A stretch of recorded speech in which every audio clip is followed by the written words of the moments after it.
This boy received an egg to become a tamer knight, but 3 years passed and the egg never hatched. Today is the last day. If it doesn't hatch now, he will lose the right to become a knight forever. Just when everything seems lost, a light streaks across the sky. It descends, approaches, and strikes directly into the boy's face. This light was sent by an ancestral master from 1,000 years ago, carrying all the knowledge about this world and about the most powerful beasts that exist. Shortly after, he awakens, and another boy begins to mock him for still not having hatched the egg. But at that exact moment, the egg begins to crack. He finally awakens his beast and becomes a tamer knight. The entire empire is thrown into shock because the beast that was born is a dragon, one of the rarest and most powerful races in the world. And with the knowledge he received from the sky, he does the impossible. He evolves his dragon to its adult form in record time. If you want to see how this happened, the full video is on the channel. At the last fortress of humanity, in the city of Twilight, dragons are slain, lightning pours down from the sky, and finally an enormous dragon also falls. An old man says that this is Leon's ancestral dragon. Suddenly, the guardian of time, Atto, tells the great sage that there is no more hope for the world and that he will burn his body, even his true soul, to repair the passage of time. He says that he must bring hope by leaving this era and believes that, with wisdom, he can change the fate of humanity in another era. The great sage replies that the forbidden gods, who know the mysteries of time, are the best guardians of themselves. They are part of this era, and no one can break free. An extremely bright light bursts out around him from the staff. The great sage says to let people from outside this era change the destiny of humanity. The staff continues releasing energy, forming magical circles. The energy surges toward the real world.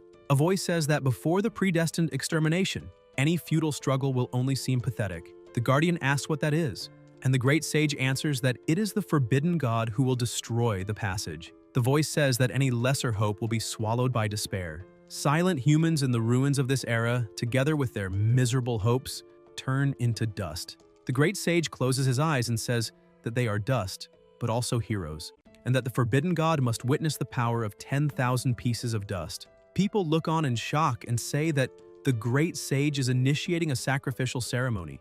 He says that this era is coming to an end and is about to become dust, and he asks his fellow warriors to follow him and blaze brilliantly in the final fireworks of this era. One of them says he will follow and has no regrets in this life. The old man says that as people of the past, they will present a gift to the people of the future, going against the flow of the river of time and planting a seed of hope for the future of humanity. This is an age from the old days of riding wild beasts, channeling and using all kinds of fists, rivers, and powerful beasts to explore the world. They establish gathering points and enjoy the resources to the fullest, which is the supreme goal. Outside these points, dangerous beasts are everywhere. For 100 years, they have stood on the edge of a perilous wilderness. The master of the fortress is a knight of the Castle of Blacklight, which was also established by him and his Blacklight Assembly. At the place of Blacklight, a boy looks at a notice saying that the special training camp for knights does not accept vagrants. If he can hatch within 3 years, he will be immediately included in a team. If he has objections, he will be terminated. Being a knight carries risks, and to join, one must be cautious. The boy holds an egg and sighs. Sitting on a barrel, he thinks that he is not reconciled. Tomorrow is the last day of the 3 years, and there are no signs of hatching. He truly is not reconciled. The boy notices a light and wonders what it is. He watches as the light approaches and strikes him. The boy falls to the ground, unconscious. In his mind, he sees a dragon moving with a warrior riding on it. Then the dragon flies away. Someone calls out to him, telling him to wake up, and asks if he slept there overnight. He says that trainee knights undergoing special treatment are not allowed to stay in the castle at night. He asks if the boy stayed there. The protagonist wonders if that was a dream. He recalls the dream from the previous night with a gigantic dragon and a knight. He thinks that dragon knights can be very powerful. The guard becomes irritated and asks what he is muttering about, whether he is pretending not to exist. He strikes him in the face, leaving a scratch, and says he heard that today the boy will report to the search team to explore outside the land of the assembly together with other low-class members. He also says that he violated curfew and asks whether he will be able to come out of the jungle alive after 12 lashes. The egg begins to crack. A young man behind asks Su Hung how his egg is cracking. The protagonist becomes excited and asks if he succeeded, saying that 3 years of hard work were not wasted. The guard thinks that this useless guy actually succeeded and says it was a huge misunderstanding. He says he will immediately call the special training officer to confirm his identity as a knight and believes the boy will achieve great success. But someone arrives and says there is no need to call. It is Lu Yu from the special training. She tells him to try to communicate with the egg. Su says he will. He moves close to the egg and says he has been eagerly waiting for it. The hatchling grumbles. The protagonist is excited and says it responded. Lu says that is very good and that Blacklight has gained another young knight. She notices the wound on his face and asks what happened. Su points to the man who struck him. Lu asks if he dared to hit a knight. She says she will give him 20 lashes and send him outside the land of the assembly to survive, and that he must accept the punishment. The man begs for his life to be spared. Later in the castle, Lu enters a room with the protagonist. The fortress master, Jo-hye, asks if he is the first rookie of the semester. Lu says yes and that she heard he was going to report to the search team but unexpectedly succeeded. His reward should not be small. The master says that he had determination until the last moment, which is not bad at all. He will give 2 options. The first, since the egg is a scaled lizard, he will give dragon scales with a high-level bloodline, which will accelerate hatching and make it stronger than most scaled lizards. There is a small chance of being influenced by the dragon bloodline, greatly increasing its strength. The second, when he raises another beast, he may choose one from the master's personal collection. Su thinks that 10 steps in the forest cannot compare to one in the hand and chooses the dragon scale. Jo says that is fine and will have someone bring the scale in the afternoon. He hopes the boy will not lose heart in the future and will bring great contributions to the land of the assembly. The protagonist agrees. Outside the land of the assembly, the castle of Blacklight is divided into 2 districts. The inner one, where the rich live, is cleaner. The outer one, where the poorer live, is filthy. The outer district is Su's home. A voice says to let him go because it hurts. A girl asks if he even knows pain and where he was the night before. She says she went to the castle walls early to look for him but could not enter and could only wait anxiously. Now he wants to come back today? She says she will tear off his ear. Someone knocks on the door. The girl asks who it is. A butler says that these are the items sent by the fortress master and that they may accept them. Both are surprised. The girl asks if he succeeded and says, "That is wonderful. If their parents knew, they would be happy. They did not sell the old house in vain. Her brother will be the boss." They notice something. Silence fills the room. The girl says she remembered she needs to work and that her brother managed to handle it. She leaves and closes the door. The protagonist stands there, looking at what he received, and asks if this is a dragon scale. A light begins to shine in his hand until his head also emits energy. He widens his eyes and sees, in his mind, a book opening. Scaled lizard scales, dragon blood root, and the dragon and lizard shell-breaking ritual appear. The protagonist returns to normal and gives thanks. He wonders whether a lizard can become a dragon. He thinks that adult dragons are the most dangerous species, capable of annihilating an entire colony. The intermediate-level dangerous lizard he has is a completely different species. He says that the dragon blood root looks like a brownish-purple root and wonders if it is useful. Su thinks that even the genius girl who hatched the lord of the castle was accepted as a resident to be personally taught. But the first animal she hatched was only a high-level dangerous species. What if he manages to hatch a dragon? At the medicine shop, he buys some items and begins preparing, thinking that he too could become a disciple of the master. The protagonist draws a circle on the ground and places the egg at the center. A light appears, showing the shadow of a dragon. Su watches as the energy weakens and disappears. The egg cracks even more, and he wonders whether it is a lizard or a dragon. At the training center, people are training, and Lu stands to the side, observing. 2 boys comment about the boy who still had not hatched the egg and was absent for 4 days. They say maybe he was killed at home or became arrogant after becoming a tamer and will be punished when he returns. Yu notices something. It is the protagonist entering. Lu says he finally remembered and asks whether he needs to come for training. People comment that he is doomed. Su replies that he was absent for a reason, and Lu asks what it is, saying he had better give a reasonable explanation. Heng tells his little one to come out. In the backpack, the hatchling peeks out with only its little eyes visible and jumps onto his shoulder, emitting a sound with a terrifying aura. Everyone looks on in shock, saying that it is not a lizard and asking what it is, commenting on the strong pressure. Yu says it is an extremely dangerous species and that they should see the lord of the castle. In a room, Jo says that it truly is a high-level dangerous species.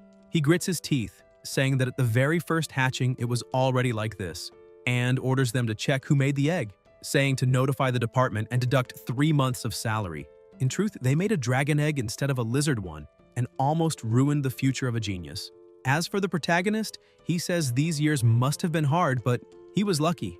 If he had obtained a normal egg or a high-level dangerous species, he would already have outstanding achievements. But all effort brings reward.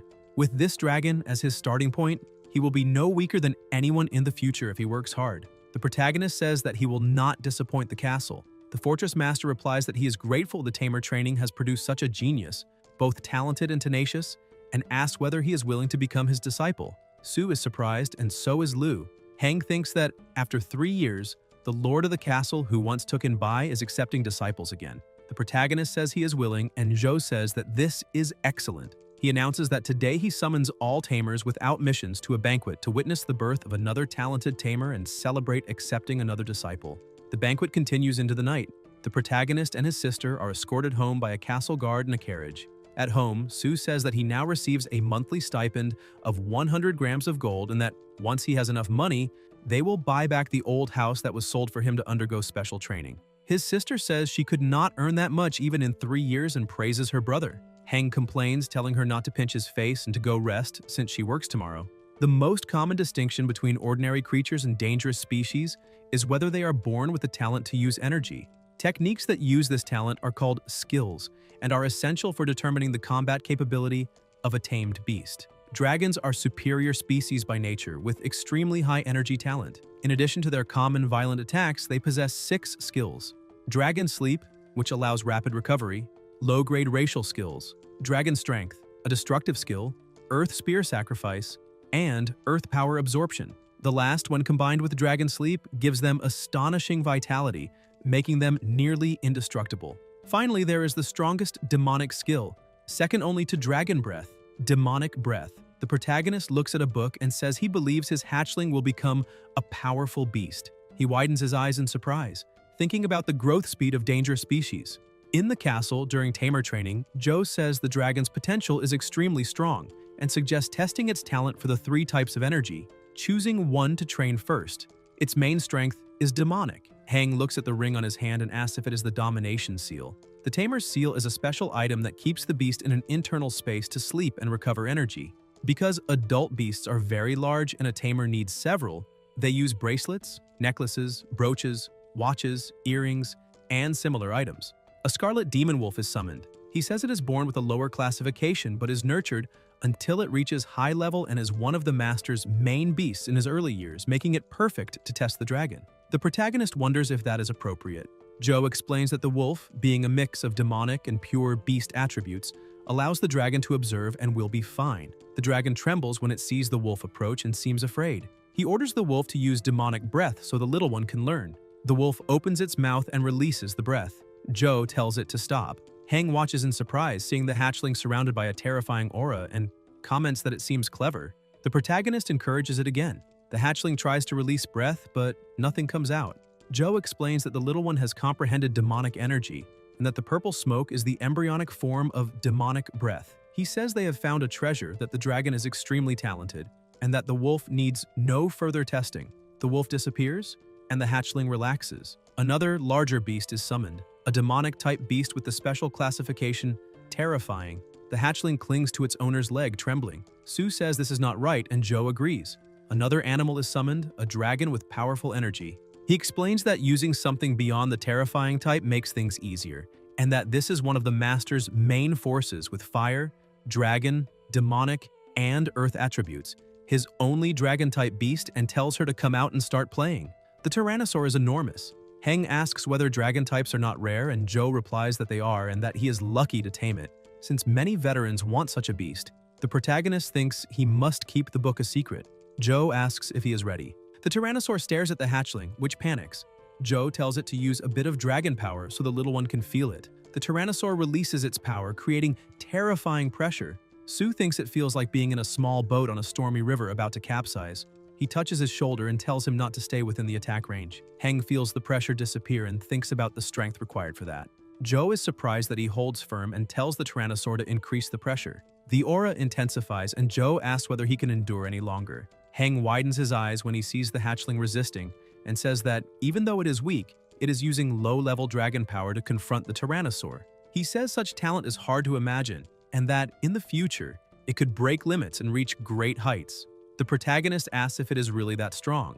Zhou, still surprised, asks whether he uses the dragon scales. Sue says he uses them as soon as he receives them. Heng comments that the hatchling absorbs the special substance in the scale very well and may have inherited the dragon blood trait, which greatly elevates it. Zhou hands over a book saying he organizes training methods and skills into a spiritual seal and also adjusts the most suitable mental training method. reminding the protagonist not to neglect mental training, since spiritual power is the tamer's strength and the foundation of beast taming. He thanks him. After leaving the castle, Heng buys back the old house, and when the seller learns he becomes a tamer, he is very sincere. Before Ching gets off work, the protagonist reorganizes and cleans the old house, and even if it cannot be restored to how it looked in memory, it is already good enough. He does not tell his sister yet, so Sue decides to go to her workplace, pick her up and give her a surprise, then sets off. Elsewhere, two rabid dogs lunge forward as Ching screams in fear, and Heng recognizes the voice as his sister's and immediately runs toward her. Ching tells the dogs to go away, and a blonde boy asks why she is running, claiming his dogs do not bite and only want to play. She keeps retreating and asking them to leave, and the blonde says that if she is willing to accompany him and play with him that night, his dogs will not bother her.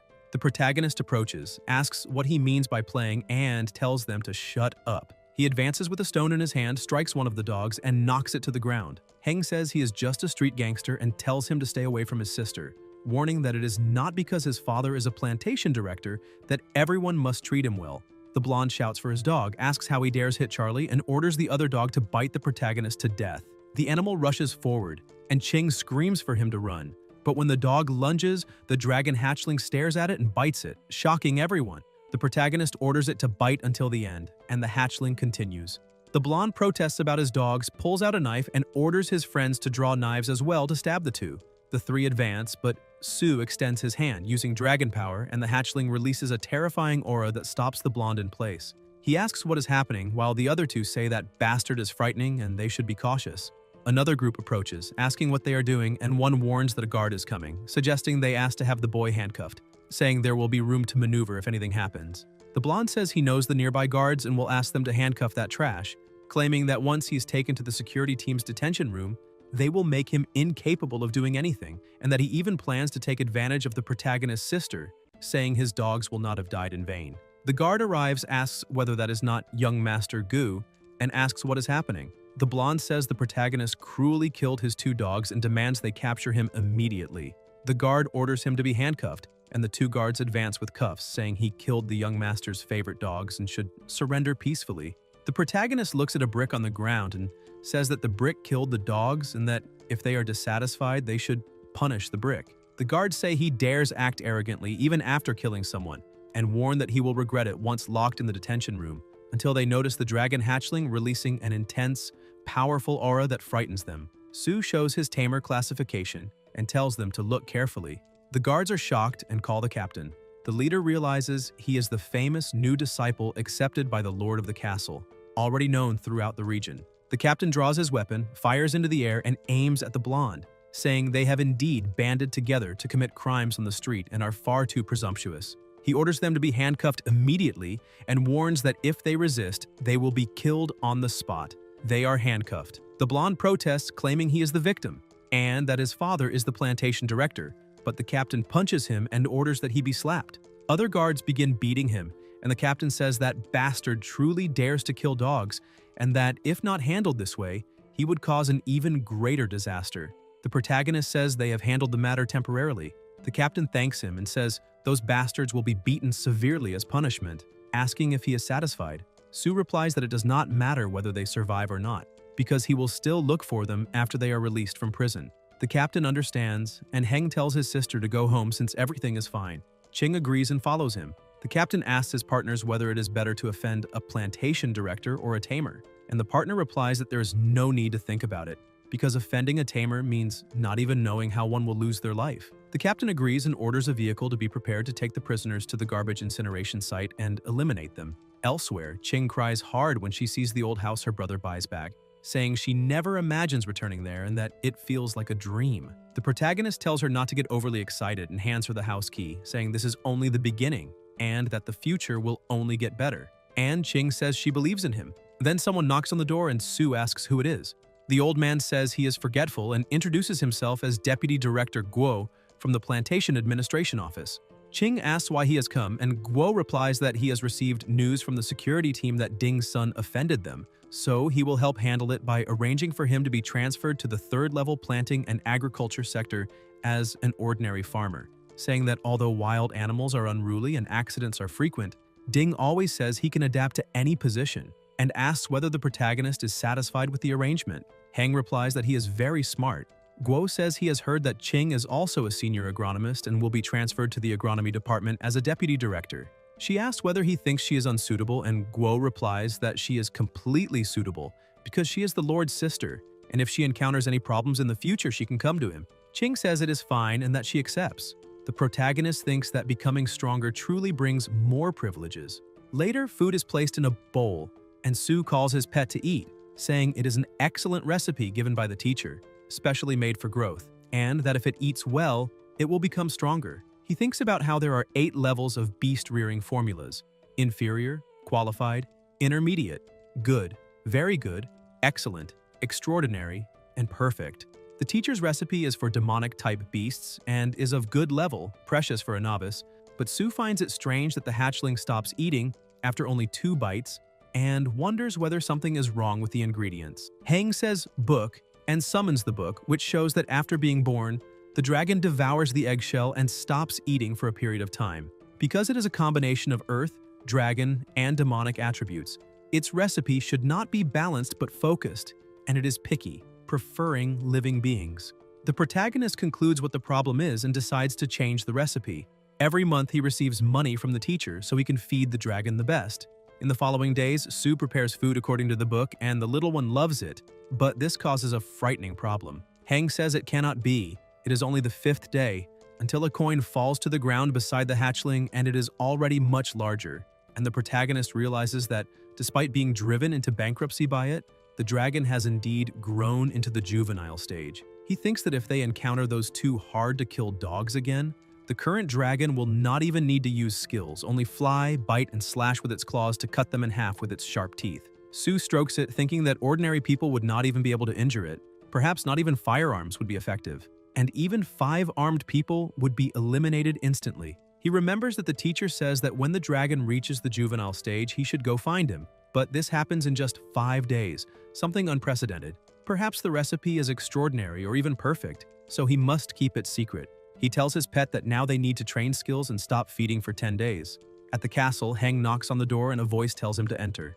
Zhou says it has been a long time since the last visit and asks why, hinting at laziness at work, and the protagonist explains that he has been taking care of the dragon and that after feeding it with the given formulas, it has successfully entered the growth stage. Zhou is shocked upon seeing the size of the dragon hatchling, and Su says he does not think it is considered fast. Zhou smacks him and asks what nonsense he is talking about, saying that senior sister's ice lotus pod takes a full month to reach the growth stage, and asks how much faster he still wants, also pointing out that her ice lotus pod is only a high-level dangerous species, 2 levels below a dragon. Heng thinks that he can believe whatever he wants.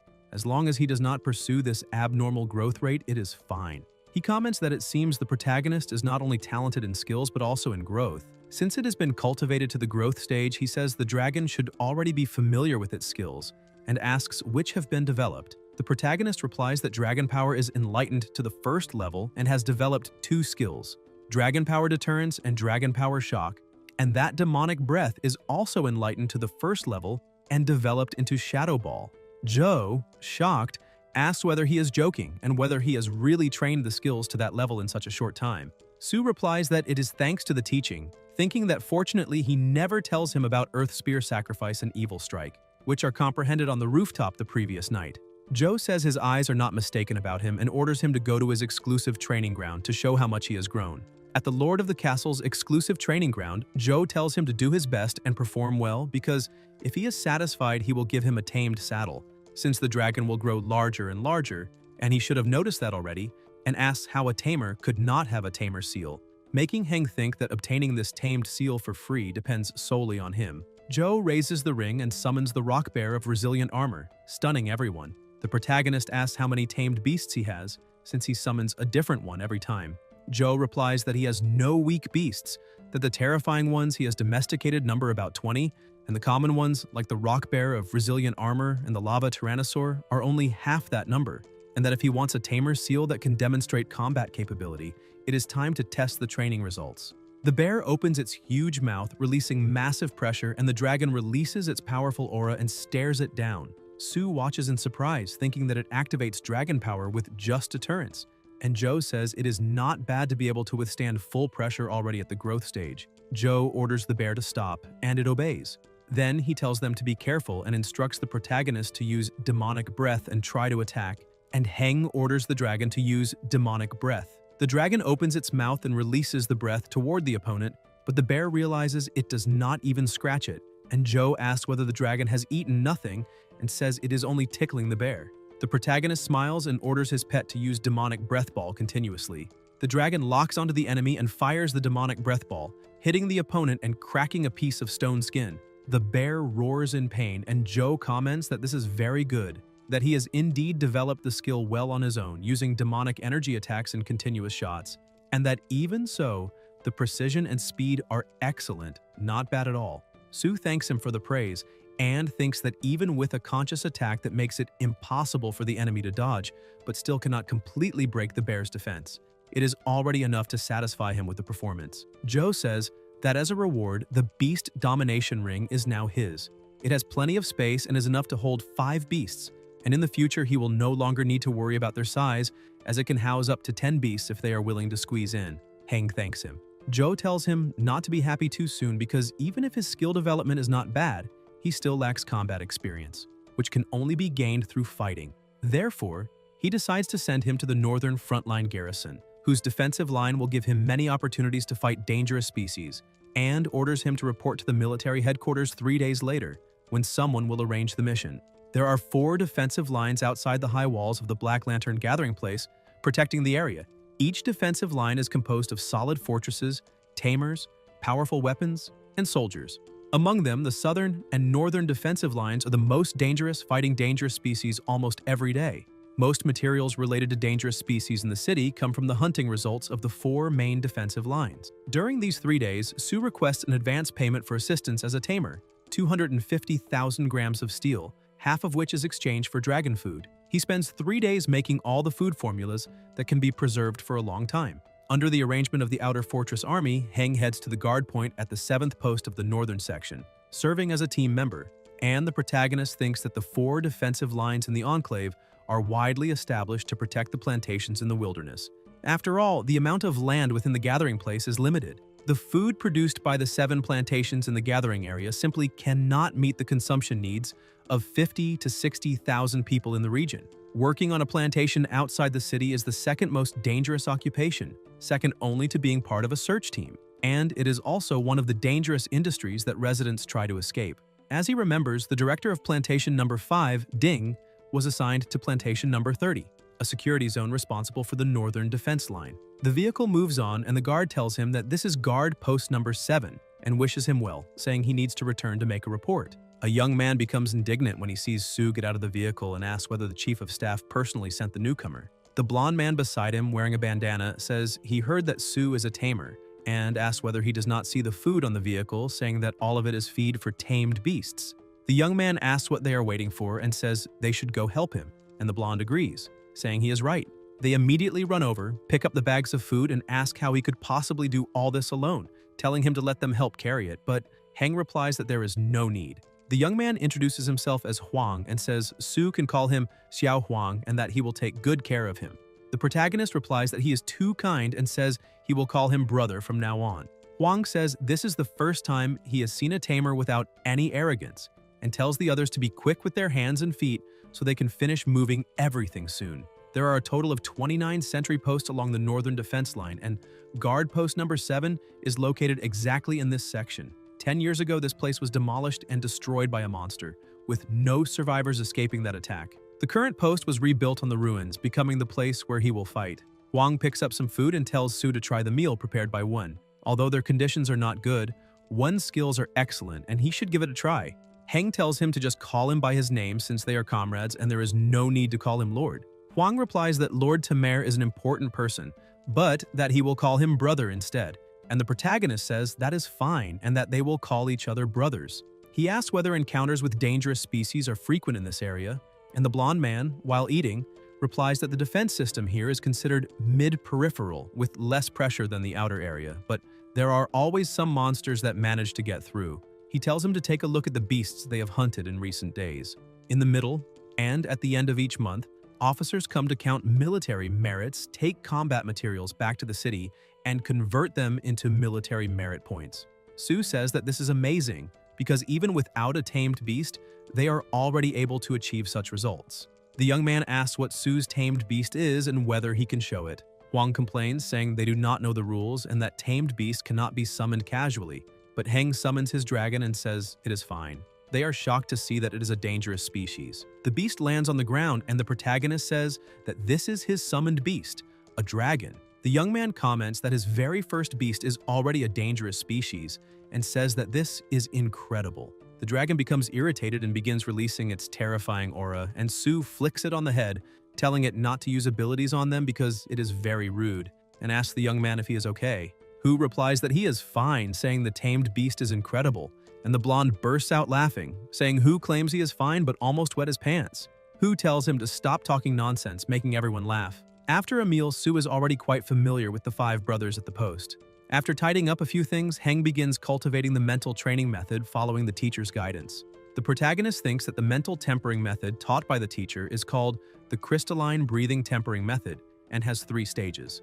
The first is to eliminate stray thoughts and construct a crystalline meditation environment, meditating while imagining oneself as a crystal. The second is to cooperate with a wonderful special breathing frequency, allowing the mind to gradually merge with the meditation environment. Finally, the core of the tempering method is the tempering of the mind itself. Based on the current progress, it will take a long time to reach the soul crystal the teacher mentioned, possibly half a month or more. Geniuses like senior sister Bai took a full month to cultivate it completely. She is a monster. The moon is bright, lights suddenly shine from the top of a castle, and Su notices that it is the emergency siren. Huang tells everyone to hurry out, saying something bad has happened. Locusts are moving toward them, and Heng observes through binoculars, saying that this dangerous species with armor and scythe-like limbs can easily shatter bricks with a swing, and appears to be a group of adult specimens. Huang says that scythe beasts are common along the northern defense line, but this type of insect has strong reproductive ability.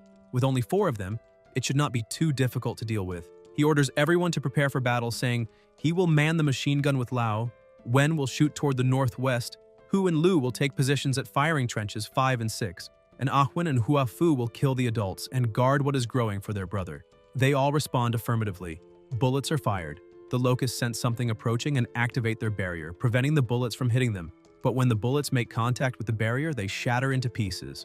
Huang orders them to eliminate the targets and reminds them to aim for the head, otherwise the corpses will not be worth much. The protagonist thinks that the armor coverage ability of those scythe beasts is not very strong, but it greatly weakens the effect of normal bullets. He observes that using the machine gun to break open the barrier creates an opportunity for the sniper. Through the binoculars, Heng sees that they are defending with barriers, yet the guards continue firing until the barrier breaks.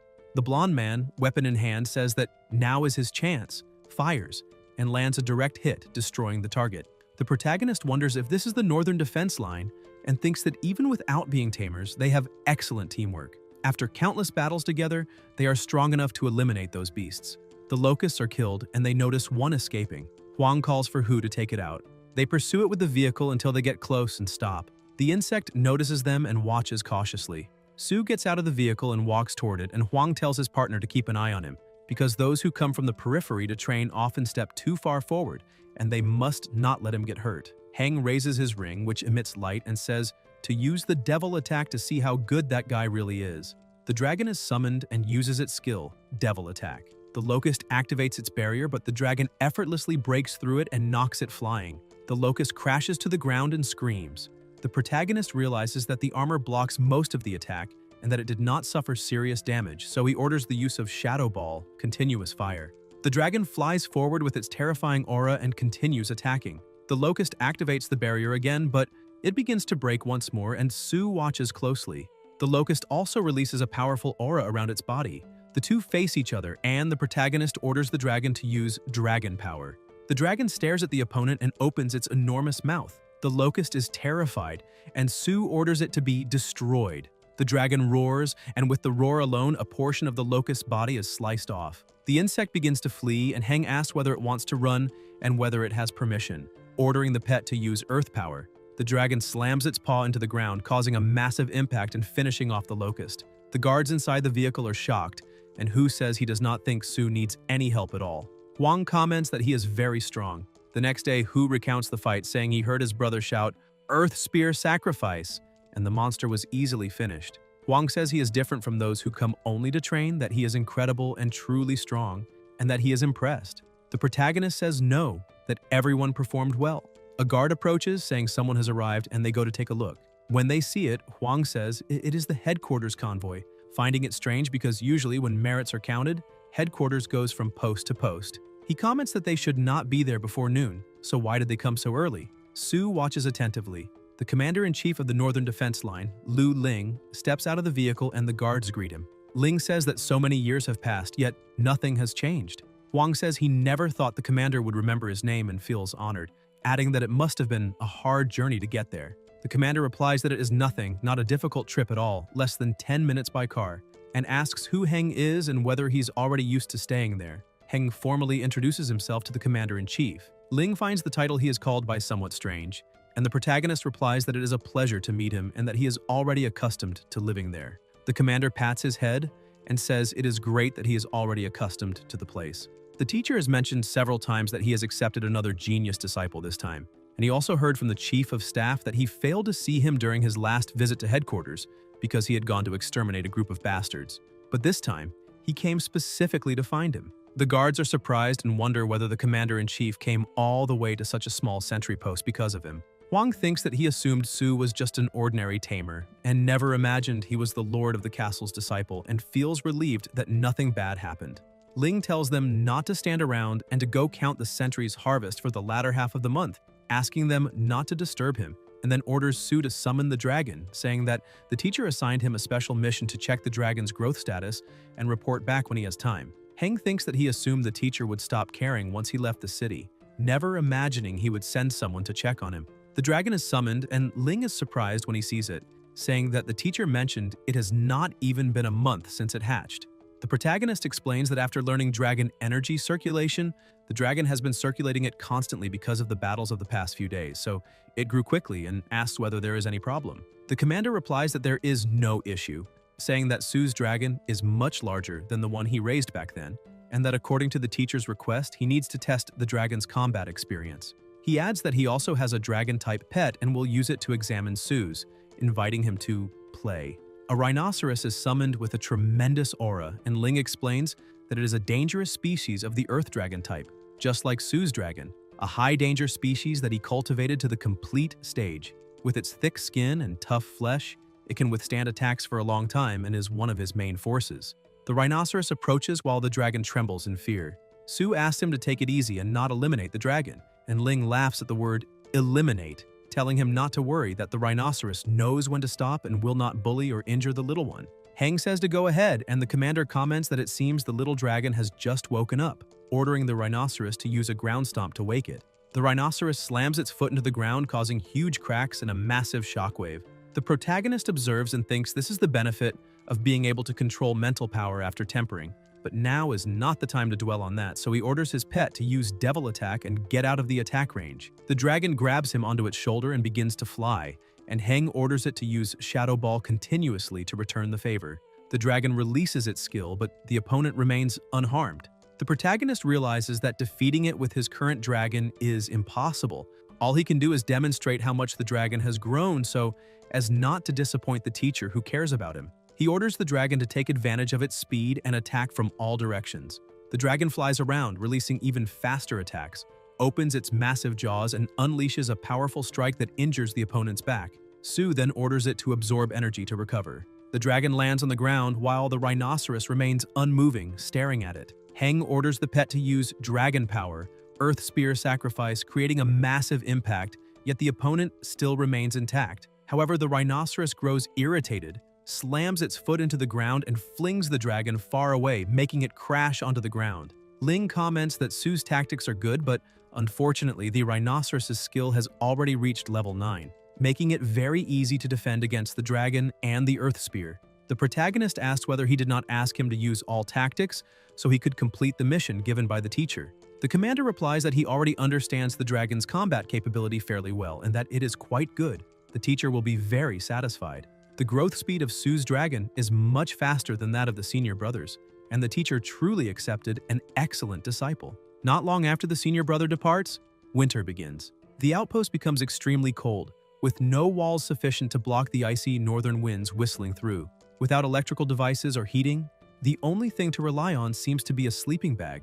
The blonde man trembles and complains that it is freezing, saying it is only winter and asking when it will end. Another companion remarks that since Brother Su became a tamer, he has mental protection, so he does not feel the cold as much. Suddenly, the siren sounds and they all jump up immediately.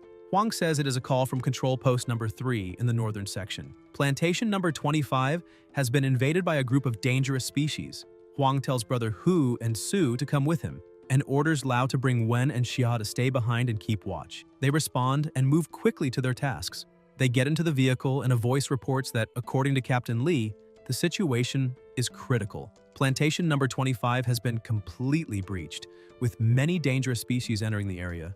All plantation workers are trapped inside the staff dormitory and are currently relying on broken DUNS codes distributed by the security department to defend themselves, but sooner or later they will lose their lives. Support from Outposts 3 and 4, along with the main forces of the 2 nearby outposts, has already been largely dispatched to converge on the plantation. They should be assembled before 4 in the morning and launch the assault at 4, and since it is already 3:40, Lu needs to drive faster. At Plantation number 25, Northwest Area, Gate number 6, Huang reports that Northern Section 7 has arrived. The guard orders them to drive quickly to their battle positions and says the information will be shared over the radio frequency. Over the radio, a voice reports that reconnaissance has been completed. The bastards broke through the northwest wall at Gate 6 and are currently in the grain area, feasting on the corpses of plantation workers. All survivors have been relocated to staff shelters for defense. All team members must line up their vehicles in a spearhead formation. 2 armored vehicles will serve as the vanguard, advancing directly toward the plantation dormitory and opening fire. The invading dangerous species this time is a pack of rotten toxic wolves. They have strong vitality, so they must aim for the head, eliminate them as quickly as possible, and rescue the trapped personnel.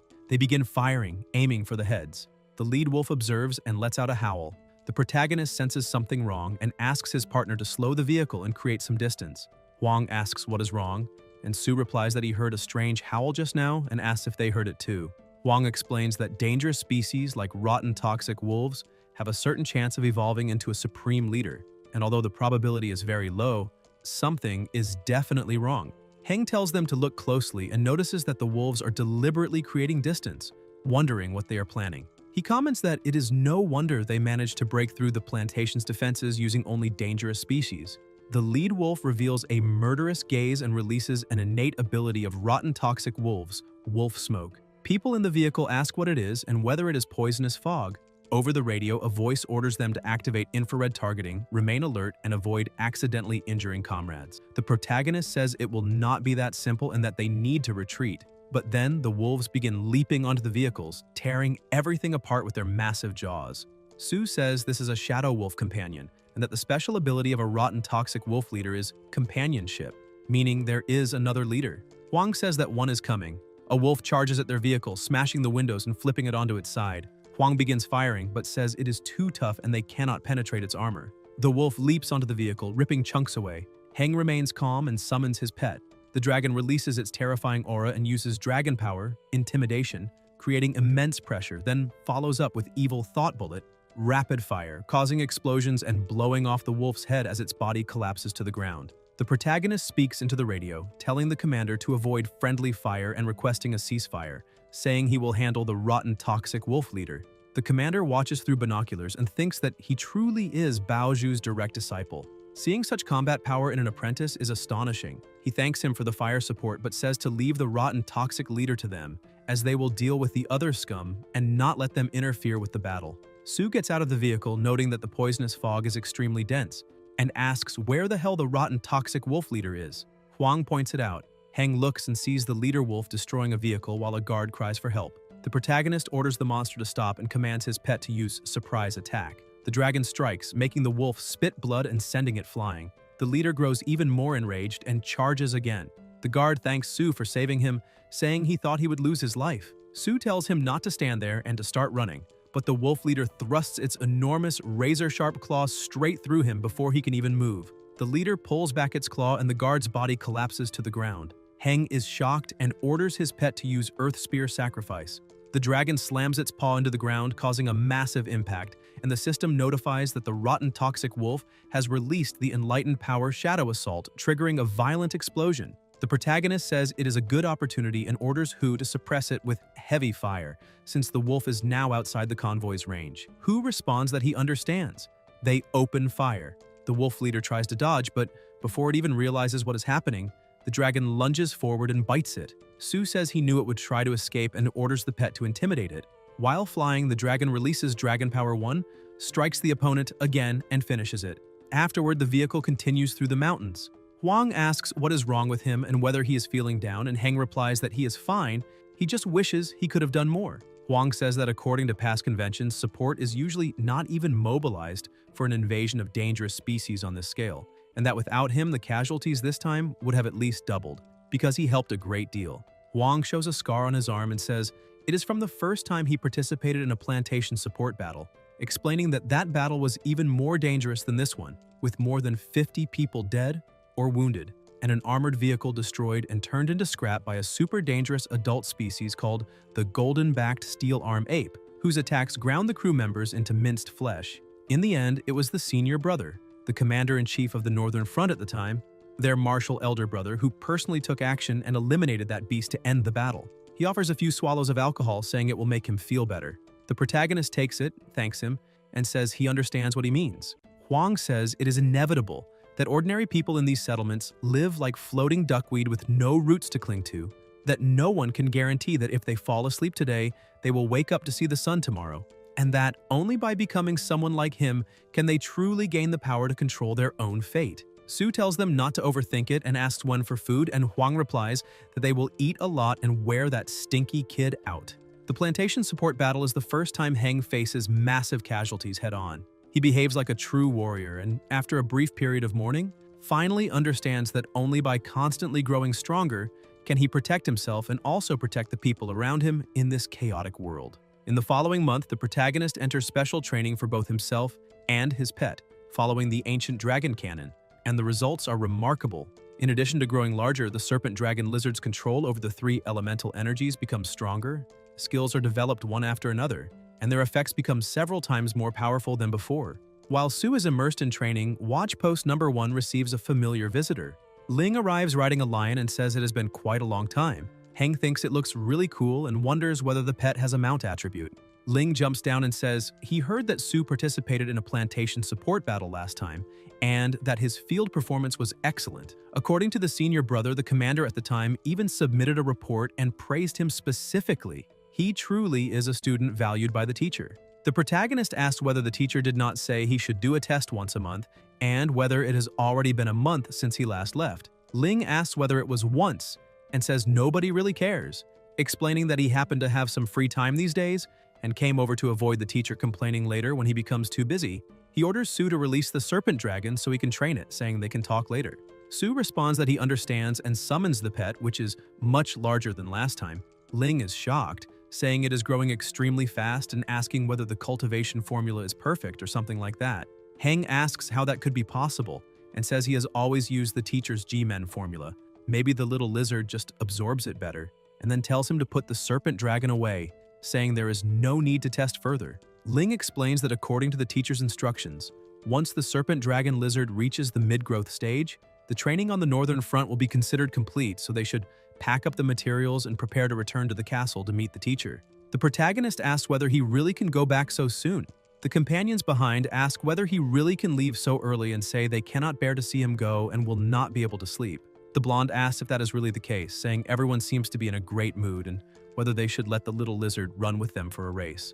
Su plays along, saying it really does seem like everyone is in a great mood and asking whether they should let the lizard run with them. Huang asks why he is looking at him like that and says Ah Wun cannot sleep, and Heng replies that no one will escape.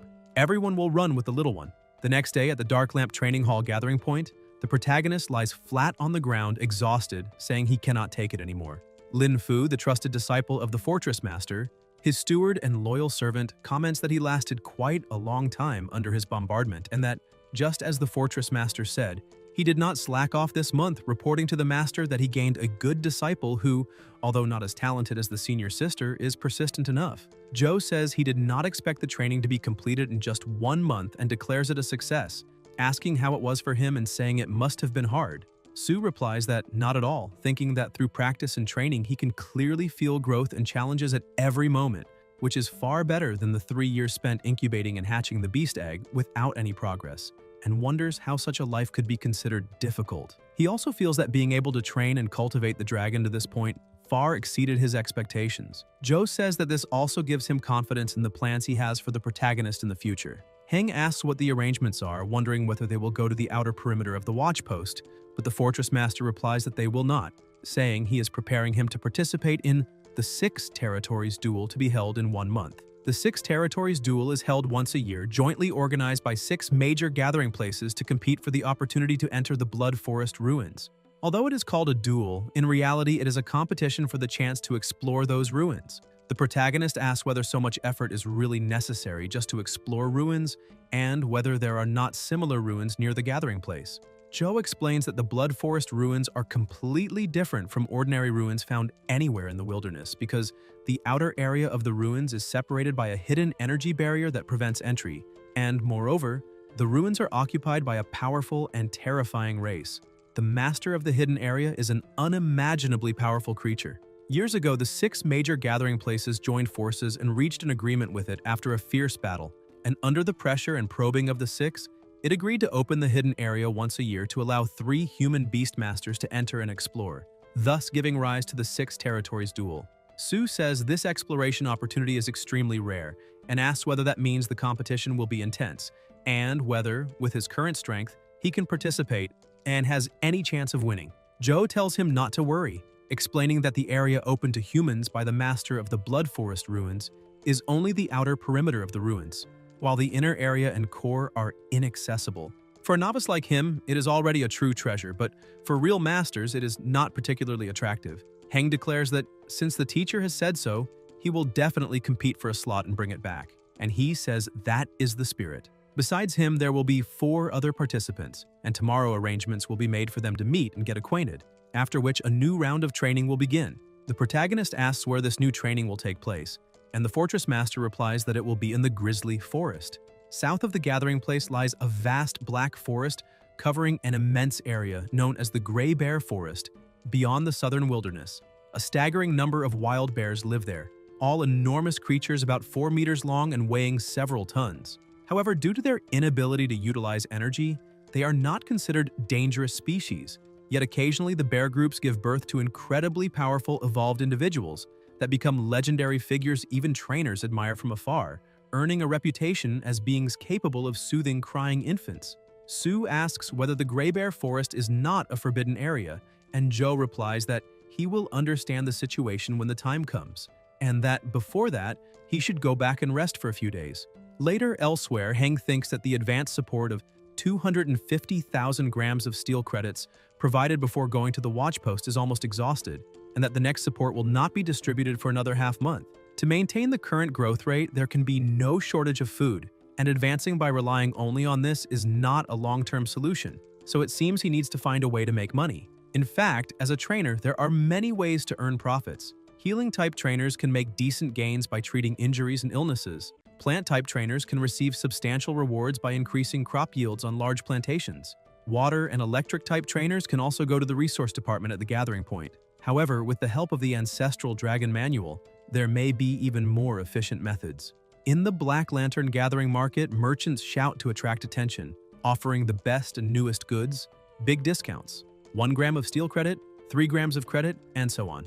The protagonist wanders around wanting to make use of the ancestral dragon manual, but finds nothing after half a day of roaming until a merchant calls for everyone's attention and talks about high-price buybacks, saying he purchases dense black fat at an excellent price, long-term. Sue approaches, places money on the counter, and asks whether he buys dense black fat. The old man replies that he does, at a high price, and asks why and whether Sue happens to have some. Heng answers that he does not, that he only wanted to ask what the use of buying that stuff is. The old man says that is none of his business, that if he has it, he will buy it, and if not, he should leave quickly and stop meddling. The protagonist calculates the grams of steel credit per milliliter of dense black fat and concludes that 1 liter is worth 83,000 grams of steel credit. He did not expect anyone to buy dense black fat at such a high price, and finally finds a way to make money. According to the records of the ancient dragon manual, by mixing black octopus mucus, black oak resin, and thickening fusion agent in a ratio of 3 to 1 to 2 and refining them at high temperature for a few minutes, dense black fat can be prepared. Although, according to the description in the manual, the dense black tree that naturally produces this fat is already extinct, it is not a rare item in the Black Lantern collection market. Therefore, as long as he can obtain the thickening fusion agent, he can succeed in this profitable business. Elsewhere, Sue tells his pet to stomp twice, the dragon stomps, and the furnace ignites. While Heng prepares the mixture, he keeps ordering the pet to stomp. The Black Lantern Gathering Market has a very special organization among its 5 offices and 13 locations, known as the Dangerous Bioenergy Research Department, whose function is to study dangerous creatures and peculiar energy substances. The research department has 3 institutes which are likely the true buyers purchasing large quantities of dense black fat. The protagonist thinks that although selling a large amount of this fat on the market could yield a considerable sum of money, they must be careful not to let the secrets of the ancient dragon manual be discovered. Dense black trees are not only rare but also grow extremely slowly, and in addition, some herbivorous, dangerous species love to feed on the tender branches and leaves of these trees, making trees over 1 meter tall extremely rare. Therefore, if a large amount of dense black fat suddenly appears on the market, it will certainly attract the attention of higher authorities. The best approach is to find a shop that can handle the goods, sell them at a discount, and leave quickly. Sue notices something ahead, a steel trading shop. He enters, places several potions on the table, and says that it is 30 liters, 2.5 million grams of steel credit, and asks whether they can handle it. The merchant says they can and asks where he got so much. Heng shows his dagger and says not to ask questions. The clerk, frightened, replies that some things are better left unknown. The door slams shut and the protagonist leaves with coins in his hand, thinking that they cannot use this money immediately, and that the best option is to go to the inner fortress and exchange only a small amount of ingredients for the serpent dragon lizard, waiting until things calm down. It is also a good opportunity to meet the teammates for special training. Elsewhere, a voice says that he knows Sue and that, speaking of it, they participated together in special training, and Sue seemed like an ordinary person with no talent as a trainer. This is Wang Shun, who also comments that he never thought about it, but it turns out that by chance the protagonist was appreciated by the castle lord and accepted as a disciple, which is truly extraordinary luck. Luo Chong says that Sue is very lucky, that the castle lord really wants him to be the captain of this duel. Lena comments that last year her class captain lost the chance to enter the secret place even after finishing 4th, yet still possessed extraordinary strength. A girl says that no one dares to question the castle lord's decision, much less them, because even the teacher does not dare disobey the castle lord. Everyone knows Heng, but they have to admit they misjudged him. His first pet is the most dangerous serpent dragon lizard, and none of those present have a high-level dangerous species, and she asks whether that is not enough to explain the difference. An elder says that if the castle lord has something to do, he will not come there, that several teammates have already arrived and Heng should go meet them first, and tells them not to be shy. The 5 of them should talk and introduce themselves, and he will leave first so as not to interrupt the young people's gathering. They stand up and tell the elder to take care. The door closes and Wang says that the captain is here. Lena states that there is only one captain who controls the pets, and the protagonist looks around sensing something wrong with the atmosphere. A girl calls out and introduces herself as Lin Yoxin, saying she has been a tamer for over a year and is now an official tamer. She currently has 2 pets, a mid-level dangerous adult phantom flower tiger and a mid-level dangerous adult electric-tailed swallow. Sue also introduces himself, saying he became a tamer 2 months ago and is currently an official tamer, with only one upper-level dangerous serpent dragon lizard that is in the middle of growth. Luo says that is amazing, becoming an official in 2 months, and having a serpent dragon lizard, the most dangerous species, as the first pet is incredible. Heng says he is right, it really is better than him, and Chong responds that he wants to see something stronger than himself and summons his red-scaled beast. The animal is summoned, and Luo asks whether the protagonist is afraid. He thinks that compared to this guy, the serpent dragon lizard really would not have much chance of winning. But with the help of the ancient dragon code, if he cannot crush him to the finish during the competition, he can at least find a piece of tofu to crush to the finish. He says he has watched for a long time, that it is not bad at all, and asks whether it does not look like a high-level dangerous species, telling him not to do that. Chong retorts that this is a gathering organized by the castle lord and that he should think about the consequences. Lena says not to worry, that the castle lord will not take action against him, but no one knows what the guards will do if he summons beasts at will inside the castle. Sue comments that it is better if he does not run into him in the duel a month from now. Luo says they do not even have the awareness to unite and fight for Lena's reputation, where the Black Lanterns gather, and Heng thinks it is better not to have such a teammate now. The protagonist steps away, saying not to worry, there will be opportunities to deal with him in the future. The door closes and Luo is irritated, but Wang tells him not to mind it as there will be a chance to deal with him later. Sue walks upstairs thinking that, as agreed with the teacher, they will go to the Bear Forest tomorrow and that those few teammates who were unconvinced should also be tested by the teacher.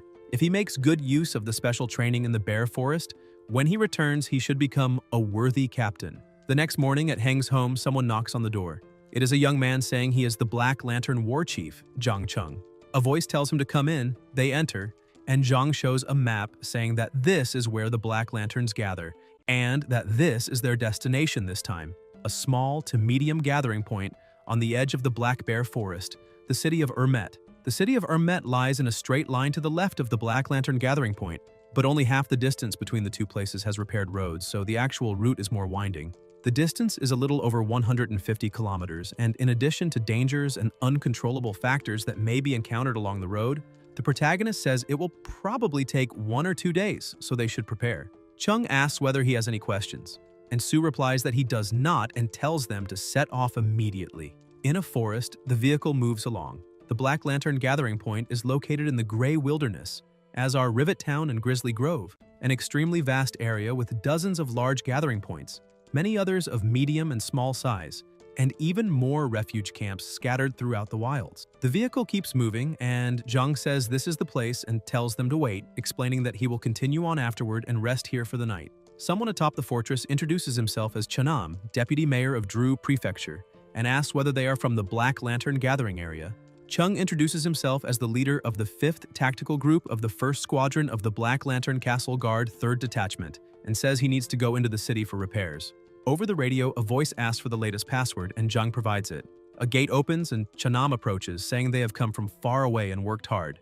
Zhang says he's in a good mood and that this time he brought distinguished guests, asking them to help arrange accommodations. The deputy mayor asks what is going on with him and tells them to go in first. Elsewhere, a voice says that these are the beast control materials prepared for Sue. Zhang introduces Chen Han, saying he will be responsible, and Heng thanks him. The protagonist moves his ring, summons the dragon, and tells it to go eat something.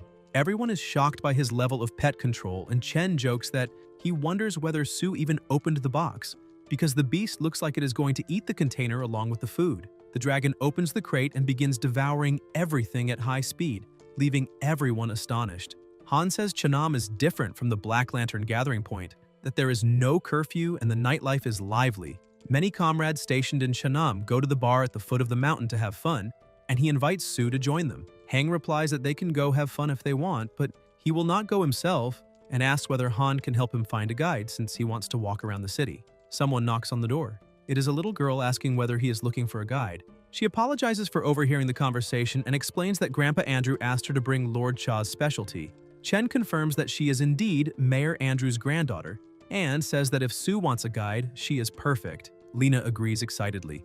The city of Chanam is quite distinctive. Its architectural style is very different from Black Lantern Castle. Most houses have triangular roofs and square or rectangular shapes with strong three-dimensionality, and according to the traditions of the people of Trondheim, residents like to paint the exterior of their homes black and brown. According to Lena, there are hundreds of such houses throughout Chanam, as well as shops and businesses built along the mountain slope of Chenem. Higher up the slope, there is a small castle of earth and stone that looks like a fortress. That small castle is the original Chanam and the seat of the city hall. Lena confirms this and adds that tonight there will be a special beast fight at the Chanam Coliseum, asking whether he is interested. The protagonist asks about the Coliseum, and Lena explains that guards and residents occasionally capture wild beasts, and the Coliseum uses them for duels and events to attract spectators. If a beast is injured and dies in battle, it is not wasted but butchered and distributed as meat to the residents. Coincidentally, today someone offered the Coliseum a special beast that no one in Chanam has ever seen before. It will fight an adult wild tiger, and the match has attracted a large crowd. Sue thinks that although a wild tiger is only a common beast, It is ferocious and unusually aggressive, and observing it could be useful for cultivating the little lizard, so he asked to be taken to see it. The attendant hands over 2 tickets and asks Lena whether she has a boyfriend, who that handsome guy is, whether he is new, and why she has never seen him in Chanam.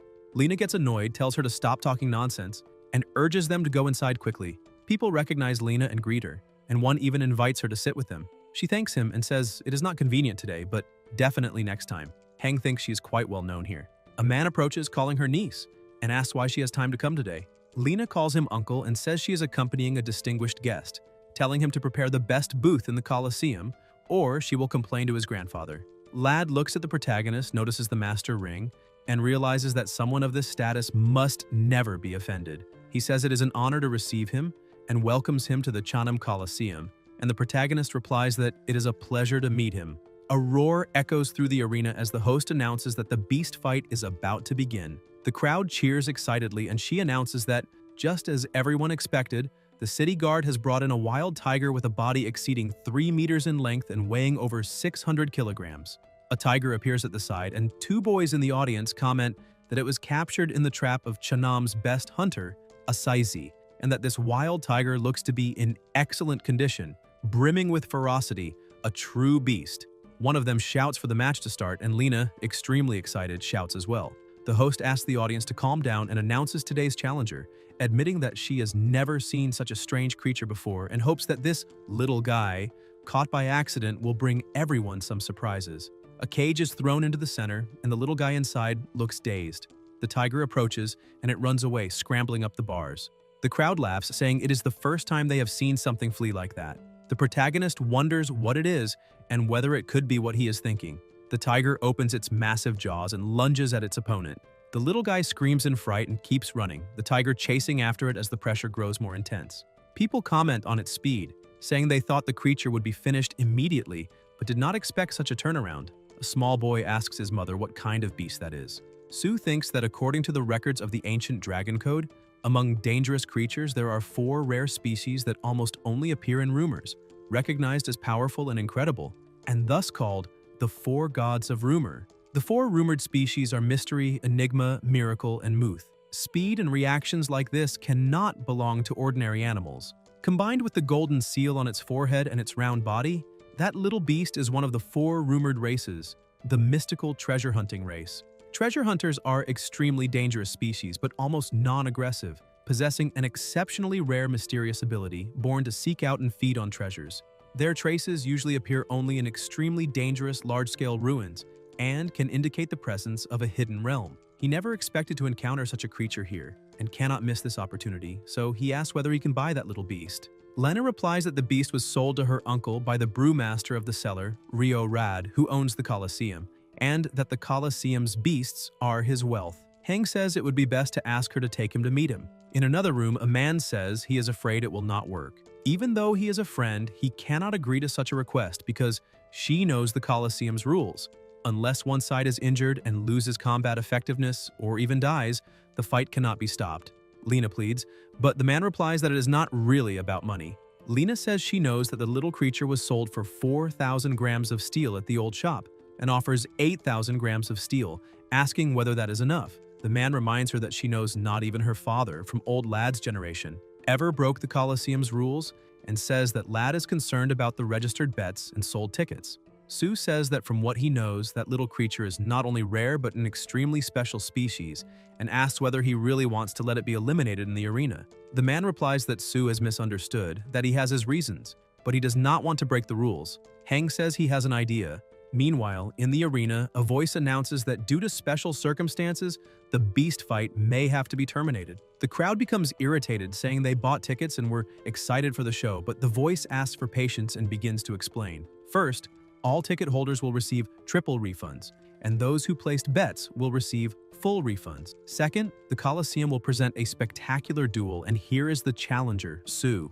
The crowd erupts in excitement, asking whether this will be a battle between humans and beasts, and saying it has been years since such a confrontation happened. The tiger opens its massive jaws and charges forward, and everyone fears the challenger will be finished. Lena says they must win. Heng extends his hand with the ring and summons the dragon. The tiger freezes, and the crowd watches in shock, exclaiming that it is a dangerous species. a dragon, and commenting that the last time they saw one in Chanam was 3 months ago, so today was not in vain. The administrator wishes the Colosseum prosperity and is stunned, thinking that being able to raise such a dangerous species at such a young age is impressive, and that fortunately he was polite earlier, as it seems the little beast was lucky this time. The dragon stares down its opponent as the protagonist calls to his pet. The dragon releases a powerful aura, creating tremendous pressure, and the tiger holds up a little sign asking not to be eliminated, as if saying this is unfair. Then they notice something else. The little guy moves quickly again. Sue thinks that judging by its body shape alone, it looks like a child in the early growth stage, but its reactions and speed are so fast that they clearly indicate a mysterious race.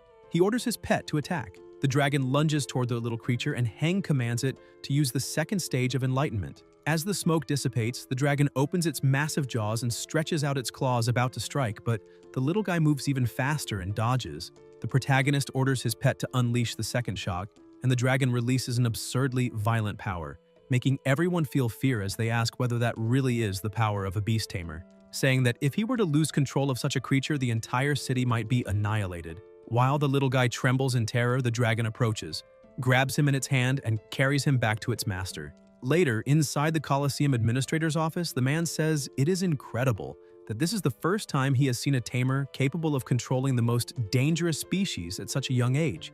Sue says it is an exaggeration and asks to be forgiven, but admits that he is truly curious and asks how such an extremely fast creature was captured. The man asks if he is referring to the little guy and explains that as a vassal of Black Lantern Castle, Chanam is not only an important supply point on the southern line, but is also famous for wine production, and that it was precisely Chanam's wine that initially attracted the attention of Black Lantern Castle and led to its status as a vassal. The person who captured the little one was Old Cumin, the city's master brewer, and it is said that the little guy sneaked into the wine cellar 3 or 4 times and ruined several barrels of 30-year-old wine that were meant to be offered as tribute to the Lord of Black Lantern Castle.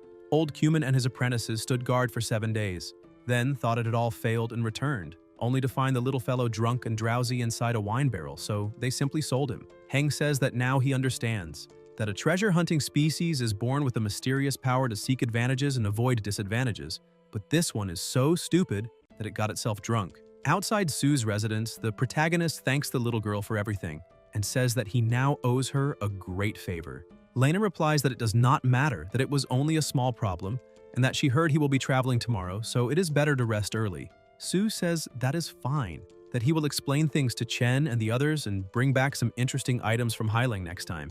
Then, in his room, Heng asks the little guy in the cage what that expression is about and says that if it were not for him saving him from the Colosseum, whether he believes it or not, he would have lost his life there sooner or later, and the little guy's eyes fill with tears. The protagonist thinks that the steel bars of the cage are no thicker than a little finger, and that if it were a dragon serpent lizard, it would easily destroy the cage and escape once it grew to the size of a treasure hunter, which makes it seem that this mysterious treasure hunting beast truly lacks aggressiveness. The next step is to establish a bond with it, but the ancient dragon code says nothing about what the little guy likes, so Sue says to forget it, and that it is better to let him go hungry for a few days, so he will eat anything he is given. At that moment, the ring begins to glow and Heng realizes that, while focused on the treasure hunter, he forgot the dragon's dinner. So he places a box on the table and starts preparing food, and the little guy becomes excited. Sue stirs the food while the treasure hunter watches closely with interest, and Heng says that if the dragon eats 3 times the normal amount, it should be able to reach the rivet formation by tomorrow night. The little guy is practically drooling with desire. The dragon is summoned and immediately stares at the food and starts devouring everything. The treasure hunter feels intense longing and sadness at not having eaten anything. The protagonist asks if he wants some too, scoops a bit with a spoon, and calls him over to eat. The little guy starts eating eagerly, and Heng thinks that, unexpectedly, the treasure-hunting beast likes eating the dragon serpent lizard's food, and now it will finally not starve anymore. When the little guy finishes, the protagonist asks if he wants more, but when he reaches for it, the dragon has already eaten everything. Sue comments that if this does not work, the dragon will have to eat less in the future so that some can be left for the treasure hunter. The dragon becomes annoyed, and Heng says it is fine since it is the older brother and should act like one, so today he can let the two of them have fun together. Elsewhere, Lena takes her leave early, and the next morning, the protagonist bids her farewell and sets off for Rivet Town. Compared to Chanam, Rivet Town, a medium-sized gathering point, is obviously much larger. This small city has a large-scale smeltery that mainly produces 3 metals, iron, copper, and aluminum. But according to Jung Chung, there are also some internal stories involving Rivet Town and the Grizzly Bear Forest. However, due to discipline, Zhang could not explain them clearly, so Heng could only wait until arrival to naturally understand. After entering Rivet Town, Su feels a strong industrial atmosphere, with the air filled with the burnt smell of coking coal and steelmaking. And Chung sends him to the management meeting at the city center, where the protagonist finally understands what could not be clearly explained before. He learns that Rivet City has thousands of residents and a guard force of 150 people, and that in name it is an independent small to medium gathering point in the Grey Wilderness. But in practice, it is a vassal of the Black Lantern gathering point, mainly supplying metals and crops, and that the minerals mined by the city are actually located within the Grizzly Bear Forest. It is impossible for ordinary people to mine in the Grizzly Bear Forest, and the reason Rivet City managed to successfully extract a large amount of ore there leaves Su even more shocked. The entire bear forest is in fact the professor's domain, or more precisely, the domain of one of the professor's controlled pets, which can even control all the bears throughout the entire forest to a certain extent through pet control. Inside the management committee hall, Heng thinks that he already tried his best to imagine the professor as powerful, but did not expect the power and fear he inspires to be far more unfathomable than imagined. According to the committee, there are currently 4 beast tamers stationed in the Grizzly Forest. Among them, the strongest is a near-professional veteran tamer from Black Lantern Castle, and the other 3 are also above the level of high-grade tamers. Although there are people from the Black Lanterns on the surface, inside the room, the dragon is sleeping, and the protagonist watches the little guy, thinking that for a beast tamer, a precious pet is no different from the temptation of money, power, and status for ordinary people. It would be extremely foolish to gamble on whether the trainers in the Grizzly Forest can recognize the mysterious treasure-hunting beast and choose the better path, so he asks whether the little guy would like to be his partner. The little guy sticks out his tongue, and Su says to forget it, that they should eat first and talk later. The dragon immediately wakes up, and Heng asks what the two of them want to do, and says to just serve a meal without saying a word. After learning that there are 4 powerful trainers in the Grizzly Forest, the protagonist, who originally planned to head there immediately, instead chooses to stay in Rivet Town for 3 days.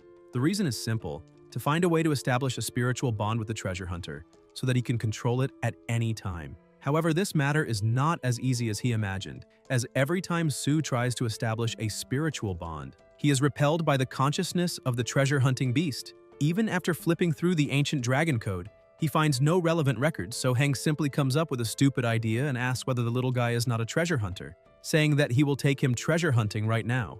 Unfortunately, things are not as simple as imagined, and the protagonist jokes about treasure hunting, saying that all he did that morning was chase butterflies and asking whether, after discovering that he is a useless beast, he should not just feed him to the dragon. The little guy gets angry and begins to release energy, and Su asks whether he found something.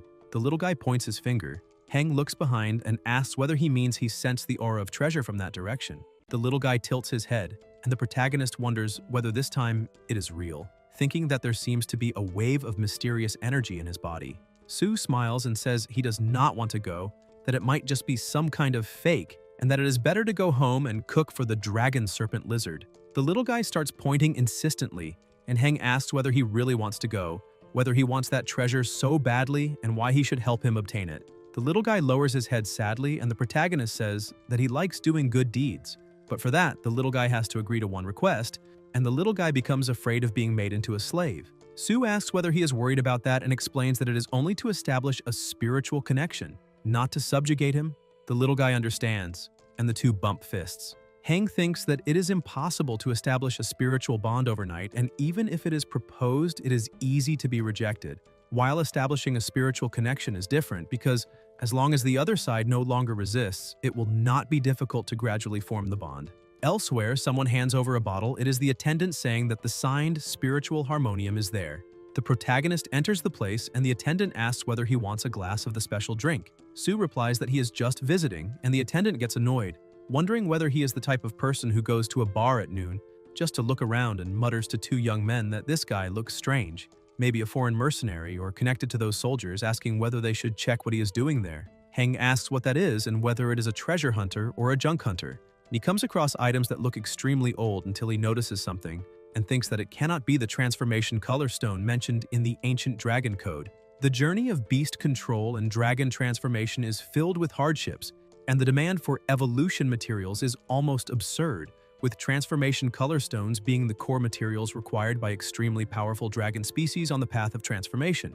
And he never imagined that he would encounter something he barely even dared to hope for, all thanks to the treasure-hunting beast, which truly is a mysterious existence. The attendant asks why he is standing there in a daze and whether he is a guest or here to cause trouble, and Heng replies that he wants a price for that stone. The attendant asks if he wants to buy that landscaping stone and thinks that it is true the boss found that stone in wilderness ruins, but even after searching it, many big shots found it useless apart from being pretty, so it was considered a landscaping stone and placed in the shop as decoration. But if he said that out loud, other customers would feel the shop had no taste. The attendant says that thing is so precious and invites him to have a drink before leaving, saying that he cannot afford it, and the protagonist tells him to name a price. The attendant replies 10,000, and Sue takes out the money and places it on the table. The attendant feels embarrassed, and Heng thinks it is a fair price, saying he can pay without any discount, but that it is their responsibility to remit the amount to the building administration.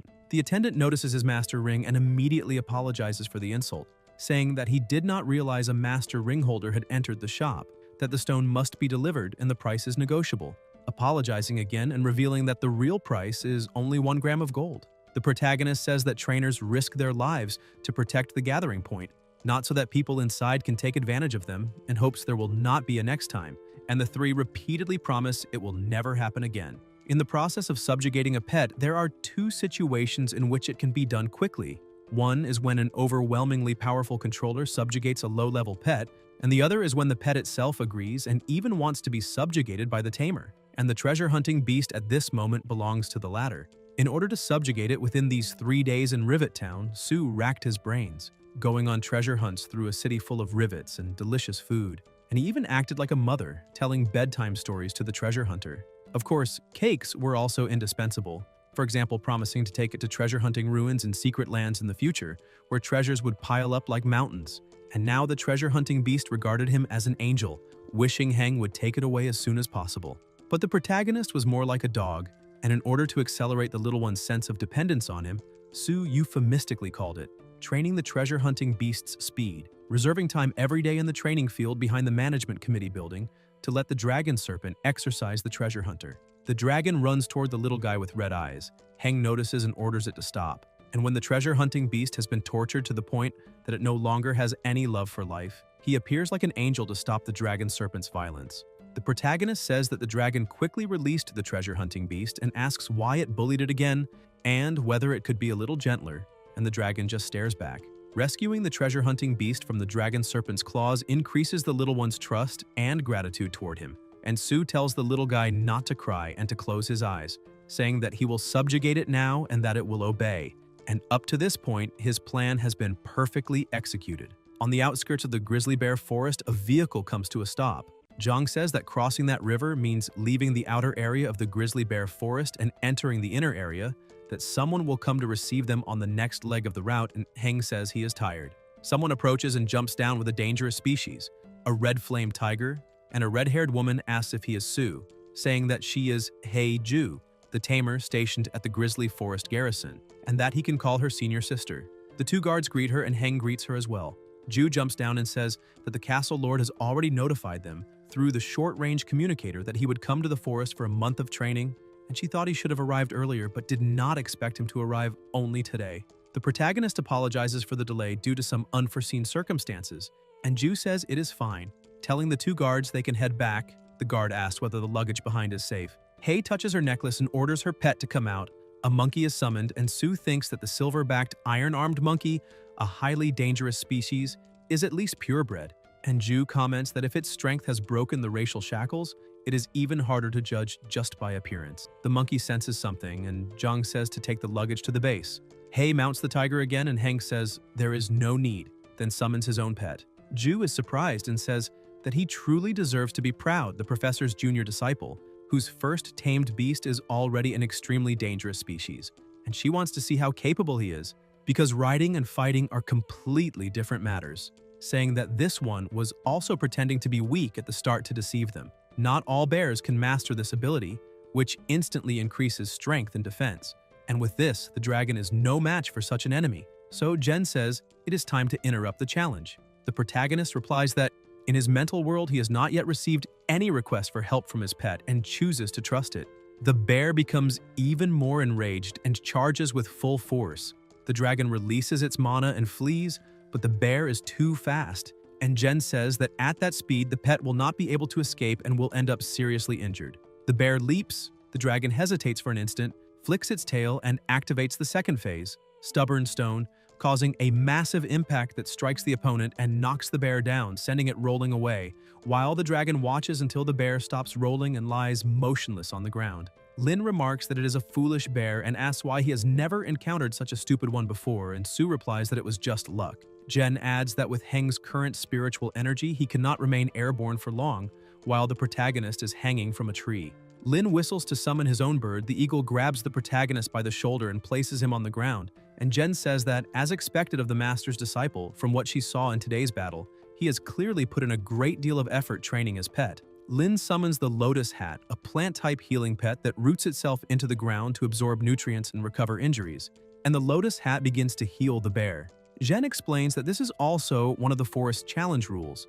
After the battle, it is mandatory to heal the bear, otherwise they will be attacked by an entire group. Sue gives his thanks, the bear wakes up and upon seeing the two pets, immediately assumes an attacking posture, but Lin tells it that the battle is over and that if it wants to fight again, it will have to put another bear energy fruit into the wager. The bear leaves dejectedly and Heng watches, surprised and confused, while Jen tells them to follow the animal, saying he will understand better if he keeps watching. The bear walks until it reaches a fruit tree, picks a fruit and places it on the ground, drooling all over it. The dragon watches, picks up the fruit, and the bear bursts out laughing. Lin comments that Ju probably already explained that each area is guarded by a bear, and within each territory there is a small tree that produces the bear energy fruit, right at the center of the ring of trees, which is the bear family's treasure. The protagonist asks whether that is the bear energy fruit and says it is much smaller than he imagined, asking how it should be used.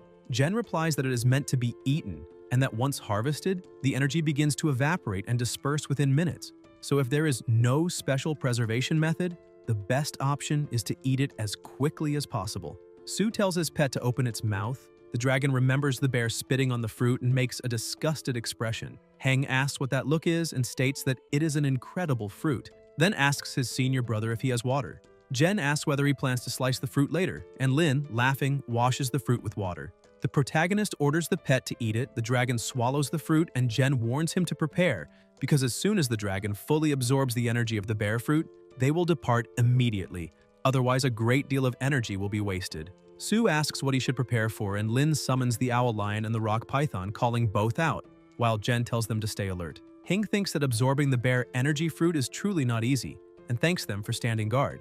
Lin explains that the bear energy fruit can be preserved, but usually by the time one returns to the base, it is already too late to consume it, so it must be eaten right there in the dense forest.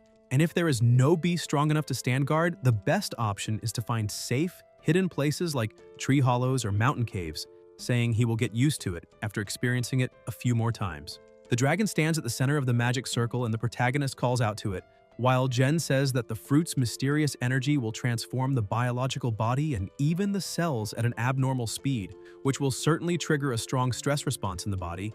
After all, the bear energy fruit is famous for its aggressive effects among energy fruits. The dragon begins releasing extremely powerful energy. 3 days have already passed since it ate its first bear energy fruit, and in these 13 days its size has rapidly grown to approach the limit of the growth stage. Its strength, endurance, and physique are no longer weaker than the peak of that stage and may even surpass it. And since arriving there, it has eaten about 8 to 9 bear energy fruits. The dragon seems to have a talent for provoking itself, and its challenge success rate leaves Lin both shocked and embarrassed. In 3 days, it fought around 20 bears with a win rate close to 50%. And aside from the first foolish bear that the dragon defeated by luck, the real reason for such a high success rate is the hero, the treasure hunting beast. Almost every bear the dragon challenged was one that treasure hunters had previously discovered, which is why Jen only managed to obtain a single bear energy fruit in more than 10 days, while the dragon obtained 8. This is the secret Lin has still not been able to figure out. The dragon roars, and the protagonist asks whether it means it is sensing again the bear that used that talent ability on the first day. The dragon nods, and Sue tells them to go take a look. Hidden behind bushes, Heng wonders whether this is another fight and thinks that the armored wolf is a mid-level, dangerous species that usually lives in dark caves and mining veins, and since this is the grizzly forest, it must be a tamed pet. There is a tamer nearby saying that, as expected, that guy is not enough, and ordering his armored wolf to advance and eliminate the bear. The protagonist thinks that the heavy armored wolf has no weaknesses, that it is a powerful special danger species comparable to a weaker high-level dangerous species, and far stronger than Ju's red flame tiger. That wolf is in perfect stage and well-maintained. It charges at the bear, strikes it, and knocks it down with a single blow, and Su is shocked by how easily the bear was defeated. Brother Huang had already said that Black Lantern Castle is a force that has existed in this wilderness for 100 years, and that in the process of development, battles and conflicts are inevitable, so some enemies naturally emerge. The force hostile to Black Lantern Castle appears to be made up of tamers, who control heavily armored wolves, because they dominate a habitat of armored wolves just as Black Lantern Castle controls the grizzly forest, though on a smaller scale. Their appearance in the forest is no surprise, and they must have come for the bear energy fruit. Su wonders how they plan to preserve it, knowing that not even Black Lantern Castle has fully grasped the sinister method of harvesting energy fruits. The masked tamer approaches the fruit with a syringe and injects something into it, and Heng wonders what that is. The protagonist notices a scout beast above them. The tamer continues applying the liquid until he hears a sound and, annoyed, mutters that he never thought a rat would be hiding there. He calls his pet to take a look and mounts it. A few minutes later, the tamer is chasing after the dragon, with Su riding on its back, and Heng thinks that this man is capable of taming a special classification dangerous species, a heavy armored wolf, and even sneaking into the grizzly forest while concealing his identity to avoid detection. So he must be someone important. The protagonist grabs the radio and reports that he has found an illegal hunter and requests reinforcements, but the radio has no battery. Su realizes he has been too relaxed at the gathering point for too long, and that relying on his teacher's name for protection made him less cautious. He vows to himself that he will bring this information back and leave alive. Heng releases energy to boost his pet's speed, while the tamer continues riding the wolf in pursuit, ordering the heavy armored wolf to use its awakened skill to catch up and eliminate the rat and the beast. The wolf stops, looks ahead, and activates its awakening, Devil Attack, Straight Line Shadow Strike, rapidly closing the distance. The protagonist reacts and orders his pet to use Level 2 Devil Attack and keep running toward the densest area of trees. The dragon keeps running and flapping its wings, and Su thinks that the acceleration effect of Level 2 Speed Boost is not as strong as Straight Line Shadow Strike, but it has the advantage of changing direction. Since the enemy likes reckless attacks, it is better to lure those strikes into the trees, and if luck allows, even drag the senior brother into the chaos. The wolf uses its paws and head to smash trees in half, and the tamer comments that the rat is too fast to escape. He then summons another beast, an electric-type tiger, mounts it, and orders it to pursue them. The tiger bursts forward at terrifying speed, quickly catching up to the dragon. Su's pet manages to dodge the attack but still takes a scratch, and Heng recognizes it as a special classification, dangerous species, a lightning light tiger at the perfect stage. He realizes that at this rate, even if they are not captured, they will still be badly injured. At that moment, the protagonist comes up with an idea and asks the treasure hunting beast to guide them to the nearest bear leader's territory. The treasure hunter tilts its head, points the direction, and the dragon shoots off along that route. Su orders his pet not only to flee, but also to counterattack with Earth Spear Sacrifice, and while retreating, the dragon activates the skill and raises a stone barrier. The tamer commands his pet to attack, his ring begins to glow, the wolf smashes through the stones, and the chase continues. The tamer sneers that he does not believe the boy can escape. Heng looks back and sees the pursuer refusing to give up, the tamer ordering them to be found. The tiger sniffs around and begins to feel fear, and the tamer asks what is happening. When inside a cave, a series of red eyes open in the darkness. The bear chief emerges from its den, and the tamer panics upon realizing it is a leader-rank monster, ordering his pet to run. On the other side of the forest, the protagonist looks back and thinks that the bear leader can summon the entire group to attack, and that without his teacher's token, even a powerful hunter like this will not be able to withstand all the bears of the grizzly forest. He orders the dragon to run, saying they must return to base and call Senior Suayu, otherwise many of the forest's energy fruits will be stolen. The dragon activates Level 2 Devil Attack speed until it suddenly stops, and Su shouts for it to dodge quickly. The dragon leaps and climbs onto a tree. The tamer remarks that it is a pity that he was lucky to dodge, and Heng asks whether he really managed to catch up. The tamer replies that his lightning light tiger has a target locking ability, so even at long range it can still track the enemy. The protagonist realizes it is a tracking skill. The tamer says that using the bear leader to draw danger and then fleeing to report is a clever strategy. But Su must understand that a tamer of his level is easy to use an idiot bear as a shield, and that in the end, he is nothing more than someone who can only control a low-level scaled lizard. He orders the tiger to finish everything. The tiger charges, but suddenly stops, confused and frightened. The dragon activates level 2 awakened power, and Su understands that the treasure-hunting beast, being of the mysterious type, has used its talent skill, illusion, making the pursuer see the dragon as an ordinary scaled lizard. Although the dragon's power cannot completely restrain the tiger, it is enough to buy a few seconds. Fortunately, he had prepared a smoke bomb using residue extracted from dense black grease, and now it finally proves useful. The explosion erupts, smoke spreads, and the dragon shoots away. Heng says this is their last chance.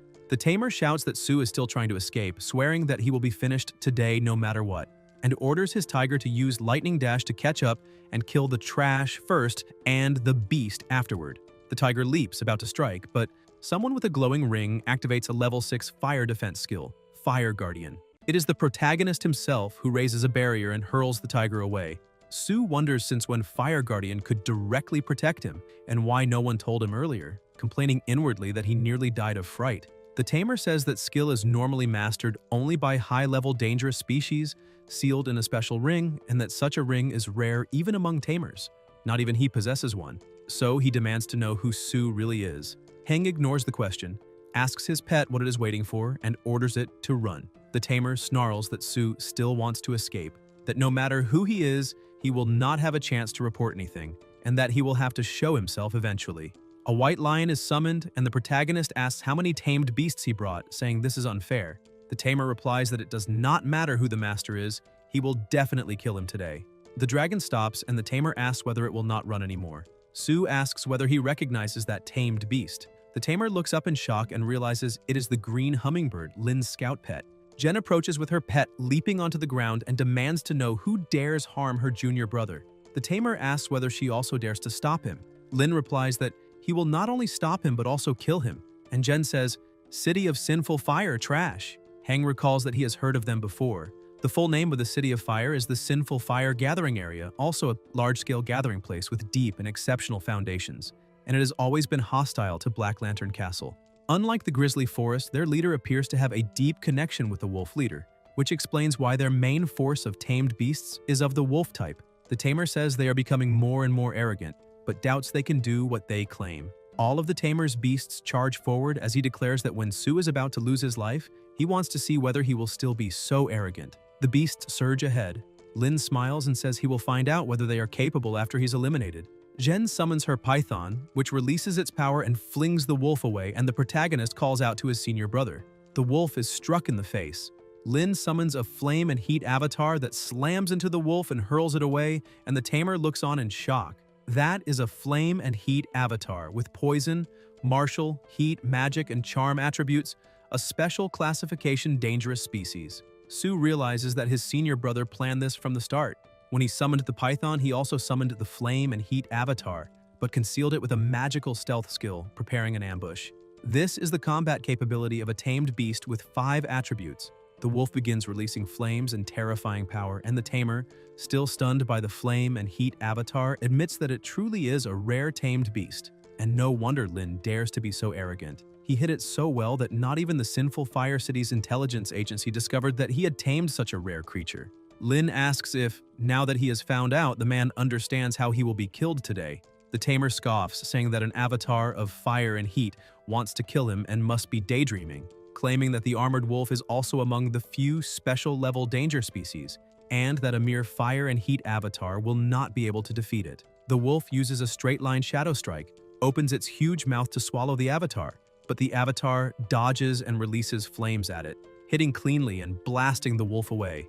The protagonist is shocked, wondering if his senior brother is really that strong, and the tamer says that power is terrifying. He asks if Lin thinks he can seriously injure his heavy armored wolf, ordering the wolf to reapply its armor. Jen orders the avatar to make him feel even more pain and use Heat Fist, crystal form. The avatar's strength surges and the two charge together, their blows colliding in a massive explosion. Flames spread around the avatar with tremendous energy. The tamer admits it is incredible, saying that As expected of a rare tamed beast like a fire and heat avatar, it can master both classification type and awakened type skills, and no wonder it managed to heavily injure his heavy armored wolf. The tamer then summons another beast, a red-scaled beast, and Lin asks if he thinks that trash can help him defeat him. The tamer replies that he does not need to defeat him, only stall him, because people will naturally arrive to kill Lin.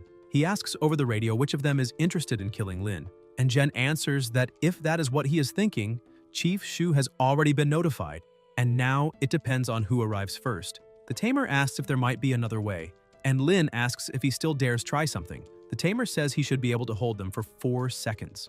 The red beast charges, and Lin orders the avatar to use the superheated explosive strike. A violent impact erupts, immense power surging outward, and the tamer says that even a rat about to be finished dares come closer. The smoke begins to shift and the dragon appears within it. The tamer thinks that all their beasts are tied up and Sue can seize the moment now.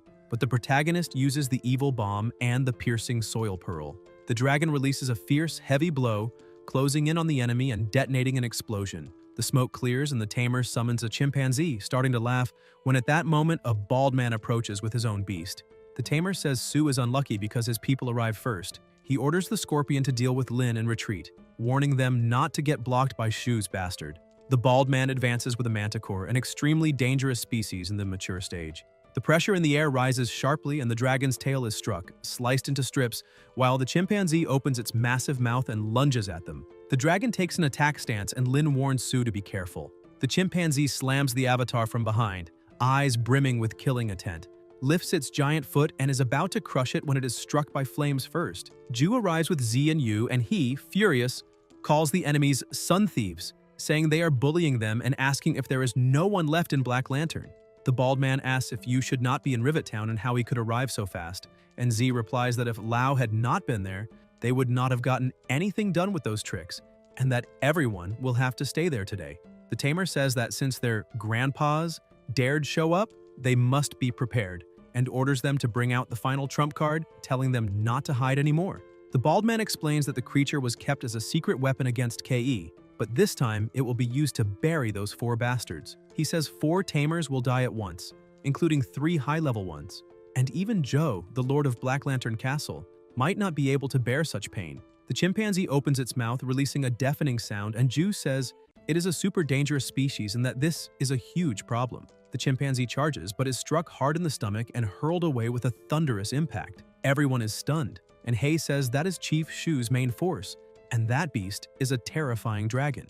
Z comments that it truly is the most powerful, super dangerous species in a completed stage among them all, and the golden-backed, steel-armed ape was finished in 2 blows. The terrifying dragon opens its enormous mouth and lets out a booming roar. Everyone stays on high alert, and the protagonist asks if this is the power of a super dangerous species, while the bald man tells his partner that Shu K is here and they need to run. A beam fires in front of them, trying to hit them. The tamer falls off the tiger and is struck by overwhelming force, while the bald man keeps running. Shu K approaches with his beast and says he did not expect those men to infiltrate the bear forest while he was away, thanking everyone for their hard work, until he notices something. The python has been killed, and Lin is beside it, watching with grief. KE asks who did that, and Sue answers that it was the out-of-control Earth Dragon of that sneaky bastard from Sin City. Shu orders everyone to be taken back to base to rest. Ju says she understands, and KE leaves with the dragon, telling them to leave the rest to him. Later, elsewhere in the forest, 4 people talk, saying that the plan that seemed foolproof was ruined by a little bastard, and that Lei, Tu, and Ma did not escape and were probably all finished by Zhu. The masked one curses, saying those intelligence agents should be hanged because they did not even find out that Shui and that kid were in the grizzly forest, so they only tried to avoid Lin and Ju. The partner beside him says it is too late to talk nonsense. The operation has been discovered by KE and the mission is declared a failure, and the best thing is to send the news back to the gathering point so they can prepare in advance, because hiding is not the kind of gathering point that takes a loss and does not retaliate. 2 of them agree and ask about the other, and the bald man tells them not to worry about him, that he can decide for himself. They fall silent for a moment until they hear a commotion. They ask what happened, and KE bursts out of the bushes with his beast. They stare in shock when they realize it is KE, then turn and run. Back at the grizzly forest base, many beasts lie finished, and Shu says that most of the intruders were eliminated, and that 2 fish slipped through the net, but it is not worth chasing them. Ju comments that if they are transferred off the mountain, it will be dangerous. Ke says he took a quick look at each area, and the losses this time are not that great. There are hundreds of xiangli fruit trees in the grizzly bear forest, but only one out of every few dozen was harvested, less than a tenth. On the other hand, the bears killed and wounded nearly 100 invading creatures, which is a major loss for the entire grizzly group. The owner of the grizzly bear forest, the bear leader, will certainly be furious when he finds out, but they will not be held responsible for the later consequences, because Black Lantern Castle will launch revenge against the City of Sinful Fire to give the grizzly forest's owner an explanation. As for the individual losses, Ke acknowledges that Lin's losses were not small. He promises to report the truth to the castle and try to compensate him with a super dangerous cub of excellent qualifications. Regarding Ju and She, the timely support from both will be considered a meritorious service and properly reported to the higher authorities. Yu thinks to himself that it was fortunate they did not investigate why the young master left his post without authorization and remained in Bear Forest. Shu then asks why he was not in Rivet Town and what he was doing there. She replies that he came to support Lin and Su. Ke tells him to stop pretending, stating that he has no patience to argue about that and that he will take him back to Rivet Town immediately and make him stay there. Shu leaves awkwardly without arguing. Shu comments that the plan of Sinfire City being thwarted this time was mainly due to Su and Heng, and that both deserve credit. He believes the castle lord will be very satisfied and will not hesitate to reward them. Since they are in Grizzly Forest, they cannot ignore the achievements obtained there. Shu suggests that the base warehouse has many valuable items, and that he can choose one or two as a reward. Su replies that if Lin had not arrived in time, even though the enemy's plan was ruined, he would probably have lost his life, and that it would be better to transfer this reward to his senior brother. Ke smiles and says that it is a good thing to see two juniors so harmonious. He assures them that both are indispensable and that Lin's rewards and compensations will be decided directly by the castle lord, so there is no need to refuse them. He then tells them to prepare, as he will take them to the warehouse. Su asks to wait until the next day, claiming that it is not very convenient at that moment. At night, elsewhere, Heng comments that after reflecting for a long time, he has finally reached a conclusion. If one is to choose a treasure, it would be a waste not to consult the ancient records. He says that the final destination of beast tamers is always the same, to turn their beasts into dragons, reaching the top of the food chain. However, the journey to become a dragon is extremely dangerous and requires countless precious materials to obtain a tiny chance of success. In this context, the cost-benefit ratio of the treasure hunting beast becomes even more evident, because a treasure hunting dragon beast would have a much higher probability of obtaining evolutionary materials. Just as there are various ways for a scaled lizard to transform into a dragon, there is also more than one path for the treasure hunting beast to evolve. However, while lizards have dozens of evolutionary routes, treasure hunting beasts have only 9. 8 of them depend on the bloodlines of other dragons. To preserve the ability to obtain treasures, there is only one option: evolve into a treasure hunting dragon beast, still under the dominion of the mysterious system. Su opens the ancient book and decides to wait until dawn to go to the warehouse in search of treasures. The next day, at the Grizzly Forest base, he asks if he can already go to the warehouse. Ju replies that the chief asked him to inform them that a border observation station happened to discover traces of a Sinfire City supply convoy the previous night. Without wasting time, the chief departed immediately to destroy it. Ju comments in an ironic tone that if only it had been finished yesterday, and that now the reward will have to wait for his return. At that moment, Heng has a sudden idea and tells his pet that he has just thought of something important. The dragon is confused, but the two leave quickly. Hei observes the scene and complains, asking why he spends the whole day grumbling. In the forest, Su walks with his pet by his side, reflecting that Hei washed Chi, which made him remember that the bears of Grizzly Forest probably never received proper care. After the recent invasion, many of them were also injured. He recalls that the ancient dragon code contains an appropriate recipe for bears and that, using the treasure hunting beast, he can find docile individuals. Su concludes that no one said the only way to obtain Xiangli is by fighting. He calls his pet to make use of the remaining time in Brown Bear Forest and move on. The dragon, still confused, simply follows him. Under his leadership, relying on the treasure hunting beast, the dragon lizard, and the special formula of the ancient dragon code, one person and 2 beasts go through another abundant harvest. They heal a brown bear again and even give it a bath, obtaining a good reward: 3 complete Xiangli fruits and some rare bird eggs, all handed over to the dragon serpent lizard. At night, something unexpected happens. The bear assumes an attack stance and activates a level 4 illumination skill. Heng watches carefully and says that Since the food was delicious, the bear wants to repay them with a battle. The dragon also takes a combat stance. The bear charges, but the dragon attacks first. Sue comments that it is a pity since his pet's broken tail has not yet recovered. The bear hits it head-on, knocking it down and pinning it. Sue tells his pet to admit defeat, reminding it that the injury has not healed yet, but the dragon insists on fighting. The bear glares at the dragon with red eyes and raises its paw to attack. The dragon grabs both paws, unleashes its power, and activates Dragon Song combined with the Warhammer, releasing an absurd force. Heng gets excited at the sight while the bear flees in terror. Sue is surprised to realize that this is a level 4 illuminated skill. He approaches his pet, strokes it, and says he did not expect it to be so talented in Long Wei, reaching the 4th level of illumination. Fragments of the dragon's skin begin to fall off, which makes Heng worried. Suddenly, an overwhelming energy is released. The dragon's tail regenerates and becomes even more powerful. Sue is astonished and recognizes this as late growth, finally manifested. Elsewhere, Ke asks whether the dragon serpent really grew and whether what he heard is true. The answer is affirmative, and Lin is testing the creature. Shu asks if this is happening on the training field. At the base entrance, Jen calls his junior brother and asks whether the chief has already returned. Ke replies that the supply convoy has been dealt with a small delay, and comments that he heard Sue's dragon lizard has reached the final growth stage. Lin confirms that it fully meets the standards of that stage. Shu remarks that the progress is truly incredible. The castle lord only expected him to break his limits, and entering the final stage would already have been a bonus. He did not expect him to completely exceed expectations, demonstrating the true spirit of the Black Lantern. He orders that, the next morning, arrangements be made to go to Ermet City, and that someone take the young man back to the castle as the special training has been completed. Before that, however, he will take him to the storage to choose rewards. Sue says he has just returned and that the journey was exhausting, suggesting choosing the next day. Ke responds that he already broke his promise before, and that since he had promised 2 items, he will compensate him by allowing him to choose 1 more. In the warehouse of the Brown Bear Forest Base, Sue asks if he can really choose freely. Shu says he will wait outside. Heng runs excitedly at the sight of the quantity of treasures, commenting on the vastness of the Brown Bear Forest, which includes forests, lakes, rivers, valleys, and hills, each region producing different materials. Sue remembers that he can only choose 3 items and asks the treasure hunting beast to look for something specific mentioned the previous night. If they find it, he will help it evolve into a treasure hunting dragon beast.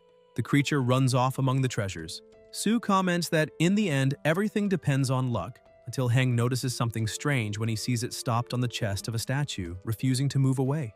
In the city, people carry boxes back and forth. One of the men holds a piece of paper and warns them to be careful with the pilot master's baby. Lin comments that Chief Shu recently eliminated several gathering points of Sinfire City, and that, judging by their style, revenge is inevitable, so it is best to double their vigilance on the road. Shua asks what he's talking about and who exactly is being looked down on, stating that now that Sue has arrived in Rivet City, he has entered their territory and they can guarantee that he will return safely.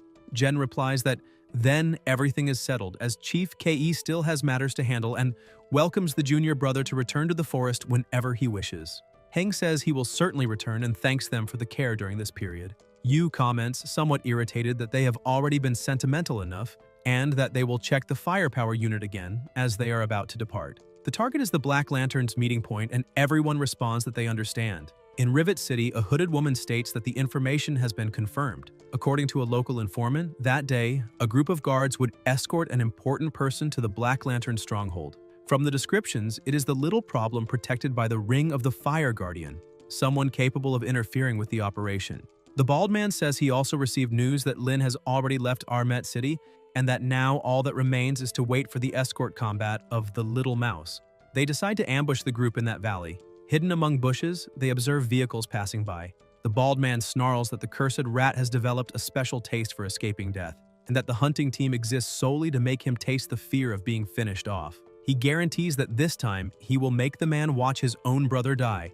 Suddenly, an explosion echoes. The bald man asks what happened, and Lin appears from behind with his avatar, telling him to stop hiding. He says that the 2 companions have already been massacred by Shu, and that, as for him, he will handle the job personally. The bald man panics and says that it is impossible. Jen tells him to look more carefully and asks whether Sue's team deliberately stopped at the entrance of the valley without entering it.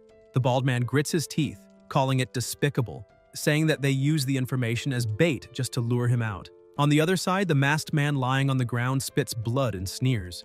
saying that when it comes to despicable methods, no one surpasses Sinfire City itself. Ke replies coldly that he is there only to protect the Black Lantern Knights, otherwise there would be no reason for them to cross blades. The Avatar releases its power and Ju steps forward, increasing the pressure on the battlefield. Meanwhile, the vehicles continue moving. Su observes from a distance and calculates that, judging by the level of destruction, it must be a high-tier dangerous species. He remembers that his senior brother asked them to depart with a half-hour delay precisely because of this. Realizing that the situation has been resolved, Su calls the chief, thanks him for the support, and says that in the future when Ke returns to the castle, Juan will personally offer thanks. Ke simply tells him to hurry up and not keep the castle lord waiting. 2 days later, at the Black Lantern gathering point, the fortress master remarks that he heard Heng worked hard and asks whether there was significant progress. Heng replies that he did not disappoint his teacher. He then summons his dragon. Zul stands up, walks over to the creature, and begins examining it closely, even opening its mouth to inspect it. Su grows tense, thinking it would be best if the dragon did not move, because if the master became irritated, he could easily tear it apart. He comments that Sinfire City has been severely struck in recent days by the vassals sent by the master, including the armored wolf breeding sites, which were also destroyed by the senior brother. Heng asks whether they will not attempt revenge again against Grizzly Forest and Lin, Ju, and the others. The fortress master tells him not to worry. The Lord of the Forest has secretly returned, and unless the ruler of Sinfire comes personally, no one would dare cause trouble. Moreover, Heng not only completed the special training, but also contributed greatly to the illegal hunting case in Sinhuo. Su asks whether the master still has the high-level dragon scales he gave him before, and whether he could eat another slice. Zul laughs and asks whether just one piece is enough, saying that he performed excellently and asking whether he does not want to formally enroll as a disciple, or if he desires anything else. Su asks to request a reward on behalf of his senior brother, stating that in Grizzly Forest, if Lin had not sacrificed the main combat force to restrain the beast and save him, he might not have returned alive. He comments that Lin is indeed a good seedling with spiritual cultivation at its peak, and that after the new year, someone will send a Qingyan Liaohu cub as compensation, so that the rescue will not have been in vain. Heng thinks that Lin truly received a blessing in disguise. Zul adds that he also arranged a villa for Su, suggesting that he use his free time to visit his sister and organize the move, since the grand competition of the Six Lands is about to begin. Su thanks him and says that he lived up to expectations. As he leaves, he calls him and says that as a teacher, he must teach him something. Excessive humility is not a virtue in the world of masters. Strength must be respected, and when it is necessary to fight, one must fight. On the way home, Zul's words echo in Su's mind. After everything he experienced in Sinfire City, he understands that he can choose to be a moral person, but only if he has enough strength to force others to listen to his morality. When he arrives home, he hears a female voice commenting on an old scandal of his. Confused, he wonders which old woman is spreading that. When he opens the door and announces that he is back, Qing runs to hug him, saying that she heard from the guards that he was attacked on the way. Su replies that everything is fine and that it is already over. Only then does he notice two young women in the living room. Qing explains that they are colleagues from the administrative department and the materials department, Meng Wan and Jin Mei Li. Su tries to say something, but Qing interrupts him, launching into a speech about marriage, children, and stability, saying that she chose girls with good hips, and that they even helped prepare the table. Su says that he is tired and wants to sleep a bit before eating. Dinner proceeds in an awkward atmosphere until he takes out the treasure hunting beast, immediately drawing the attention of the three women. Later, as they leave, Qing says that he should accompany them home. Jin replies that it is not necessary since they live nearby and only need to cross the street. Meng agrees, saying that she expected something more lively, but found someone very reserved. At that moment, Su feels something strange and tells everyone to be careful. A giant rat appears ahead. Mei Li panics and asks how a rat that big could appear there. Su explains that it is a giant rat, a low-level dangerous species in the adult stage, possibly mutated after eating the remains of beast tamers animals. He warns that giant rats live in packs and tells them to move back. Red eyes begin to appear, but Su summons the dragon. The rats panic and flee. The dragon charges and eliminates them with ease. Guards rush over, praising the feat. Su instructs them to request a blood-tailed cat from their security department, because if such rats invade the area, something serious could happen. He orders the bodies to be sent to the internal office and informs them that villa number 73 is now his. Later, Heng discovers that this villa was He's former residence, and that since then, the troublesome Lu Ling, the neighbor across the way, has begun behaving himself, especially after seeing Su's sister. One of the men tells them to be careful not to dirty Master Su's garden. Su Reng, however, already had other plans to make use of the corpses of those dreadful rats, because raising and maintaining beasts as mounts, especially the snake dragon lizard, the great devourer, along with the consumables for dragon transformation and skill development, is extremely costly. The thick black grease previously used to make money is, after all, a material for crafting strange items and also a strategic resource. And if it circulates too easily among many traders, it becomes unsuitable. The mutant ferocious rat that appeared this time, however, makes Su Reng consider another possibility, related to the ancient dragon code, the fragrance of plasma, also called the bloodline fragrance, whose name already indicates its function. The principle of this perfume is to simulate an illusion almost connected through plasma between the tamer and the pet, allowing both to immerse in it for a short period to accelerate mental synchronization, bond formation, and even training for those who have not yet become riders. It can also accelerate spiritual connection with young pets in Yucheongdan. Thinking about this, Su Reng believes that the bloodline fragrance could become a mass-produced commodity, so he adds venom from the dream-devouring worm's poison sac to the fluff on the underside of the moon orchid leaf, bonds it with a binding agent, and performs distillation and purification. As he mixes, he wonders if that is really the scent of plasma, and comments that if it truly works, it would be a good way to make money since the cost is low, although he is unsure whether the effect will meet expectations. The little one asks what happened and what that smell is. Under the effect of the plasma aroma, Su Reng and the treasure-hunting beast enter a hallucination at the same time. Reng seems to have become the old father of the adult treasure hunter, and after the little one was born, he would take it out every day to hunt for treasure until they found a massive mountain of riches. The treasure-hunting beast enters a dazed, egg-eyed state, its body paralyzed with excitement, in front of the Lord's treasure. The Lord says that if he does not come to see him again, he will personally go to him. Su Reng apologizes, saying he has been busy moving and forgot. The Lord replies that he knows and that he should follow him. The Lord walks, and a snake coils around his arm. Su Reng thinks it is a parasitic guard beast, the most dangerous crocodile squid slave, with mysterious dual attack and defense lines, impenetrable innate abilities, and capable of strengthening the entire treasury. To open the door, one needs the castle owner's verbal promise. Otherwise, the person will be swallowed in a single bite. Compared to that, Chief Chu's treasury is not on the same level. The door opens and the Lord explains that the second-floor treasury is the fundamental reserve of the Black Light's gathering and that this is the first time he has promised a beginner rider 3 items. Not wanting to disappoint the castle owner, Reng thanks him and accepts, saying it is good to have someone helping. Unlike Chief Shu's messy treasury, the second floor of the Black Lights resembles a massive library, with treasures neatly arranged and items covered by acrylic-like cases emitting a faint glow. Su Reng thinks about not disappointing the castle owner and making the most of the opportunity. Above, there is a dangerous investigative species, the Evil Eye Monitor, whose racial ability of light and shadow regression allows it to see reflected images with clarity superior to an X-ray. And he knows there are many other security measures there. He tells the treasure-hunting beast that this time, it can hunt through Yu Yinwu and lead him to the dragon scale and the 2 materials for transformation in the fire guard space. With the help of the treasure-hunting beast, Su Reng finds high-level dragon scales and 100 grams of spiritual essence, but the floating secret stone does not appear. The beast becomes excited, and Reng states that it is definitely not a floating secret stone. The Lord explains that it is a high-level dragon scale mixed with essence, and asks how he managed to knock down the ceiling. Su Reng replies that he simply does not have such a piece at home.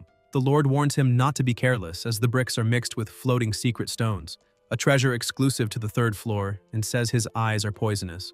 Su Reng thinks that poisonous or not, he is a treasure hunter capable of finding even treasures hidden in the ceiling. Later, Reng sits with a book in hand and says that all the materials needed for the dragon transformation ceremony are now ready. He keeps flipping through the book while the treasure beast watches in confusion. Su Reng comments that he had imagined something like a dragon lizard and wonders if it really turned out to be something so simple and crude. He then picks up the treasure beast, places it in a spot full of riches, making its eyes shine, and announces that the dragon transformation ceremony will begin.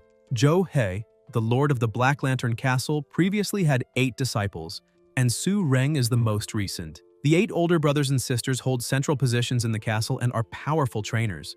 This improvised meeting, initially between Bai Susu and the eldest sister Kuna, to discuss with Lu Ling, the candidate for the hunting guard, ends up being used by the 3rd senior brother to introduce Su Reng to the 2 senior sisters, so he rushes to the door. Everyone sits around the table. Kyu comments that she heard the teacher intends to form the 8th hunting guard and asks whether all team members and followers have gathered. Susu replies that those summoned have already assembled and asks if they are still choosing the final member. The protagonist listens silently and thinks of Karara Mamoru, while Ku says she does not know. The hunting guards are a special group composed of trainers from the Black Lantern gathering area, although other gathering areas also form similar structures. They are responsible for hunting the offspring of dangerous creatures in the wild, with the main objective of collecting materials and treasures. Each Black Lantern hunting guard consists of 4 drivers and 12 followers, and currently there are 7 active guards in the entire area. The beast eggs used by the Black Lantern to select tamers are all brought back by hunter Huang Wei, which makes this organization extremely important.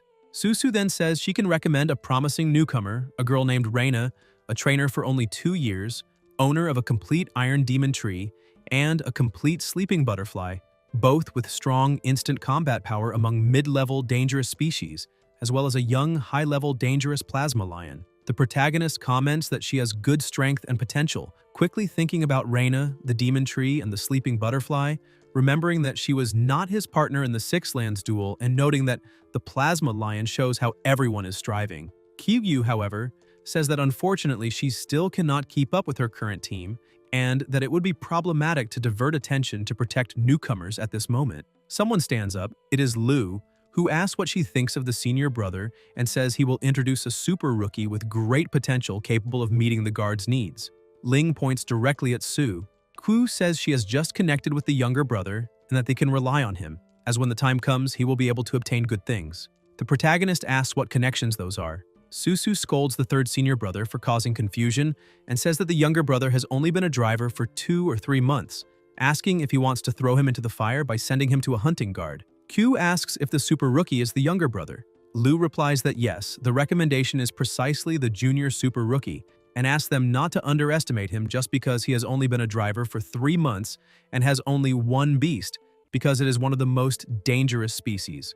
He recalls that the brother's snake dragon, more than a month ago, while reinforcing the northern defense line, was already in full growth, and that according to its talent after Grizzly and the Feast, that growth should not yet have ended, characterizing late-stage development. Q questions whether a highly dangerous species can be called a super rookie, and Susu asks whether the snake dragon lizard is truly entering its late growth stage. The ring on the protagonist's hand begins to glow, and everyone realizes he has just summoned his beast.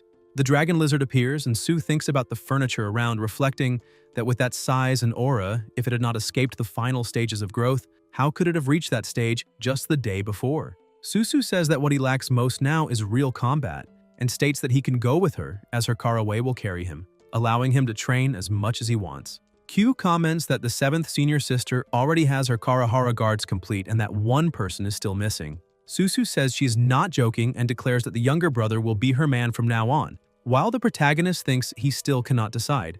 Ling asks if there are so many guests today, and then Tim appears, son of Papa Jolly and owner of the pharmacy where Su had tested the bloodline incense. To deal with the 6 places confrontation, Su plans to replace all previous plasma incense with Ganke, rapidly strengthening the snake dragon lizard. The bloodline incense is a new drug, unprecedented in the Black Lantern, costing 100,000 per bottle. Since the market has not yet opened, Su has only been able to send free samples to pharmacies with initially modest effects. Even so, Tim shows up wanting to buy a large quantity. The seller asks for 10 more bottles. Su says he only brought 1 sample that was already sold 10 days ago and that he does not accept credit. Tim clarifies that he will pay up front, shows cards prepared by his father, and Su cannot understand how everything changed so quickly. Later, the seller says they can make money and obtain products, asks them to contact him if there is news.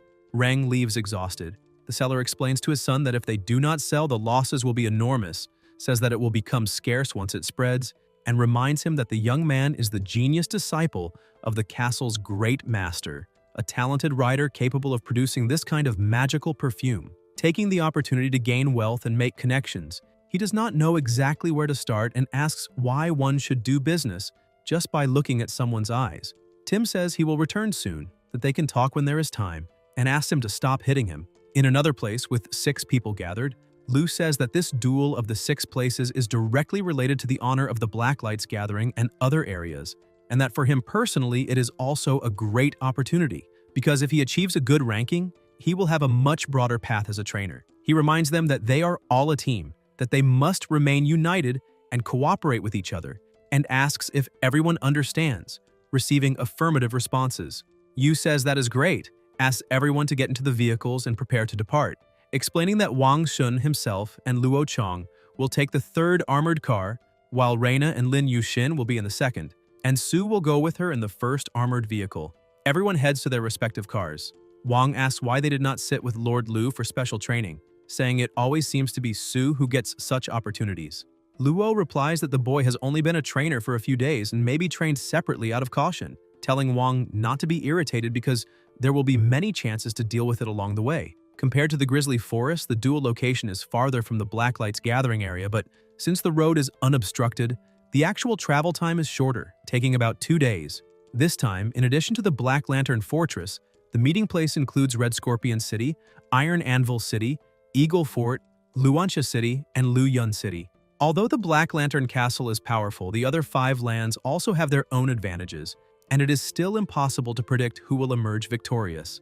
Near the mountains, with tents set up and a bonfire lit in the center, Lu explains that the third group will be responsible for the first half of the night watch and then check the nearby fortifications, while the first and second groups handle food. The protagonist thinks that the general's special training will still take some time, so they can warm up on their own first until he notices something strange and spots the treasure hunter. Finding it impressive, the treasure hunting beast is summoned. Reng holds it and says it is a dragon scale, the plasma dragon bloodline granted by a high-level dragon scale.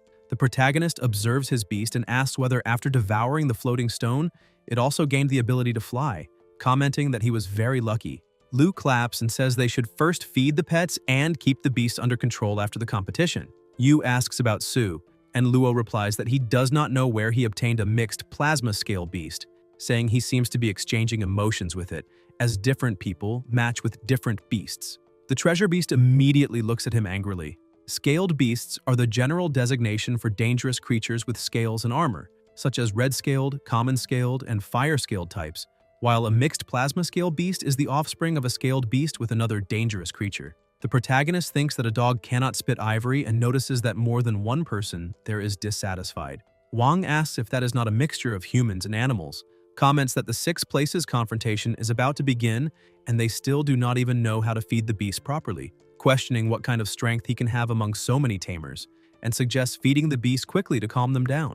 They summon their beasts: the Highland Earth, the Steel-Helmed Mountain Lion, the Iron Demon Tree, the Sleeping Butterfly, the Plasma Lion, the Flower Phantom Tiger, and the Electric-Tailed Swallow.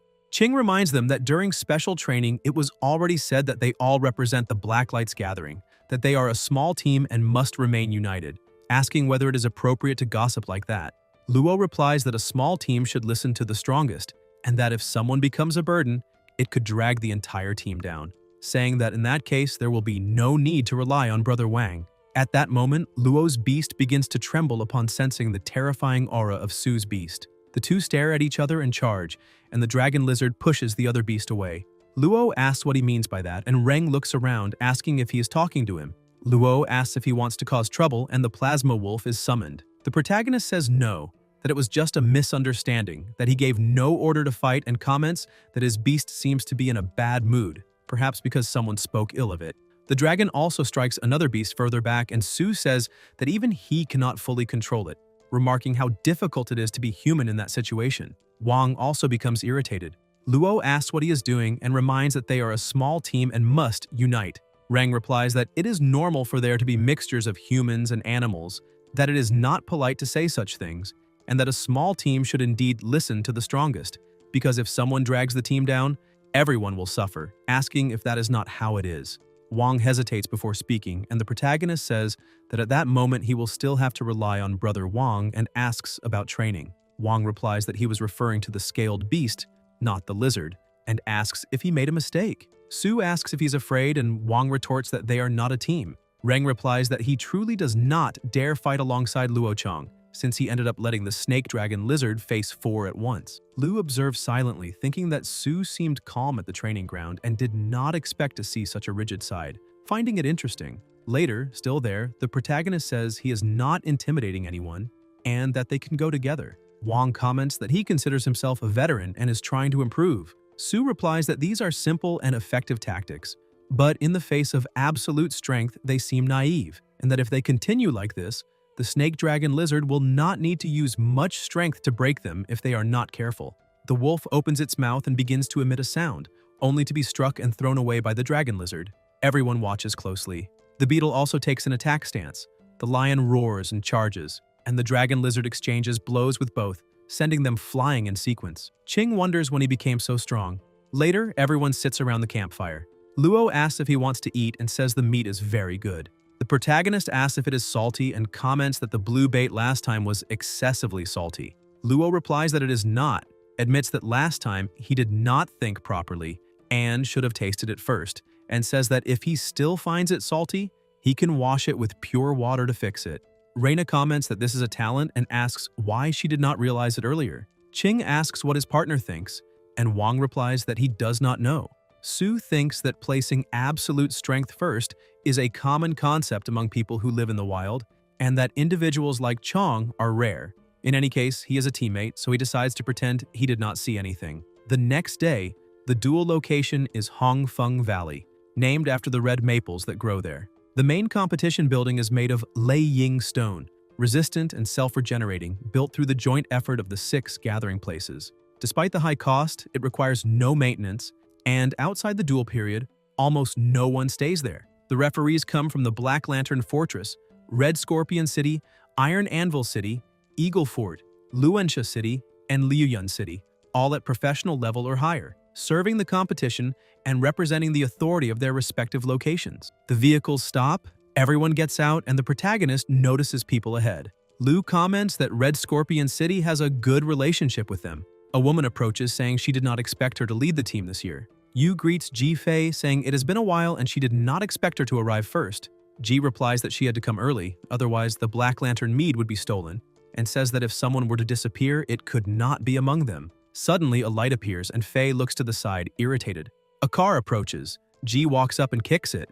Someone gets out asking who offended her and why she kicked the vehicle. Fei asks who told him to honk and says it was bothering her. The partner beside him takes the blame and says he will drink as punishment. Ji comments that drinking is not a problem, as hiding will not give even a sip of mead. The young man tries to speak until his partner notices someone nearby, and the protagonist also notices, wondering if that is the seed player from Iron Anvil City. No one sleeps well at night as convoys arrive one after another, but everyone manages to gather. The next day, after the explanation of the traditional rules and the referee's oath, the duel of the 6 places officially begins. The point system is relatively fair. 30 people fight 5 times by draw. A victory adds 1 point, and a defeat subtracts 1 point. At the end, the 8 with the highest scores advance to the quarterfinals. In the arena at the registration counter, Ji reminds that each person can only register 2 beasts. Su thinks the snake dragon lizard is easy to register but decides not to expose the treasure-hunting dragon beast to avoid greed. Reng begins filling out the form, and a young man comments that surprisingly, in a place as large as the Black Lantern Gathering, there is so much trash, mocking the fact that he brought a mixed plasma-scale beast, saying he has already earned points with that. On the Hongfeng Valley field, the announcer declares that in the first round of individual qualifiers, each player can switch beasts at most once, and once a beast loses combat capability, it is defeated. On one side, Black Lantern Castle, Su. On the other, Liuyun City, Yunhe. The fight begins. The opponent, beside his mid-level Clouded Leopard, asks him to show his arsenal. The protagonist remarks who there would be the cannon fodder, saying that just a mid-level dangerous species might not even be enough for Luo Chong to defeat. The opponent tells him not to worry, states that even if he only has blood-scale beasts, he will not be intimidated, proposes a fair fight, and says that a tamer's training begins with the mind, and that even if one is weaker, one must dare to fight. People in the audience comment on what kind of big-tailed wolf is pretending to be a mid-level dangerous species. The dragon lizard is summoned, looks to the side, and lies down calmly. The opponent questions the scaled lizard and says that without fighting spirit, it cannot be high-level, ordering the leopard to attack. The leopard charges, and the dragon calmly knocks it away with a single strike, sending it flying. The opponent questions what suspicious method was used, and others also raise doubts about how the Black Lantern Fortress won. Yunhe requests to use the second beast control. A red-haired man shouts for a report alleging cheating, while a blonde comments that he does not even know that it is the most dangerous snake dragon lizard, asking whether the beast is not a mixed plasma-scaled one. The opponent summons another beast, which is also knocked down with a single strike.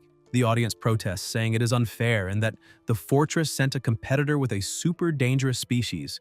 Luo replies that his brother's snake dragon lizard has not yet reached maturity, that even though it is only 1 day away, it does not exceed the competition limit, asking whether anyone there has the ability to subdue a super dangerous species, and concludes that it is envy, saying that he and his brother grew up among beast eggs since childhood. On the day he became a trainer, the Sorcerer Knights gang lined up to beg, and he tells them to take a good look at themselves. Wang looks at his partner and comments that that boy must have been misled by Su, saying he definitely was not like that in his time, and asks how she can approach a man like that without even knowing him well. The first round of the 6 places duel is basically a collision of cannon fodder from all social strata, and a true master can control the enemy with a single move, like Su, although naturally there are also those who pretend to be weak to surprise later. In addition to Su's overwhelming victory for Black Lantern Castle and his group, it is worth mentioning that Wang unleashed his power this time, and his opponents, with comparable strength, engaged in a fierce battle, both sides fighting on stage for nearly 20 minutes before the end. Reina also scores a point, and the scores of Wang Shun, Luo Chong, Lin Yuxin, and Lei Na stand at 1 point each. By the 4th round, Su Huan faces Wang Yi from Iron Anvil City, one of the 8 favorites who controls 2 mature high-risk species.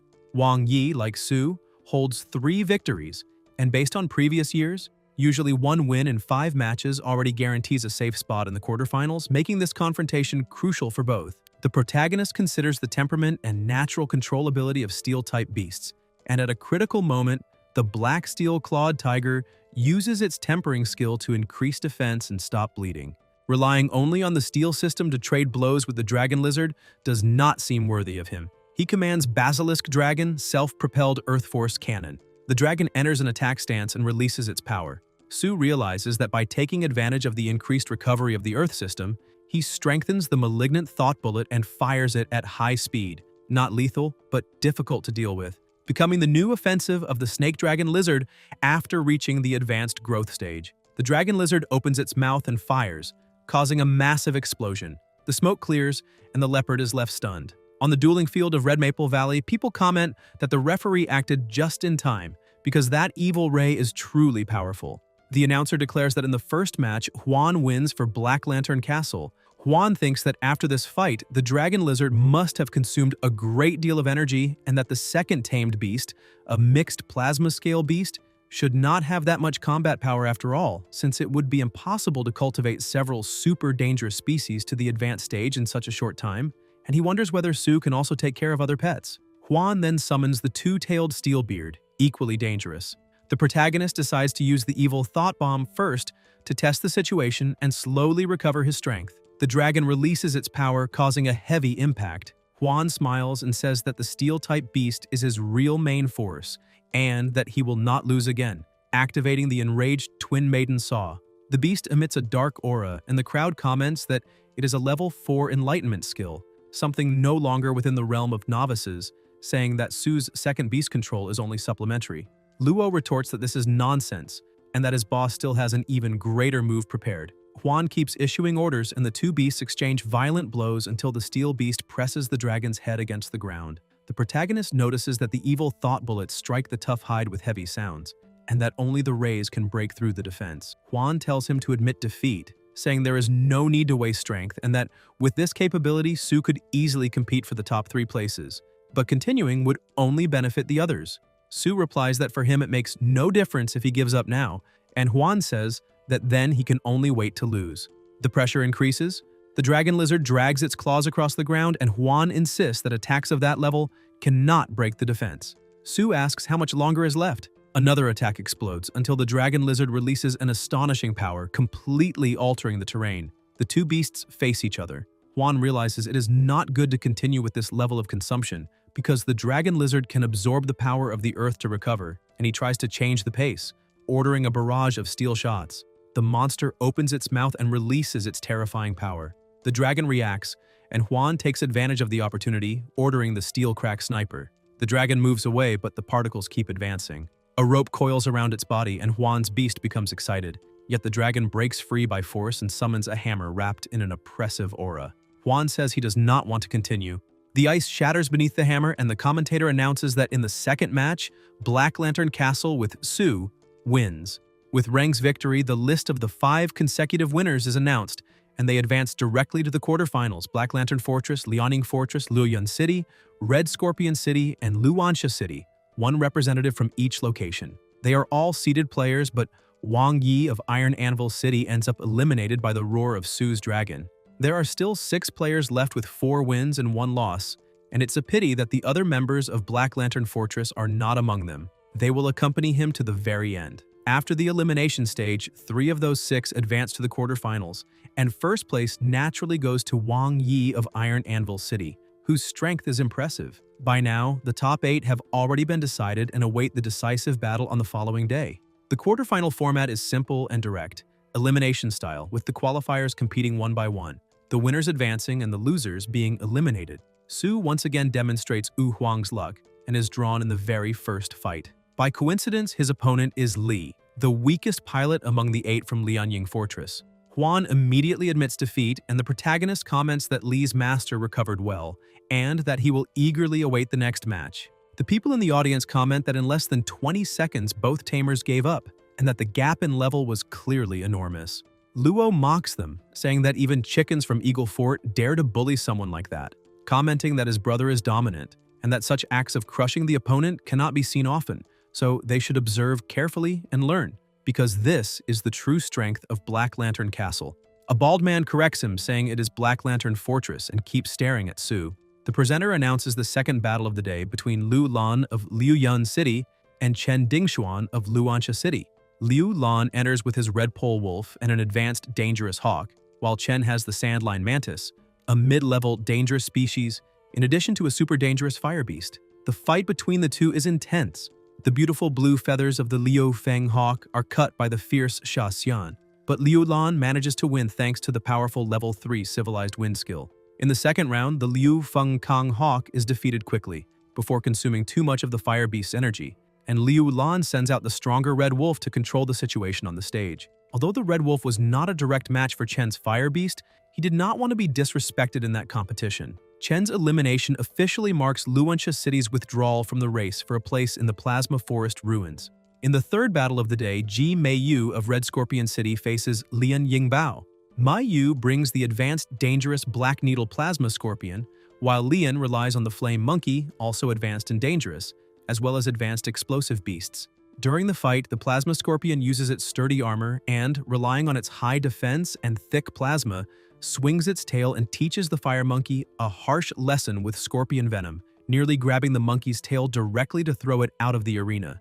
Just when everyone thinks the result is already decided, a mortally venomous needle reverses the situation. In the next round, Kwang Zureng sacrifices an explosive beast and attempts a long-range offensive, but ends up being confronted by the Great Scorpion King and is violently thrown against the iron plate. It becomes clear that this time, Kwang Zureng lost to bad luck, and Ji Meiyu successfully advances to the semifinals. The two remain in the arena. Huang thinks that he first encountered a pervert with a high-level dangerous species, then managed to come back through a rematch. But that fate is unfair because now he has run into Huo Hong, someone almost as monstrous as Huan. The representatives of Iron Anvil City have no intention of giving up easily, but in the face of this, they can only admit defeat. The bald man addresses Su of Black Lantern Castle, saying that now both of them are victorious and asking if he dares accept the challenge. The protagonist wonders why he's looking at him since he had only intended to wait for the draw. Luo asks why he does not accept, reminding him that his own brother already accepted, and that he cannot simply eliminate him. Su comments that all the people responsible for this are the people he offended, and Luo asks him to listen to the explanation. Reng lightly smacks him and tells him to explain what kind of idiot he is. The bald man provokes Su again, saying that he just defeated a pilot who humiliated himself even in Eagle Fort and asks what kind of villain he was to be so disorganized now. Su asks him to listen, saying there is a misunderstanding. The bald man shoots back, asking whether the tamer who bullies people is not the same person and what there is to explain. Luo shouts that that is exactly right, that there is nothing to explain. The bald man summons his gorilla wrapped in flames. Su realizes that this is the evolved form of the fire monkey, a super dangerous species at the final stage of growth, and that if it lands another direct blow, the situation will become complicated. The dragon lizard is also summoned, and the two beasts stare at each other. The bald man thinks it is better not to fight head-on and decides to use the monkey's flexibility to wear the opponent down, since he still has his main beast, wanting to see how Su intends to win. The gorilla releases even more flames and charges, but the dragon lizard dodges and moves away, glancing sideways. The bald man notices and thinks that this enlightenment skill is level 4, the Dragon Song Warhammer, and imagines that Su is secretly accumulating power. He orders the explosive monkey to open the armor. The gorilla charges again, wrapped in fire. The dragon lizard rises up, releasing a terrifying aura, and the two rush at each other. The bald man says that he already knew he would use the Dragon Song Warhammer, and asks whether he thinks he is Wang's iron bastard. He shouts "Furious Monkey Head," and the monkey responds with red eyes. The dragon lizard senses something strange. The bald man says that with the armor, the head is now both the strongest defense and the strongest attack, and that he will show how to withstand the Dragon Roar Warhammer. Su replies by asking what self-awareness is and who said that the power gathered in the throat is the Dragon Roar Warhammer, explaining that it is actually a technique perfected by the snake dragon lizard's throat sac talent, compressing evil lightning. The dragon charges and fires the rays. The bald man senses the danger and orders a retreat, but it is already too late. The dragon lizard releases an extreme power and opens a huge hole through the middle of the gorilla's body. The bald man watches in silence. The presenter announces that after the battle, Su of Black Lantern Castle has won. The bald man, however, says it is not over yet and summons his eagle, stating that this time he will not give another chance. The protagonist thinks it is very unfair to the snake dragon to limit the fight to the rule of being knocked out of the arena, since the griffin is excellent in aerial combat, while the snake dragon has never experienced that kind of battle and he wants to settle everything in a single move. The bald man, meanwhile, realizes that even after the explosive monkey had already consumed a great deal of energy, the snake dragon still retains astonishing strength, and that almost insane desire to fight truly alarms him. Su says that maybe there is a way to try and ask them to wait a little. At that moment, a voice announces surrender, and Reng looks to the side and sees Lu, who states that as the leader of Black Lantern Castle, he has the right to make that decision on behalf of the players. The sudden decision leaves Reng confused for an instant, but he quickly understands the reason. The Duel of the Six Places only served to define 3 entry slots into the secret site of the Plasma Forest Ruins, and the rewards for first, second, and third place are exactly the same, with no additional benefit. According to Lu, the wisest course is to preserve strength, and whether or not to use a false name is not the main point, but rather ensuring that once inside the ruins, they can obtain the maximum benefits, because that is the true meaning of victory. In the end, Su Reng places second in the final, securing the slot, while Huo Hong and Ji Meiyu take first and third respectively, officially bringing the competition of the 6 places to a close. Afterward, inside the tent, the protagonist enters and sits down at Lu's request. She says that the castle lord has probably already told him the origin of the secret site of the Blood Forest Ruins, but that what she's about to say next is extremely important if he wants to gain real benefits there, and that he must memorize everything carefully. Su replies that he understands, special training complete. Lu explains that she should have told him this before the competition, but since the castle lord did not have high expectations for this year's performance, it ended up being saved for now. Reng thinks that she really does like catching him off guard. Lu says that he is the second driver of Black Lantern Fortress to win a spot in the past 3 duels. In the previous edition, the castle stopped in the top 4, and in the last one, the 8th senior sister, Bai Susu, also earned a place. She asks if he knows what the most valuable item in the Plasma Forest Ruins is, and the protagonist thinks that there would be no way for him to know if no one had ever told him. In the Plasma Forest Ruins, there are many pets that are extremely rare in the outside world, nourished year-round by the energy of the secret site, with often astonishing potential. These young creatures are highly valuable and difficult to find, but according to the owner of the ruins, it is not permitted to take too many of them. Finding 1 or 2 that truly match oneself is already considered the greatest gain of the trip. In addition, if there is still capacity, it is also possible to collect resources in a targeted way since the ruins are rich in plasma and dragon-type materials, which can be used or traded with other trainers. Su thinks that the way she describes it, this opportunity is truly rare, and he remembers that he still has the treasure-hunting beast. Lu adds that the secret land of the Blood Forest Ruins is extremely vast, and that even after years of joint exploration by the 6 great gathering places, only about 1/10 has been mapped. Considering that they belong to the domain of the Black Lantern, that is all the information currently available. She recommends that he first explore the already known areas since they are relatively safer, and reinforces the importance of caution, reminding him that despite the ruins owner's verbal promise to protect visitors, over the years many people entered and never returned. Sue replies once again that he understands. Special training complete. Yu tells him to take something with him before leaving. Sue asks what it is, and Lu explains that although it is strange for the castle lord to have sealed a trace of the first principal power of pet control, since it can be used to open the ruins and is a trump card left by the lord himself, it is best to carry it with him. At the entrance to the Plasma Forest ruins, Yu tells them to begin. Everyone places a hand on a stone which starts to glow and forms a circle of energy around them. Reng asks whether that is the spiritual energy of an almost professional tamer, commenting that it is truly powerful. The energy keeps expanding, forming another circle, and a voice asks whether the time has already come to open the secret site again this year. The dragon sticks its head out of the energy, and the announcer answers that yes, the time has come for the annual opening of the Plasma Forest ruins. The voice orders them to connect and a passage opens. Lu explains that from that passage it is possible to cross the energy barrier and enter the secret site, where an entire mountain is available for exploration. When the time runs out, everyone will be sent back by the owner of the ruins. Next, the protagonist and the bald man walk to the passage and enter. A dinosaur head appears and says that the commander told him to fetch them and that he will imprint them with his bad breath. That way, as long as they do not attack first, the creatures of the Plasma Forest will not attack them without reason. He warns, however, that if they dare to invade the inner ring or the central area of the forest, he cannot guarantee anything because there are creatures there whose strength is not inferior to theirs.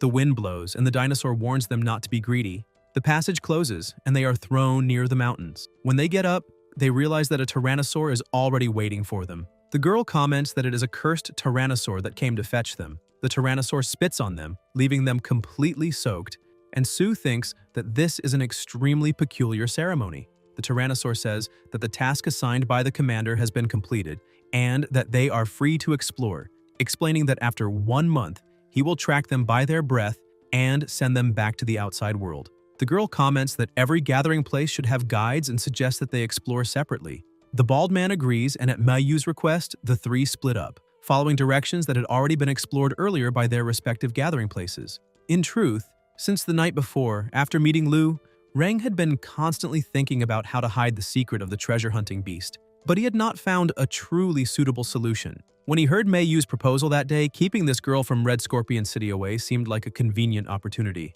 The protagonist asks the treasure-hunting beast if it is sure that the thing grows in that place. The beast becomes irritated, and Sue asks how he could possibly not believe it, telling it to lead the way. He thinks that the hair removal grass prefers shade and a dry environment, but the entire place seems far too damp. The dragon flies, Reng mounts it, and thinks that ever since the creature digested the floating secret stone and learned to float and fly, it no longer likes being carried, and besides, it weighs more than 20 kilos, far too heavy to hold for long, until the protagonist notices something and feels that there is another world there, a hidden dry environment with a misty flow of water. The dragon keeps flying, the treasure-hunting beast jumps near the water and points ahead. Sue looks on in surprise and thinks that in the records of the Black Lantern Castle veterans, that thing is called Shedskin, but in the ancient dragon canon, it is the famous Huajiao Shedskin. It is born after thousands of years in the marrow of a dragon, after the fall of a giant dragon in a specific environment, and can allow weak bloodlines to gain the chance to transform into a Jiaolong. The older it is, the greater its value, changing color every 10 years and growing an extra leaf every 7 years. Reng thinks that he has found something extraordinary. They observe the surroundings, the treasure-hunting beast jumps onto the protagonist, and he tells the lizard to fall back. They quickly retreat and hide behind the rocks.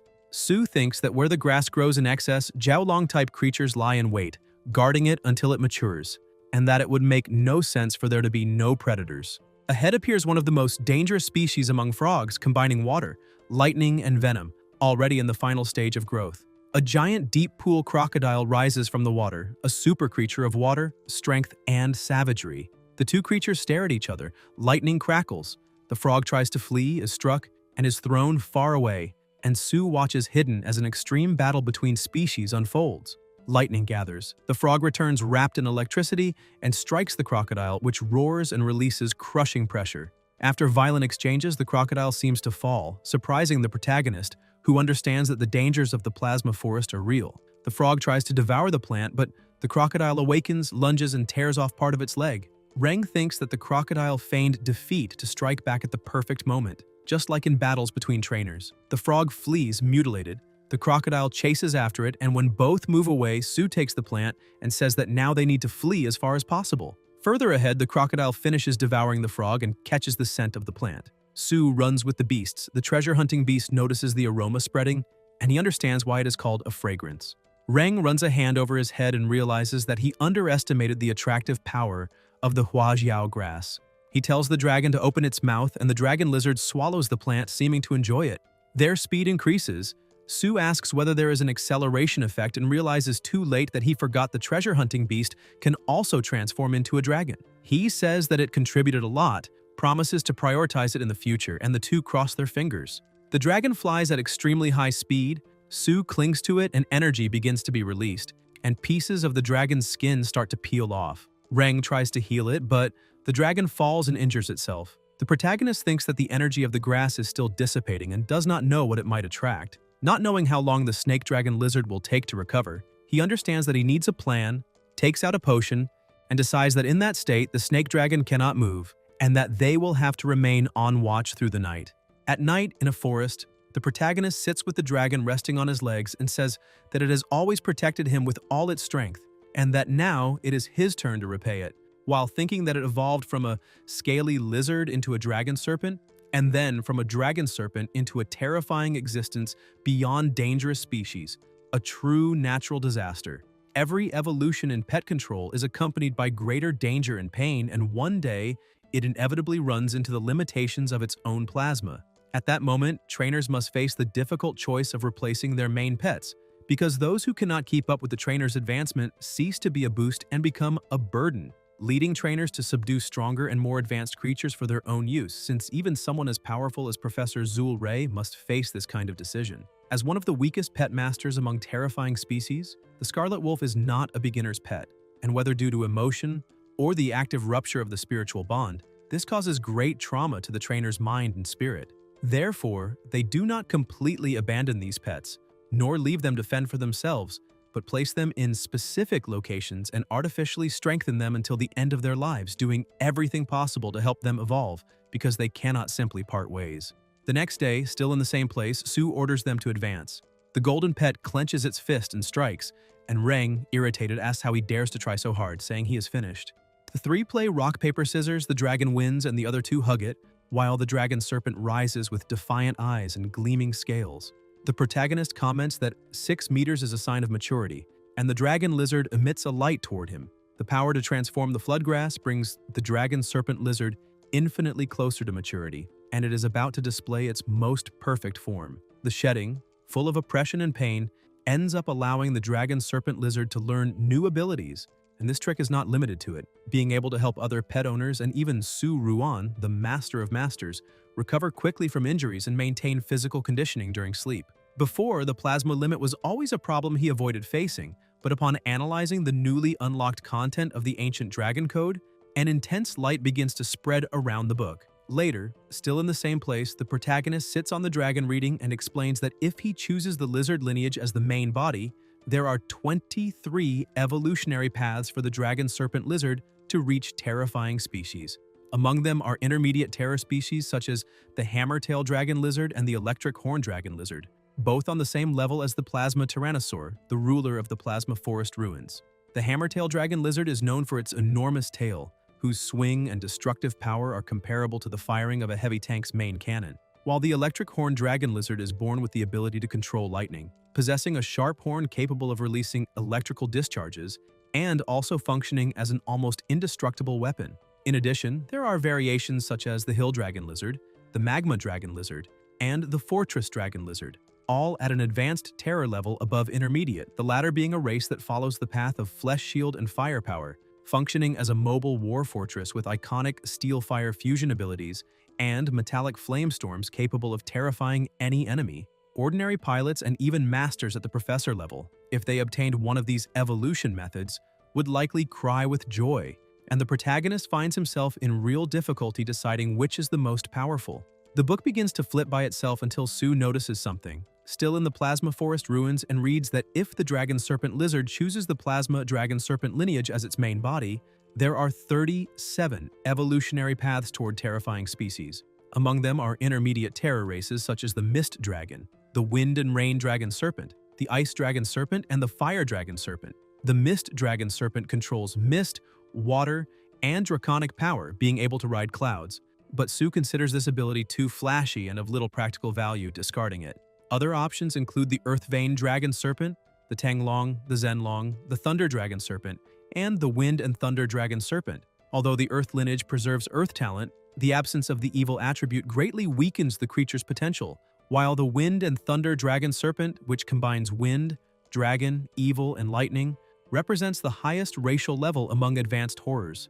This dragon serpent masterfully controls wind and thunder, possesses nearly perfect potential, and although the bulwark dragon lizard is extremely powerful, its excessive size works against it, making the wind and thunder dragon serpent the ideal choice.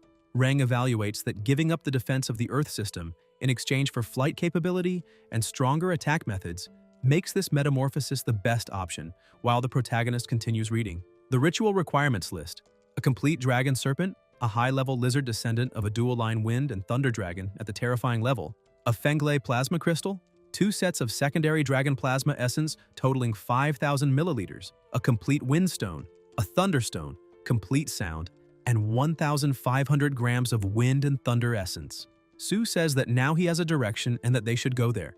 On the Moonbay Plain, Reng approaches with his pet and comments that their luck must have run out, as in the last 3 days they found nothing of value.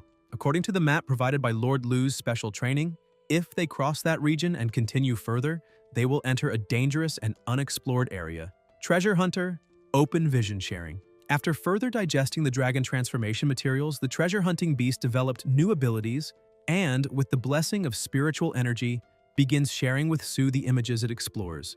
The protagonist asks what that is and says that from the situation, it seems to be 2 fiery dragon beasts with rising demonic energy, and that they have just captured one of them. He asks if that is not a tree and whether trees can also walk. The beasts around roar along with the tree. Sue feels that the tree is strange, as if he had seen it before. Reng continues flipping through the book and says he found the answer. It is an energy-absorbing tree.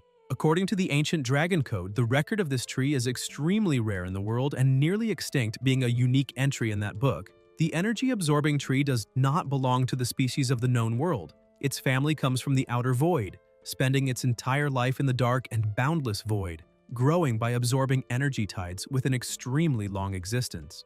When they reach the end of their lives, these trees float in the void in the form of seeds until they absorb enough energy to germinate again, repeating the cycle until even the seed form is destroyed. Those that appear in the known world enter through void fissures into secret lands, and another reason for their rarity is their inability to produce offspring. The protagonist comments that this is like a pillow when one is sleepy, because the ability of the energy-absorbing tree can fully accelerate the transformation of the dragon serpent lizard.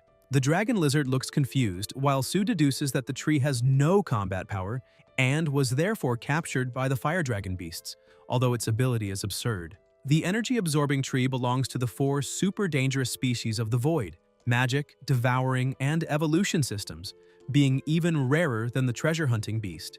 It can swallow large amounts of energy, store it, and generate fruits when necessary. Even a small piece is enough to sustain a beast for a long time, drastically increasing the master's endurance.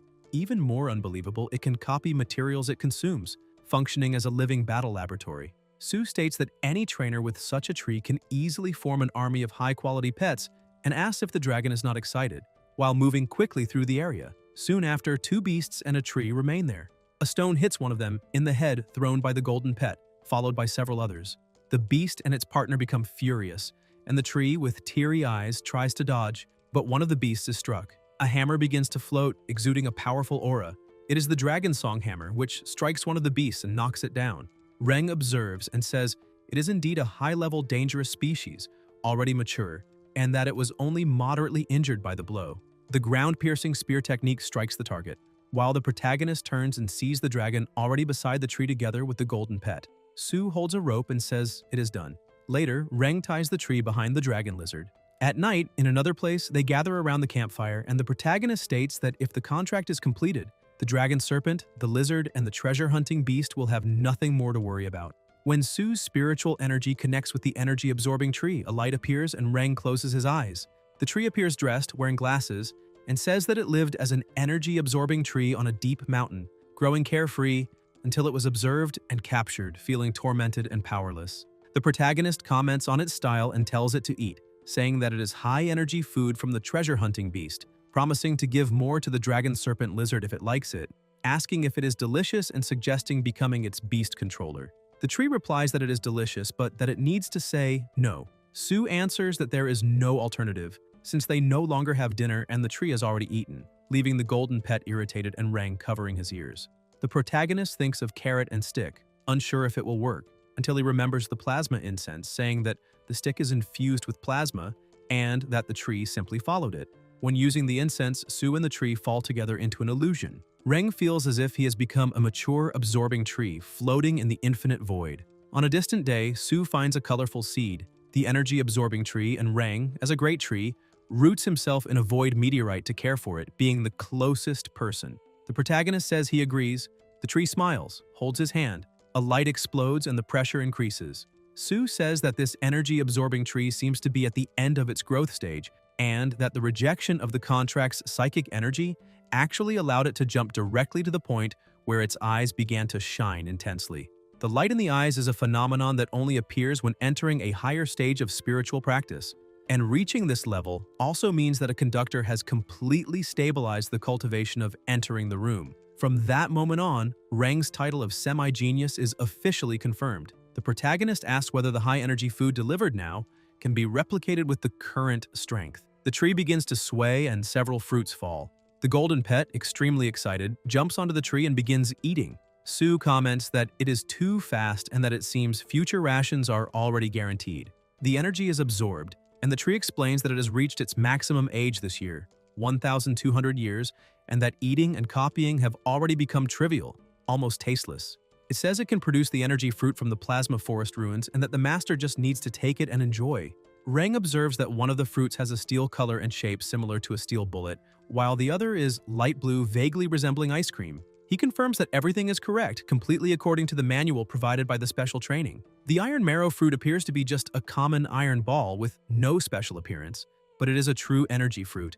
According to the records of the Black Lantern meeting place, to this day only the plasma forest ruins have managed to produce it. In the past, the forest of iron marrow fruits was occupied by a super dangerous species of hammer-horned rhinoceroses with steel armor, covered in hundreds of scales similar to those of the fruit tree itself. Now, with an energy-absorbing tree, it is as if they carry the remnants of the plasma forest with them. The greatest effect of the iron marrow fruit is that, after being ingested, it forms a layer as resistant as steel on the surface of the pet.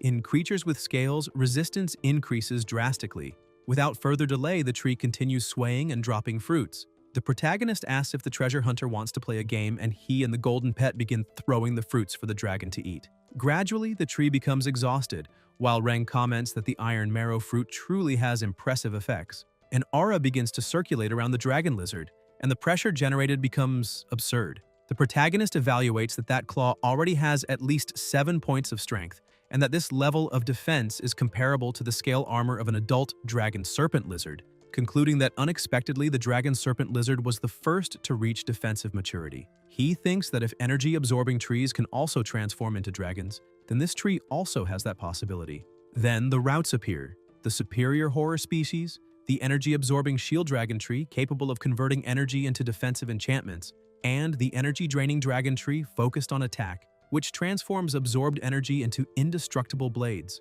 Sue states that although compared to the first two dragon transformation routes, the third direction almost has no combat or defense capability, it is clearly the most suitable for him. This route corresponds to the main terror species, the energy-absorbing dragon tree, an auxiliary beast controller with dragons as the main body, which receives 2 clear enhancements. The efficiency of the produced energy fruit is doubled, and the energy consumption of this fruit is reduced by half. The next destination becomes the Black Tomb Forest in the Plasma Forest ruins. Following the principle that thieves do not leave empty-handed, after reviewing the ancient dragon code, Rang also informs the treasure-hunting beast of the materials needed to transform the energy-absorbing dragon tree into a complete dragon. Unfortunately, after traversing the entire Moonbay Plain, they still did not obtain anything relevant, leading Rang to adjust the destination of the next stop to the Black Tomb Forest near the central area of the ruins. The Black Tomb Forest is covered with the vegetation of a dark red, almost black color, creating a gloomy and evil environment worthy of the name Black Cemetery. The level of danger there is much greater than that of the Yuewan Plain, mainly due to the large number of worms that inhabit the place and are extremely difficult to deal with. Even so, it is an area that needs to be explored. According to the elders of the Black Lantern Castle, many dragon-type horrors are buried in that region, and there are records of someone who managed to collect a terrifying treasure that only grows on dragon corpses, the Dragon Skeleton Flower. In addition, Sue has another reason to gather courage and move forward. With the help of the energy-absorbing tree, the dragon serpent lizard finally digested all the remaining energy from the flood dragon grass and successfully entered the maturity stage. They continue advancing until they stop, when Reng comments that with level 4 illumination ability, indiscriminate long-range attacks, and long-way roars, they should already have the capacity to face creatures in the depths of the forest. Even so, something does not seem right. Reng observes that according to Lord Lu's special training map, that place should have been just a shallow stream, but now it has turned into a ravine more than 10 meters deep. The stream dried up, the trenches opened, and this type of damage could only have been caused by a terrifying species. He asks whether they should continue advancing, remembering that half of the exploration time of the secret land has already passed and that wealth and opportunities are at stake, but that they must act with extreme caution. The dragon continues flying with the protagonist on its back. They pass by a stone with strange inscriptions, and soon the dragon attacks a giant snake. Sue realizes something is wrong because in less than half a day they encountered more high-level dangerous species than in the entire previous week, and this does not match the map records. Reng then notices something, pulls the golden pet, and shouts to run. The snake rises, releasing an oppressive aura. It is a super dangerous species. The evolution of the green constrictor ox, the green ox boa, and that head has clearly already reached full stage. The protagonist tells the dragon lizard to run, and the pressure in the place is intense. Sue climbs onto the dragon and says to venture into the depths of the dense forest and find a place where it cannot pass. The snake tries to attack them, but they manage to dodge. The snake opens its enormous mouth and advances toward them until the dragon lizard stops moving. Reng looks back and thinks that if he had not followed, he should have thrown it away, and says that now it is certain they must have entered the plasma forest ruins by mistake. If they go back the same way, they might encounter that giant anaconda again. The golden pet becomes irritated, and the protagonist says they will diligently search for the dragon plasma treasure that has not been seen for more than half a month just ahead. With the help of the energy-absorbing tree, the treasure hunter finally entered the intermediate growth stage, and the detection range of its talent abilities also expanded, from a radius of several kilometers in the early growth stages to a radius of 15 kilometers. But this time, the treasure the hunter sensed was more than 10 kilometers away. Sue becomes increasingly frightened as he travels this short distance of more than 10 kilometers, in the direction guided by the treasure-hunting beast.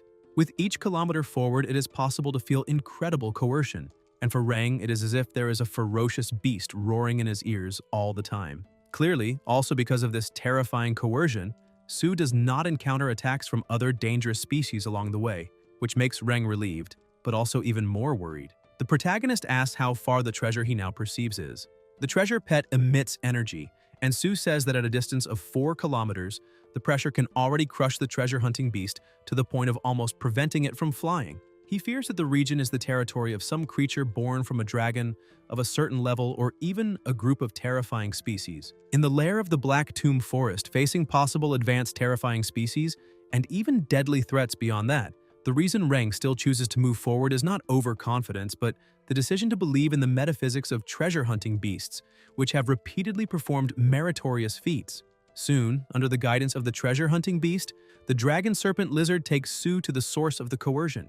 As the treasure hunter said, there is nothing there, and there are no dangerous creatures posing an immediate threat. It is a nest located in a huge cave, whose entrance is more than 10 meters high. The highest point inside the cave exceeds 200 meters, resembling the lair of an extremely large terror dragon species. The protagonist looks surprised. Unexpectedly, there are many finished bones scattered throughout the lair. Sue says the lair is enormous, until he notices something and becomes even more surprised to perceive a dragon source, a plasma pool. He did not expect something like that to exist. Some dangerous and horrific creatures, although less intelligent than humans, have also established a barbaric and primitive civilization. The Longquan plasma pool is the use of energy from a dangerous biological civilization to cultivate descendants, and some powerful dragon creatures build a special cultivation tool called the Dragon Plasma Source to increase the descendants' potential and the concentration of dragon plasma. The way to build the Long Qi Suiquan is extremely bloody, barbaric, and primitive, made from plasma essence and even the life force of gigantic dragon creatures. The protagonist asks why the dragon lizard is still standing, and tells it to drink quickly, saying this is a dragon treasure. The dragon lizard's eyes shine and it approaches the water to start drinking. Su says this is too slow and orders the tree to be summoned. Then the tree stands still and begins to grow, saying it is already developed. The branches expand, energy is emitted around it, fruits grow, the pressure intensifies and soon calms down. Reng asks if this is copying. The golden pet becomes excited upon seeing the treasures, and the protagonist says it is dragon plasma marrow, and that there is a lot. According to the records of the ancient dragon code, dragon plasma marrow does not form innately, but accompanies the formation of a type of treasure after the plasma pool and longquan. At least the vitality and blood essence of dragon descendants above the terrifying level are required for a chance to form this type of treasure, and in terms of rarity, it is inferior to the dragon plasma crystallization needed for the dragon serpent and dragon lizard. However, the bottom of the pool was paved with a thin layer of dragon marrow, which probably cost nearly 100 yuan. To condense so much dragon marrow, it may not be as simple as 3 or 5 completed terrifying level dragon descendants. Su thinks that at least 10 or more essences of vitality and plasma from terrifying dragon descendants might be needed to condense so much dragon plasma marrow, and concludes that this is something they cannot afford to meddle with. Reng observes and thinks there is no doubt and that they must leave now. It is a cocoon again, and the treasure-hunting beast has indeed activated the purification ability of the Longquan plasma lake. Forcing the treasure hunter to leave would not only waste the opportunity but could also seriously injure it. The protagonist knows how dangerous that enormous lair is, and in his heart there is a voice telling him to flee. The energy-absorbing tree is withdrawn, but right beneath it, there were 2 mysterious giant eggs full of red plasma and covered with dark red lines. For the dragon serpent lizard, this may be the greatest opportunity in the plasma forest ruins. Su says that in 10 minutes they must eat what they can and take what they can, and that when the time is up, regardless of whether the treasure-hunting beast has completed the plasma purification, they will leave immediately. Reng thinks that this time they did not disappoint the Black Lantern Castle. In the cave of the Black Tomb Forest, the protagonist kneels on the ground murmuring that he simply cannot do it. The dragon has a full belly, and Su asks if it really cannot eat anymore since there are still many left and it is almost time to leave. The dragon starts devouring the defeated beast and Heng watches, asking if that will become the scale armor of supreme terror. A dark aura approaches and everyone looks on in fear as a deafening noise echoes. The protagonist says it has returned and that they need to go, because failing the purification is better than losing their lives, so they need to escape. An egg begins to move and Su notices it, saying they must lure that guy away because the treasure-hunting beast is about to emerge from its cocoon. The dragon watches carefully and starts walking, and Heng asks if that is what it just sensed.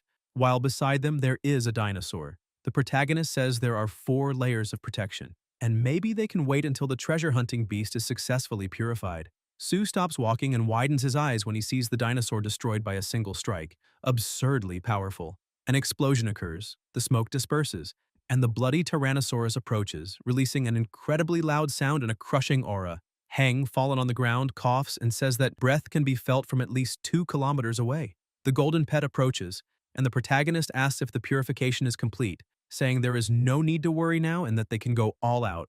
The dragon follows the scent while the Tyrannosaurus unleashes its power with absurd pressure. Su says that breath will wipe them out if they are hit head-on. It is because of the eggs. It wants to seal the hole and keep those 2, and they cannot let it have them. The golden pet touches his hand and Heng asks if that is kindness. The Tyrannosaurus continues releasing its intense breath toward them, causing a massive impact until the system notifies them that the purification was successful, the growth phase has been completed, and the super dangerous treasure-hunting dragon beast has awakened. The protagonist tells it to control its altitude to 40 meters, and the treasure hunter looks confident, but Su says he is crazy because those 2 eggs are treasures and could attract something from the sky, so they need to descend. The treasure hunter descends as a light is emitted between the 2 of them, and Heng explains that these are innate concealment abilities, a benefit of the plasma purification. The Tyrannosaurus nearly hits them, but they dodge by a hair, and the protagonist is grateful that the purification was completed in time. At the current pace, they should be able to shake off the Tyrannosaurus running on 2 legs. It roars, tilts its head, and releases that terrifying breath again as it closes in. But the treasure hunter maneuvers more than 2 kilometers away, impressing the protagonist. Even so, the attacks continue, and Su says this is not good at all. The system notifies them of a speed-type technical talent. An intense light appears, and they shoot forward rapidly. Even from a distance, the Tyrannosaurus still notices them and roars. Somewhere else, Heng is already far away. The treasure hunter lands exhausted, and the protagonist says it deserves the credit for their escape, but next time they should not fly without knowing how to break. The dragon is summoned, and Sue apologizes for bothering it, saying he needs to rest. He sleeps through the entire night, and with the help of the fruits from the energy-absorbing tree, the treasure-hunting dragon beast fully recovers its physical strength. According to the ancient dragon scriptures, it is born with 3 abilities: treasure hunting talent, sealed treasure, and mystical premonition. The treasure call draws special items out of hiding, and mystical premonition improves risk evasion. Avoiding direct combat, it excels at theft. After purifying its bloodline, it also gained the ability to restrain the dragon's soul, collecting nearby souls for its own use. In the forest, the crocodile realizes that the plant it was protecting has been taken and becomes furious. With the help of the dragon beast, Sue becomes like a tiger with wings. The flood dragon grass becomes nothing more than an appetizer, and treasures that were once unreachable now fall into his hands. Soon, it is almost time to leave the ruins. Heng recalls that, according to Master Lu, the special trainer, it is forbidden to take young animals out of the bloody forest without a spiritual bond. Dangerous species cannot leave together, except for the energy-absorbing tree. Meanwhile, the 2 pets eat the fruits, and the annoyed protagonist asks if all they know how to do is eat, or if they can help him get the eggs out of there, sarcastically saying that if they taste delicious with energy fruits, maybe they would also taste good fried. Then Sue tells him to wait and gets an idea, inspired by the great green-striped anaconda, the giant crocodile from the deep pool, and the dragon snake. These reptile beasts share one common predatory trait. They swallow their prey whole and break it down into energy and nutrients through gastric acid. And that is the key to smuggling those 2 large eggs. The dragon snake is 7 or 8 meters long, equivalent to a small truck. But even so, swallowing a dragon egg over a half a meter wide is still difficult. After that, Sue will place the dragon snake inside the sealed space, called the Russian doll, without anyone noticing. Heng picks up a fruit and everyone is confused. That blue jelly fruit is another essential piece of the plan. As a dragon predator, the dragon snake's gastric juice is terrifying. Even steel can be decomposed and fully digested with enough time. The blue gel fruit, together with the dragon plasma marrow found earlier, will form a protective layer around the egg, solving the problem. If the energy-absorbing tree had not copied all the energy fruits from the plasma forest ruins over the past decade, none of this would work. The blue gel fruit is an excellent natural coating, though it is rarely used directly because it is far too luxurious. But with the energy-absorbing tree, that is not a problem. The protagonist squeezes the fruits over the eggs, and Sue says that with the blue gel and the coating made from the unique fungus of the ruins, the 2 eggs are ready. The dragon lizard licks its mouth with shining eyes. Heng hands over the eggs and warns it to open its mouth and not bite hard because they will not taste good if they break. The protagonist throws the eggs, the dragon swallows them, and its belly becomes huge. Sue says it is done, and it is all up to him now. The next morning, near the mountains, the Tyrannosaurus declares that time is up and orders the 3 humans to show everything they found so it can check for smuggling. If everything is fine, it will escort them to the exit of the bloody forest ruins. G shows her items and qualifies. The bald man does as well, and the protagonist displays the largest bag of all, surprising everyone. Sue comments that he collected a little more, and the Tyrannosaurus examines the bag while the 2 partners hope he gets disqualified. But it says that despite the quantity, he is qualified. Irritated, the 2 complain that it is unfair, and Heng smiles, certain that it worked. The Tyrannosaurus orders them to summon all their pets, including those captured there, to check whether any are forbidden. The protagonist thinks this is bad. The bald man summons his and qualifies, and G does the same. Then Sue shows his. The bald man says there is something strange and that he will be disqualified, but the energy-absorbing tree attracts attention. The Tyrannosaurus declares that lower plant beasts, although ugly, are qualified. The tree becomes indignant, and the protagonist gets excited until the Tyrannosaurus notices something in the dragon's belly and comments on it. Sue hesitates. The dragon approaches, and the Tyrannosaurus senses a living and powerful heartbeat, a youngling with a strong bloodline from its own clan. Heng thinks about the master's talisman, but he still cannot use it. Even if it blocked one attack, escaping the ruins would be difficult. The Tyrannosaurus questions their boldness in stealing younglings until it notices a familiar aura. In the plasma forest ruins, the Tyrannosaurus race is powerful. There are dozens of bloodthirsty leaders, but only 2 evolutionary leaders, the most dangerous in the pack. A single one of them can rival an entire race. The old patriarch, loved for his fairness, was challenged by Scarface, the strongest warrior who used despicable means and seriously injured him before being expelled. It is said that he occupied a forest in the northwest and began hunting dragons to create a plasma source and produce offspring, a method forbidden by the Lord. Each Tyrannosaurus can challenge the patriarch only once. Although he failed, purified descendants can compete for the position. The protagonist realizes that something always seemed strange. Perhaps that bastard was plotting something. The Tyrannosaurus considers letting the human take that plague's offspring away to avoid future problems. And after checking, it declares that there is only food in the dragon's belly, so he is qualified. Sue thanks it with a gesture. G asks when they became so close, and the bald man says he will record everything at the meeting point. After that, a portal opens and they leave, until someone calls out to Heng. It is Chief Shu.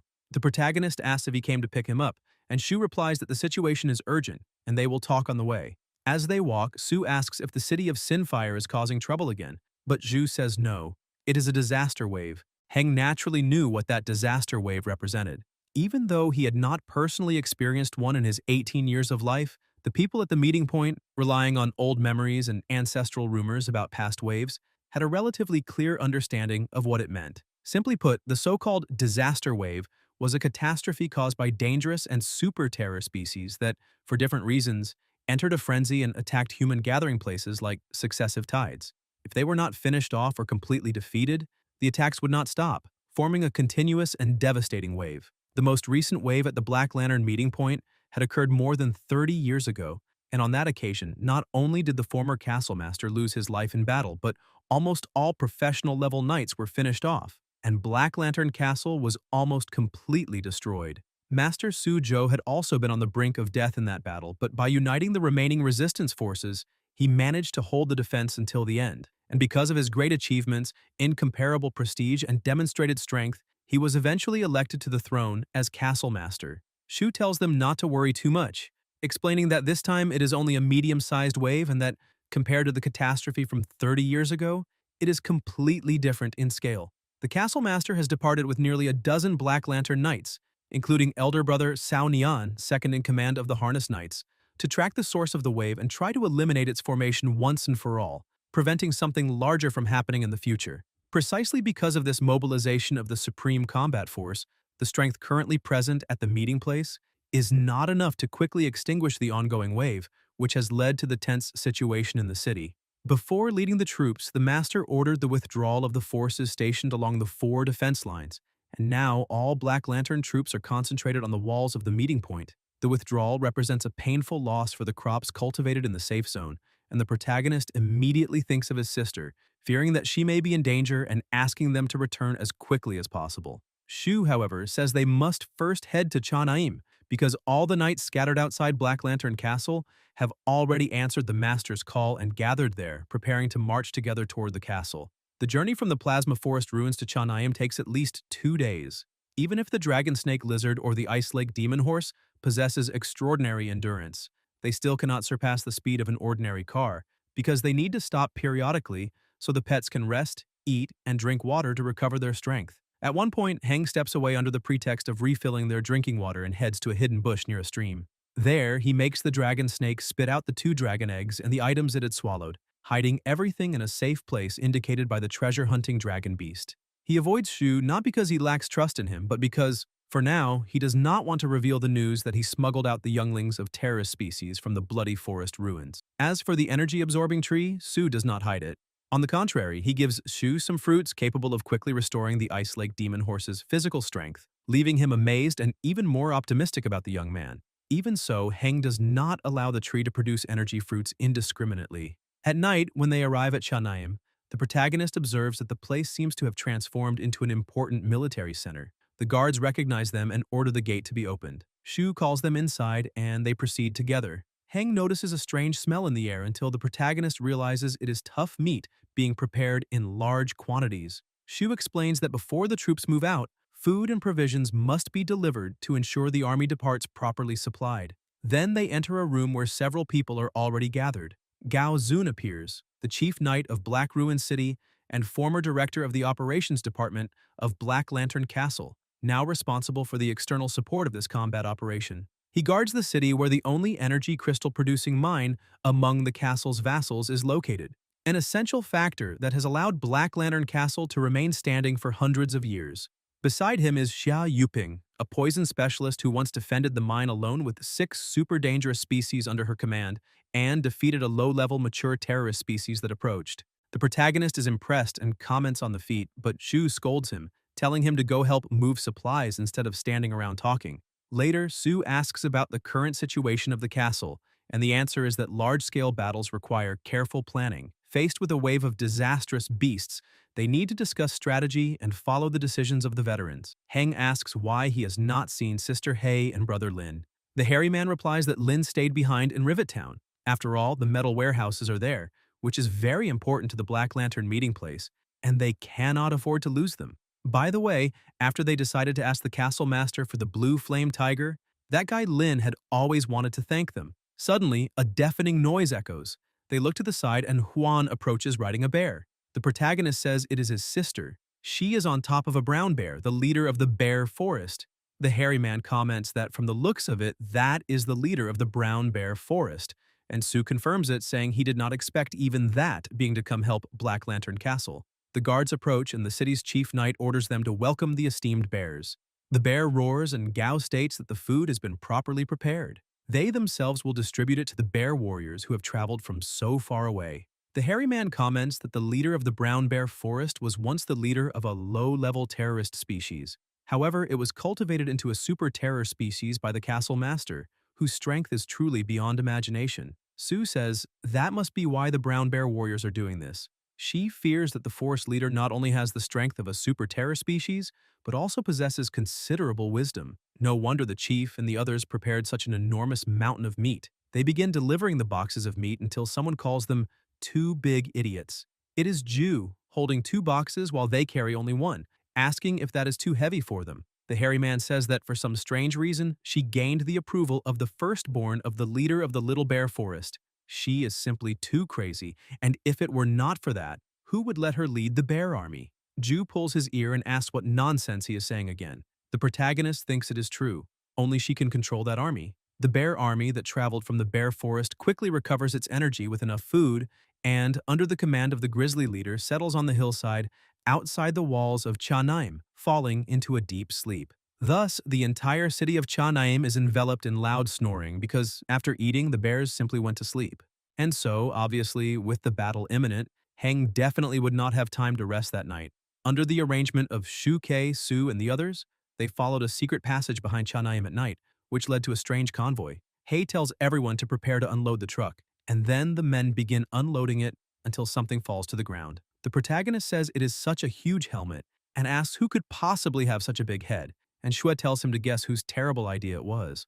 Under Su's shocked gaze, the army of bear warriors from the forest obediently walked to the center of the convoy and, with the help of the people of Chanaim, managed to put on customized armor made of special steel. Seeing the shining blades on the armor and the helmet with a spiral horn on top, Heng had every reason to believe that this group of ordinary bear warriors, who had not yet mastered the use of energy, would be enough to fight alone against mature, mid-level, dangerous species after putting on the armor, and the protagonist thinks of a full physical confrontation. While the giant bears were busy putting on their armor, the humans were not idle either. Under the plan of Gao Shu and the other high-ranking officers, the armed forces of more than a dozen vassals, including Cha and Black Ruin City, were centralized. 70 or 80 armored vehicles gathered in Chanaim, along with the conventional armed forces of thousands of men. Considering that each of the 70 or 80 armored vehicles was a complete 5-man combat team, this represented an armored force of nearly 400 people. In the end, with Gao and the others included,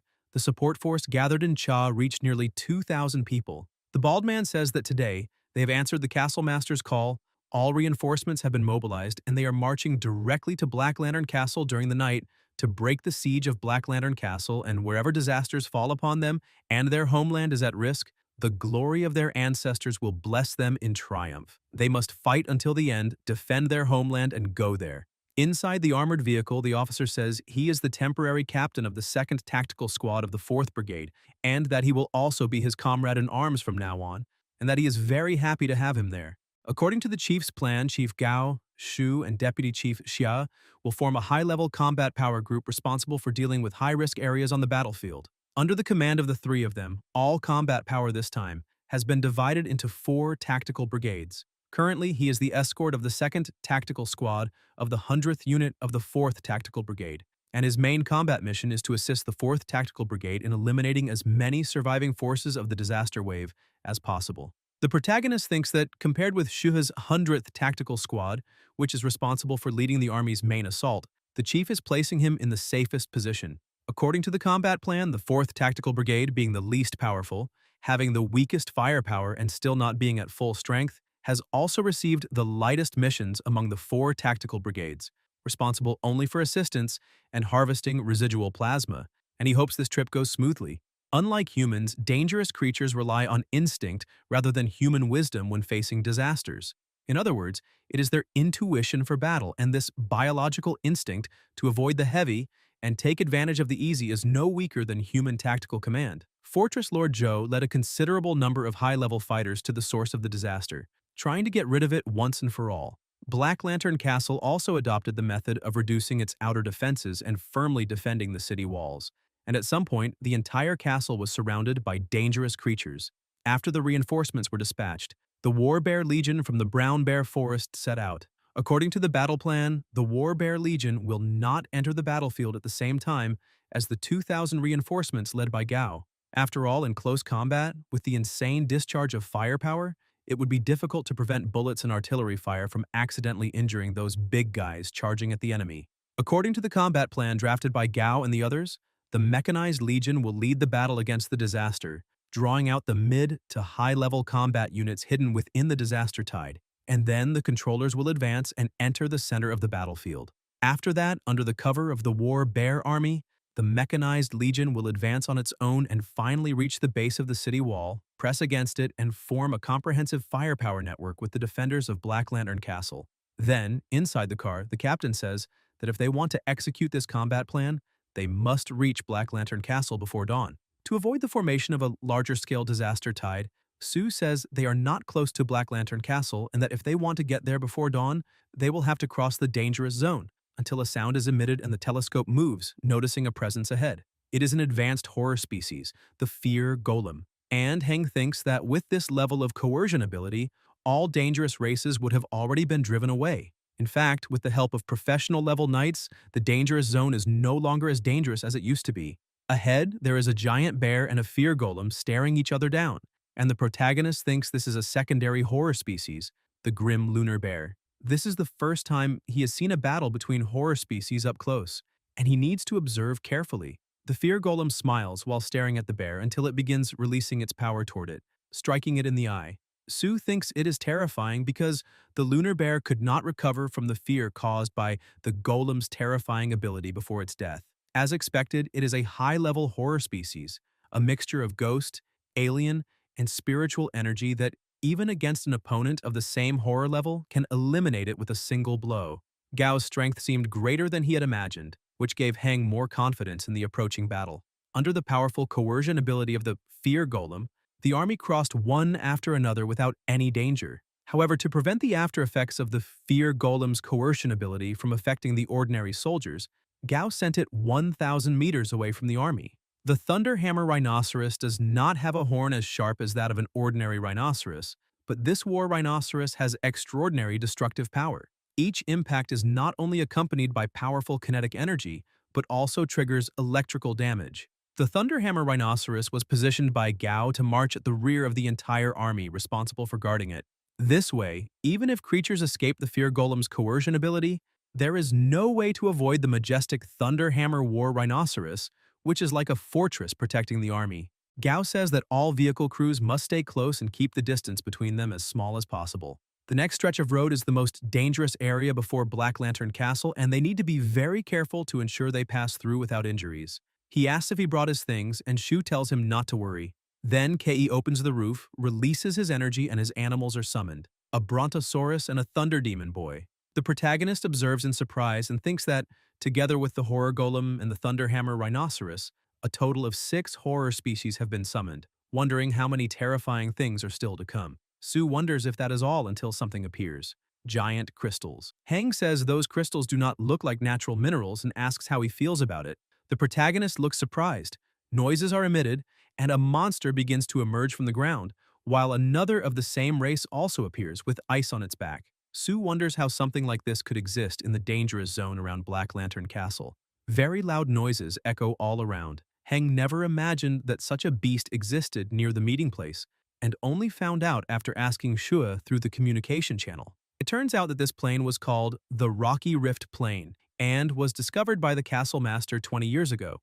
The reason the Rocky Rift Plane had not been discovered before was because of the relatively hidden location of this canyon, and even more so, because almost everyone who had ever discovered this great canyon had lost their life there. That is why it had remained hidden right under Black Lantern Castle's nose for so many years.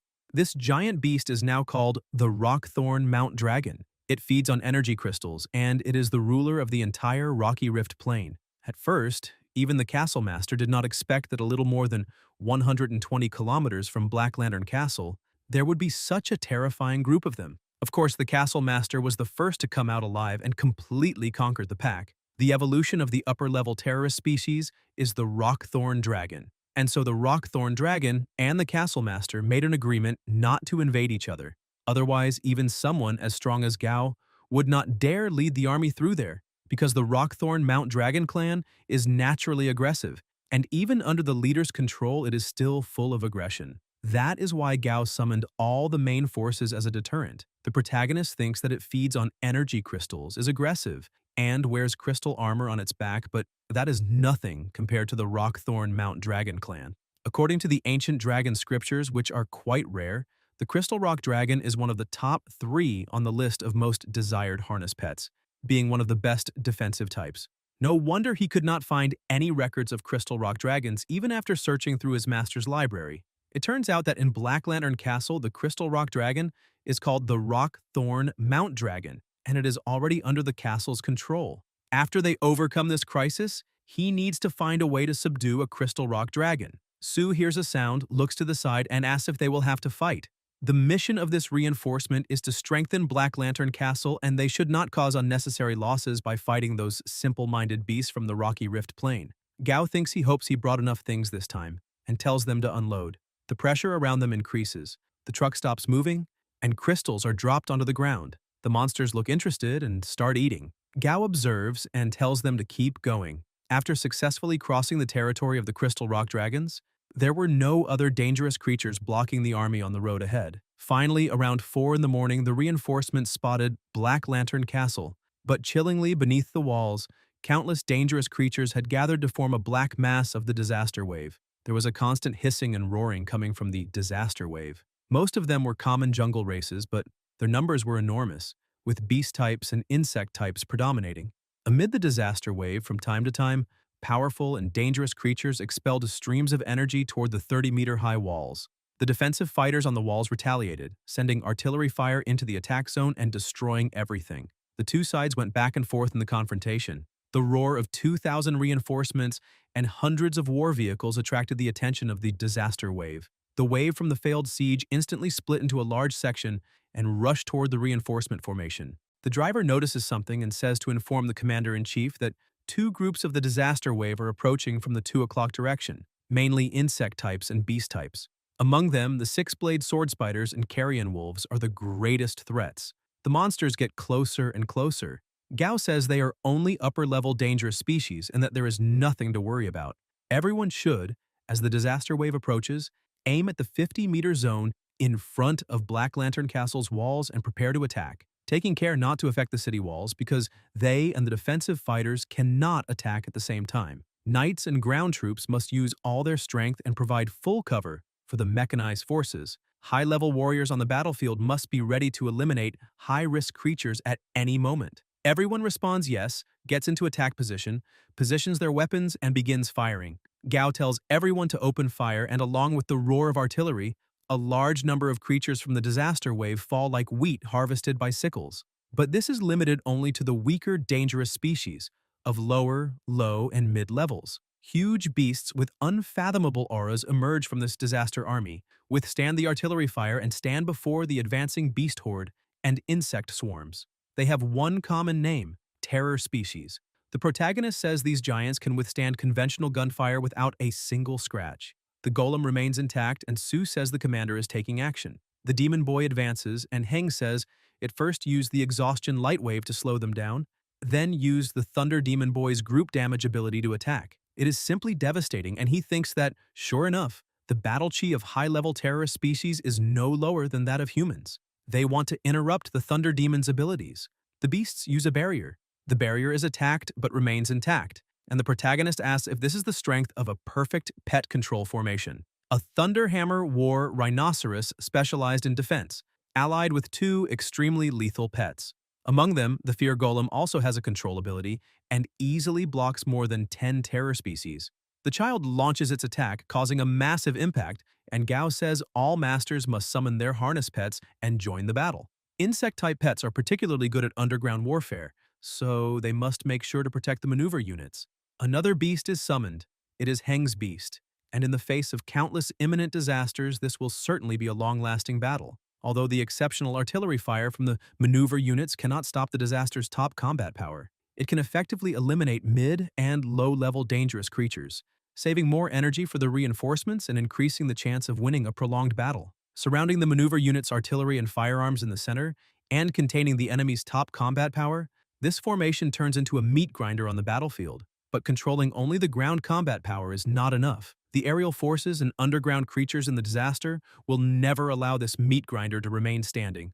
Gao says that for the rest of the battle it will be up to them, the masters, to act, maintain the maneuver positions, and eliminate the enemy in the air and underground. The dangerous creatures from the carriage, the pets, and the catastrophe tide collide in an instant. In addition, many-legged insect-type creatures emerge from the ground. In the sky, bat-like creatures constantly fly around, spitting acid and launching explosives that look like pieces of rotten flesh. And as a result, the battlefield turns into chaos.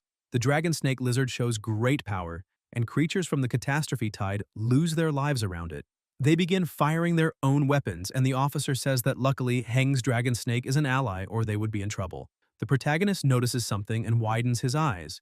An attack is launched toward them, but they manage to dodge by a hair, and Su thinks his pet is nervous and being targeted. Fortunately, Gao had asked him to come there earlier, just in time to save the soldiers. An extremely dangerous species at the complete stage appears, the plasma-thirsty tiger. Heng thinks that a fully advanced plasma-thirsty tiger at the second upper level of combat power is naturally thin but possesses incredible strength. Its defense is somewhat fragile, but that can be overcome, and he tells his pet to keep its distance and use evil thoughts to bombard it, without competing with it in strength. The dragon lizard opens its mouth, releases its power, and causes a tremendous explosion. Noises echo, and the dragon lizard advances toward the tiger, attacking it. The smoke disperses and more tigers appear, and the protagonist notices there are 5 of them. If he cannot defeat them, he should just influence them, without respecting any martial ethics. The monsters attack together, surrounding the dragon lizard, but the dragon advances, releasing a flying strike with its claws and using the power of the dragon. Su thinks this is not an arena ring. Although the dragon snake lizard's recovery power is incredible, in real battles it is injury for injury, and that is exactly what the creatures of the disaster wave want. Plasma-thirsty tigers are naturally united, and that blow will certainly awaken their thirst for plasma. The monsters approach, the dragon lizard stares them down and uses its fully solid pressure creation ability, the dragon spirit roar, causing an explosion. The protagonist says he will hold 2 of them for it and that it should do it quickly, ordering Wei to make the Black Walker assault armored vehicle fire at the 2 plasma-thirsty tigers on the far left. The rest will be handled by the dragon snake lizard. Wei replies that of course he will take care of it. More explosions happen, striking the monsters. The dragon walks toward the surviving opponents, attacking them with its claws. Gao says the castle master received such a good disciple this time, and cannot believe he can make a tamed beast go against its wild instincts, use tactics, and execute combined skills. Shu says that boy is very good. He surprised him when they were in the Brown Bear Forest, and if it had not been for him, the city of Sinfire would have succeeded that time. He simply did not expect such a well-behaved child to be so fierce on the battlefield. Ke observes a screen and asks if they are heading towards Su, and Gao says something is coming. Meanwhile, outside, more monsters approach, attack, and break a car in half. Heng observes and says it is the 1,000-legged steel-armored centipede, a low-level terrorist species, and asks why it is coming there. On the radio, Gao tells him to focus on fighting the enemy and that he will leave the Flame Lion to protect him, reminding him that the disaster war is different from the battles of the past. There are many upper-level dangerous creatures hidden within the disaster wave, especially waiting for humans with top-tier combat power. Unlike dangerous creatures, it is much harder for humans to reach that level of power, and once there is no containment against that top-tier combat power, humanity will undoubtedly be defeated. He can act, but he must be cautious. Birds fly toward the lion, and the bald man asks if it has already started using the power of the air and tells the Thunder Demon Boy to appear. The demon child is summoned. Shu tells them to be careful because attacks from above are fatal to moving troops and they must not let them pass. The demon child releases its power with lightning and defeats the birds, and the protagonist asks if this is the strength of Gao Zun's main beast. Then Su notices something. The ground also begins to break apart and he thinks the attack from above was only cover, while the real fatal blow is in the ground. With such an ability, it must be an advanced terrorist species. Everything goes silent for an instant until the pressure increases and more monsters appear. Advanced and dangerous species called ground-erasing squids. The monster opens its mouth, releases power, and injures an officer. The centipede stares at them and continues attacking. Hang observes and says that if this continues, the mobile army will be completely destroyed and the dragon lizard needs to help. Unlike the commander, once the mobile army is defeated, all the soldiers present will share the same fate. It is the end. The dragon lizard is attacked and receives a small wound, and the protagonist thinks they need to bring them back because protecting them is the master's responsibility. A spiritual energy technique is used, creating dragon-scale armor. On the radio, Gao says the disaster tide is coming, and that what they can do is distribute their top-tier combat power within the tide, ensuring they are not instantly finished off by the terrifying monsters. It is an almost endless war of attrition. Whether it is them or the enemies, this battle is destined to end with someone falling, and that is today. They will be in the lullabies of future generations, and their names will be testimony to the glory of their ancestors. The centipede continues advancing. All the masters use fluorescent light on their bodies to assist the beast with all their strength, and the figures of the masters in the crowd look like stars shining in the night sky. The beast continue advancing and Su realizes this is bad. He says that Shua and he cannot contain this terrifying species, not even the dragon snake lizard. The centipede releases a loud noise. Heng notices something. It is the red-haired girl with the war bears. They charge toward the centipede and tear it apart. From midnight to dawn and from dawn to dusk, Gao, Su, and the entourage, together with the defenders of Black Lantern Castle, crush more than 200,000 dangerous creatures. Finally, when the flaming sunset is about to fade, that terrible battle comes to an end. As for Black Lantern Castle, 3 walls were destroyed and 20% of the city's civilians were affected. More than half of the tens of thousands of allied troops gathered from Cha Naim will remain on that scorched land forever. When they entered the war, there were nearly 100 people in the army, but only 39 made it to the end. After this war, it will probably take at least 2 or 3 years for Black Lantern Castle to recover. The crisis is also an opportunity for development. Every corpse of a terrible species is a valuable resource for any gathering place. Meat, hide, scales, and bones are excellent materials for making rare items and various strange artifacts. If Black Lantern Castle can absorb the dividends brought by the war, it will certainly reach an even higher level of development in the future. At the Animal Domestication Sanatorium, the high-level dangerous species light pink flower is summoned. The healer treats the dragon lizard and the protagonist says it looks like the dragon snake is enjoying it quite a lot. The beast is great, and in the future, if the dragon snake gets hurt, he will come to her for help. The healer says she understands, only commenting that the light pink flower may be a little small. The flower uses its healing ability. Someone enters the room and says Master Huo asked him to go to the inner fortress meeting hall because the fortress lord has returned. Su asks if they found the source of the disaster. Elsewhere, Heng asks if his master has returned, and Zhou answers that he has. Now that everyone is here, they will get straight to the point. This time, they went to investigate the source of the disaster wave and found something strange. The protagonist says there really was something strange. At the time, he was tracking the origin of the disaster wave with his elder brother and discovered an abyss that looked like a giant mouthful of fangs, nearly 1 kilometer in diameter and hundreds of meters deep. Inside the abyss were traces of movement from a mountain-like creature. They dove into the abyss to find it, but there was no sign of it at all. Just as they were feeling frustrated, they sensed spiritual waves coming from the depths and continued descending to the bottom. There, dozens of terrorist species and a large number of dangerous species were protecting dozens of strange, twisted larvae. Those larvae were completely black and covered in holes, and from each of those holes came threads of spiritual energy that manipulated the disaster wave like a puppet, making it attack Black Lantern Castle and several other large gathering places. Those giant larvae were not very strong, aside from an extremely hard defensive shell, comparable to that of super-terrorist species, and a spiritual attack equivalent to the spiritual systems of top terrorist types. They had no other notable abilities. Together, they eliminated all the dangerous creatures at the bottom of the abyss, and in the end, the chief brought something back. And this is it. Joe shows what he brought. The protagonist looks at it, feels something strange, and thinks of the disaster nest, thousands of years of extinction, Twilight City, humanity's last hope. The old days are about to begin. Only through annihilation will there be new life. Voices call out to Sue. It is the people in the room. And then Heng wakes up. The chief asks what just happened to him, and the protagonist replies that he is fine.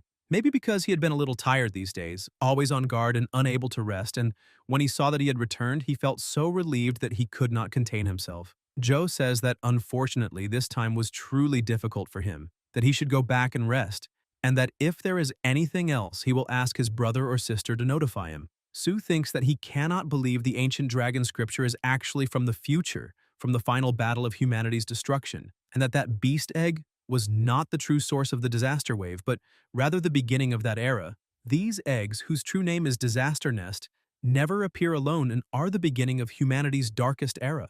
The nest is a terrible weapon of war created by beings called taboos. After hatching, this nest will become the giant creature that his master failed to find at that moment. They are capable of creating a constant flow of dangerous creatures from enormous amounts of spiritual energy and resources. Unlike mating between male and female and natural reproduction, the nest is a creation. An army created by it does not need to grow, is born adult, does not fear death, and is absolutely obedient to the will of the nest. What is even more fatal is that this manufacturing process takes an extremely short amount of time, and those larvae his master exterminated were only a creation called split brains. They are nothing more than tools used to control dangerous creatures under command. The future to which the ancestral dragon scripture belongs was destroyed by the nest. The protagonist slams his fist against the wall and wonders how he should tell his master, how to explain that he, a new knight, knows all of this.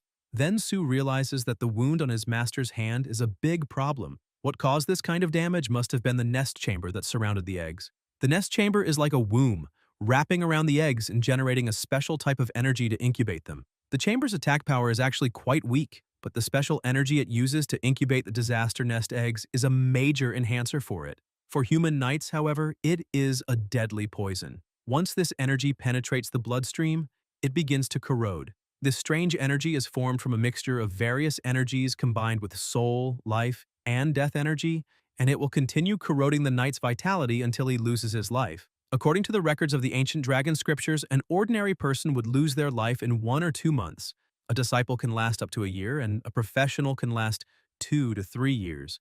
The method to remove this energy was only discovered 10 years after the disaster nest was found. Heng says that if he sells all the bloodline incense, together with his savings and contribution points, he may be able to gather the materials to make the antidote. They will start by saving the master and changing the future.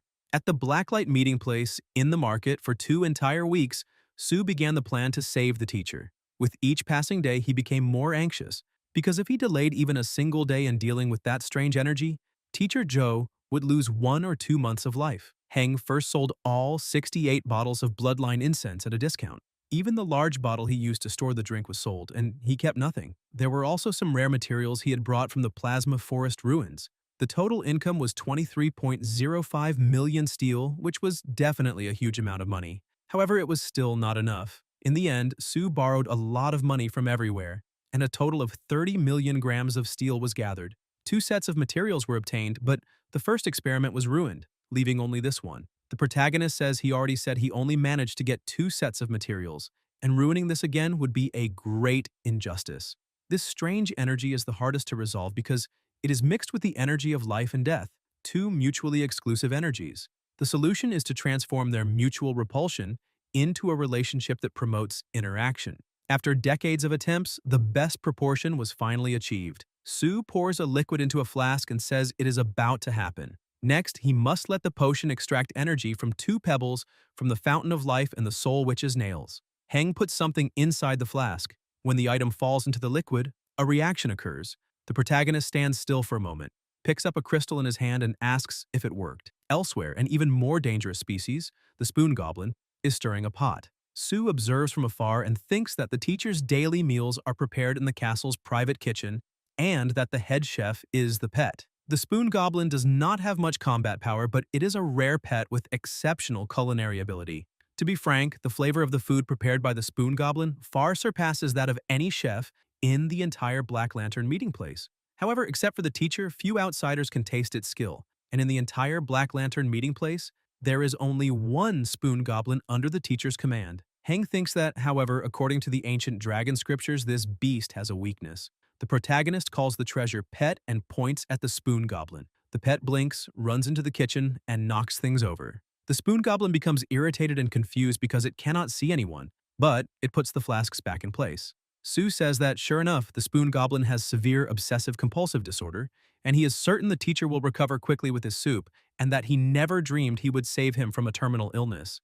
Elsewhere, Joe places the arrow on the table and says that, once again, it will not last much longer, and that this is madness. He cannot tell these young people the truth, because after the war, they need to stabilize people's hearts. The chief looks to the side at the spoon goblin and says that, unfortunately, he does not know how much longer this kind of life will last. Children and grandchildren have their own blessings, and when one generation of castle masters falls, a new generation naturally rises. It has always been this way, and when he drinks the soup, he realizes that his hand has been healed. The chief drinks more of the soup and says he never thought it could have such a miraculous effect, asking if new ingredients were added today and whether anyone had been in the kitchen. Then Joe uses the high-level dangerous species.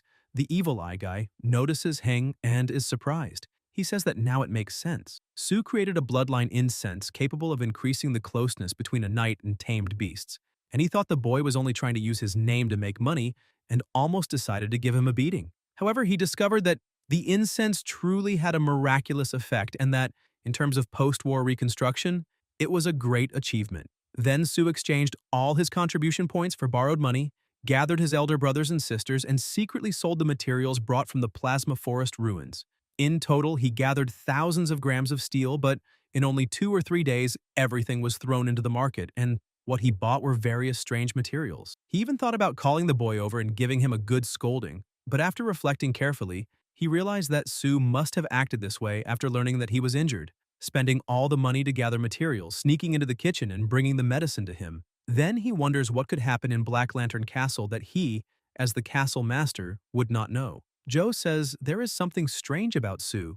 The bloodline incense is already incredible, but he can also heal wounds that even professional healers cannot treat, and he wonders how many secrets this boy is hiding. Then he thinks there is no point reflecting too much. No matter what happens, Sue is still his disciple, and even if he loses everything, or his secrets are revealed, he will continue to stand by his side. Elsewhere, the protagonist says these are fire fibrous roots, red vine handles, ice lotus fruit, and blue ice gel fruit.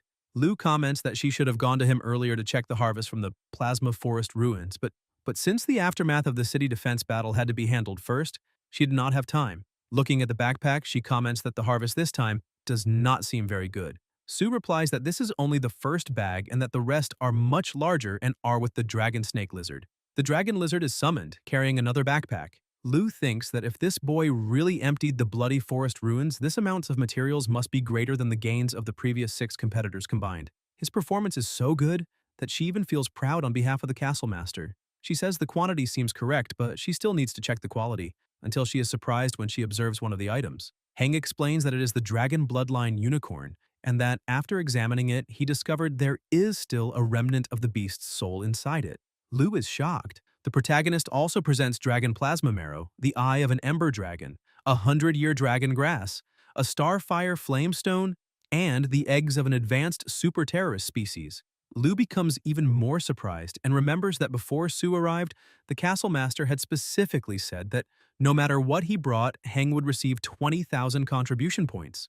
At the time, she even protested, saying that they were all disciples, and that he should not be so partial towards Sue. Now, looking at all of that, she realizes that what Sue brought is worth at least 100,000 contribution points, and understands that the castle master was right. The protagonist asks how many contribution points he can receive in exchange. Lou raises 2 fingers. Sue asks if it is 200,000 and if it is really that much. Lou replies that no, it is 20,000. Heng asks if she is serious, and she confirms that she is, explaining that after the battle, the meeting place is no longer as rich as before. The protagonist waves to her and Lou waves back. The door is knocked on. Lou says he does not need to be so arrogant, that Sue is a good boy and part of their group, so he should not be bullied just because he is Heng, and she states that she needs to speak with the castle master. Faced with Lou's irritation, Joe realizes that she is jealous because he had given Sue the green light. While thinking about how to resolve the situation, he explained that 20,000 points was a fairly reasonable price. After all, he could not reveal the secret that Sue had healed his wound. As a result, Joe was immediately criticized by Lu, but when she showed the list of materials, he finally understood the situation. Observing the list, Joe became a little worried about how he would explain this to the owner of the Plasma Forest ruins since Sue had practically looted the place. In the end, to show his appreciation for his precious disciple, the chief decided to act on his own and took Sue to the warehouse. He allowed the boy to choose whatever he wanted, with only a symbolic deduction of contribution points. After all, granting 200,000 contribution points all at once would attract envy, unnecessary attention, and possible risks for Sue. As his master, he must protect his disciple at all costs. Joe asks why his hand suddenly recovered, and the protagonist replies that he is a professional knight and that his recovery ability is naturally far superior to that of ordinary people. The chief thinks he should keep pretending and says he heard from the manager that the materials Sue is looking for are not in the warehouse. Sue replies that he exchanged some contribution points for a trip to the Bloody Forest ruins and originally intended to find some materials in the warehouse. But there was nothing suitable, so he would like to know if he could exchange them for an item from the master's collection. Joe asks him to accompany him. Heng looks around and comments that there does not seem to be any treasure there. The chief then tells Qibao to open the door to the treasure world. A light moves, and Qibao replies yes. The protagonist asks what that is, and Joe explains that Qibao is the teacher's only pet, whose racial level is above horror species. Unfortunately, it does not have much attack power and mainly serves to store items, but it will show them the inside. They enter through the portal. The chief explains that although Qibao has some offensive capabilities, its defense and security abilities are extremely exceptional. Without permission, even if someone destroyed the entire painting where it is sealed, they still would not be able to enter the internal space. And naturally, someone capable of destroying Qibao's painting would have to be at least above the level of horror species. He says that all those items are part of his collection and that Sue should feel free to choose. The master will wait outside, and when he finishes selecting, he only needs to call the painting's name for it to send him back. By the way, he suggests that he look in that direction.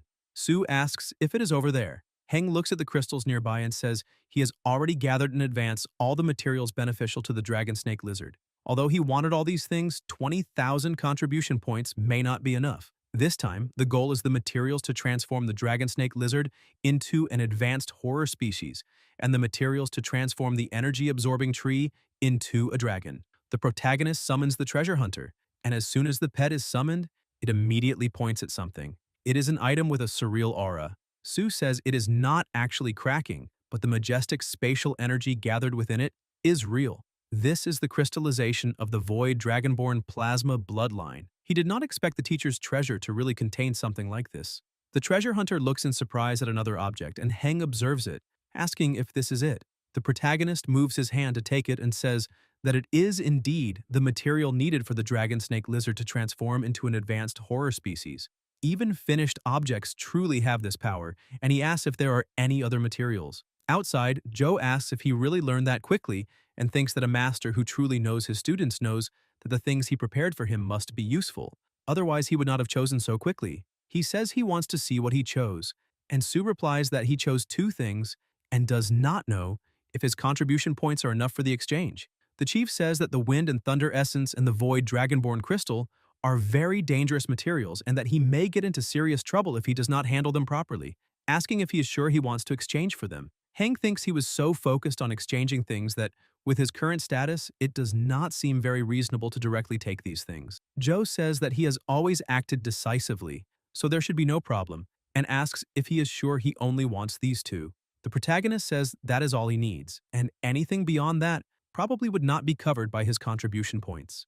The chief thinks that he knows he does not have enough. This wind and thunder essence is worth 200,000 contribution points, not to mention the void dragon crystals. He has a good eye, did not even look at the ones prepared for him and took the most expensive ones. That is almost 800,000 contribution points. Sue asks if it is not enough, and Joe replies that no, it is enough, and if anything is left over, he will charge him 2,000. Heng says it is a good deal and asks if they should not invite Lin and his sister to watch him exchange as well. The chief says he will send those two items to his house later, and that he should focus only on himself, not worry about Lin, and just make good use of those two materials.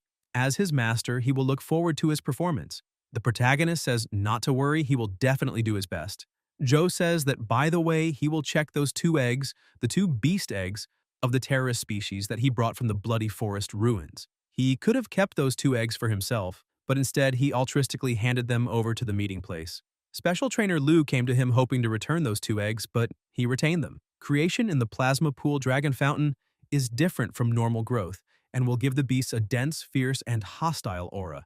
A small mistake can cause irreversible damage to the knight's soul. This is a situation that only professional-level knights can handle, and that is why he is keeping the eggs. The vitality of these 2 dragon eggs is much stronger than that of the offspring of high-level terrorist species and is almost the same as those of upper-level terrorist species. He believes that the owner of these eggs was about to break through the marks of the racial barrier and advance even further. He says he is a very lucky child that the owner did not catch him. Otherwise, even if he had 9 lives, he would not have been able to escape. But now the condition of those 2 eggs is not good. Their nourishment in the dragon plasma fountain was interrupted for too long and their vitality is very weak. If they do not think of a solution, they will lose their lives. Sue thinks it would be a shame if that happened and wants to know if there is any remedy in the ancient dragon scriptures. Joe wonders if the boy was shaken by this news, though he should not be. On the other hand, this is probably the first time this silly boy has encountered eggs of a terrorist species. He says that a disciple's problems are the master's problems, that he is not upset and that he is already taking care of those 2 eggs. After a door opens, dark energy comes out from inside. They enter the room and the protagonist asks what that is. The chief replies that he simulated the effect of the plasma pool dragon fountain with 4 strange objects, the remnants of 4 pillars, and the remains of a large number of terrorist species corpses, trying to help these 2 eggs recover their vitality, and so far the results have been good. Sue notices something as he looks at the beast above and thinks that this dragon's power is so terrifying that even blocked by special materials, it still makes people tremble. Joe pulls away a cloth, revealing a main terrorist species, the plasma-winged snail, with its heart still alive. The chief says this is a great use of the mental barrier. Joe cuts Heng's hand and plasma rises, floating. The chief says that knights can subdue beasts by crushing them with spiritual power to make them submit, or by making them voluntarily enter a contract through a higher level of bonding affinity. He will use the plasma to incubate these 2 beast eggs. This will lay the foundation for their future subjugation. The protagonist thinks that with his current abilities, trying to forcibly crush these terrorist species would be a foolish dream. He cannot believe his master actually invested so much to help him pave the way. They keep watching the snail, and Joe says these 2 dragon eggs will still take a few years to hatch, ranging from 1 to 3 years. He will come from time to time to replenish their energy and then hand them over to him when they hatch. Sue says that if these 2 eggs hatch, he will keep only 1. He cannot use 2 dragon hatchlings, so he can keep the other one. Not to mention that whatever hatches from that damned Tyrannosaurus egg is a special super terrestrial type. Joe says that even if it is a high-level terrorist species, its ability to increase the master's strength is still very limited, so he should keep that kindness. Besides, he asks who said he cannot use 2 dragon hatchlings. The chief tells him to watch carefully. Heng asks if this is senior brother Lin's fire toxic man, and Joe replies that it is not the fire toxic man, but its second evolutionary species, the super terrorist species fire poison man. However, long ago it broke through the shackles of its race and is now one of the most powerful among high-level terrorist species. He summoned them to show that 2 pets of the same race can be trained by combining attack skills, and if trained properly, attack and defense can be combined into one, making their strength much greater than if they fought separately. The protagonist says he did not expect the master to have such methods. Joe tells him to practice calmly and that one day he will become a truly strong person. Sue says he will remember his teachings and asks if he knows about Rocky Rift Valley. The chief replies that, judging from the strength of his mental barrier now, he should have reached the level of a high-level disciple. To be honest, he has a talent he has never seen before, but high-level disciples can only subdue special dangerous species. The most he can do is try to come into contact with more dangerous species. The Stonethorn Dragon is a super dangerous species, so he is taking too big of a step, and that is not good. The Stonethorn Dragon is still too much for him. Later, in another room, Joe says he knows he is ambitious, and that the first beast he controlled is an upper-level dangerous species, but the path to success cannot be rushed. Heng says he has plasma incense, a lot of plasma incense. The chief says there seems to be a chance. Rocky Rift Valley is more complicated than he thinks. The reason he went to provoke those big guys was because he had the idea of mounting the Rockthorn Dragon. By controlling those powerful beasts, the strength of Black Lantern Castle would also reach a higher level. But so far, in the entire meeting place, Only the fifth sister and the late sixth senior brother have subdued the Rockthorn Dragon. That is because the guardians of the Rockthorn Dragon clan established rules. The large amount of crystals produced in Rocky Rift Valley is not caused by the presence of the dragon, but by the existence of a terrifying species.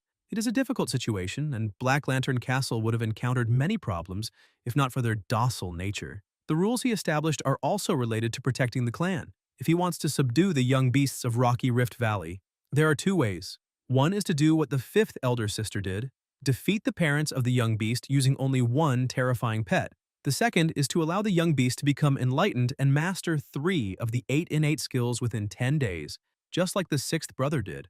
Guys, if you enjoyed the video, leave a like, comment, and subscribe to the channel so you don't miss new content. Thank you.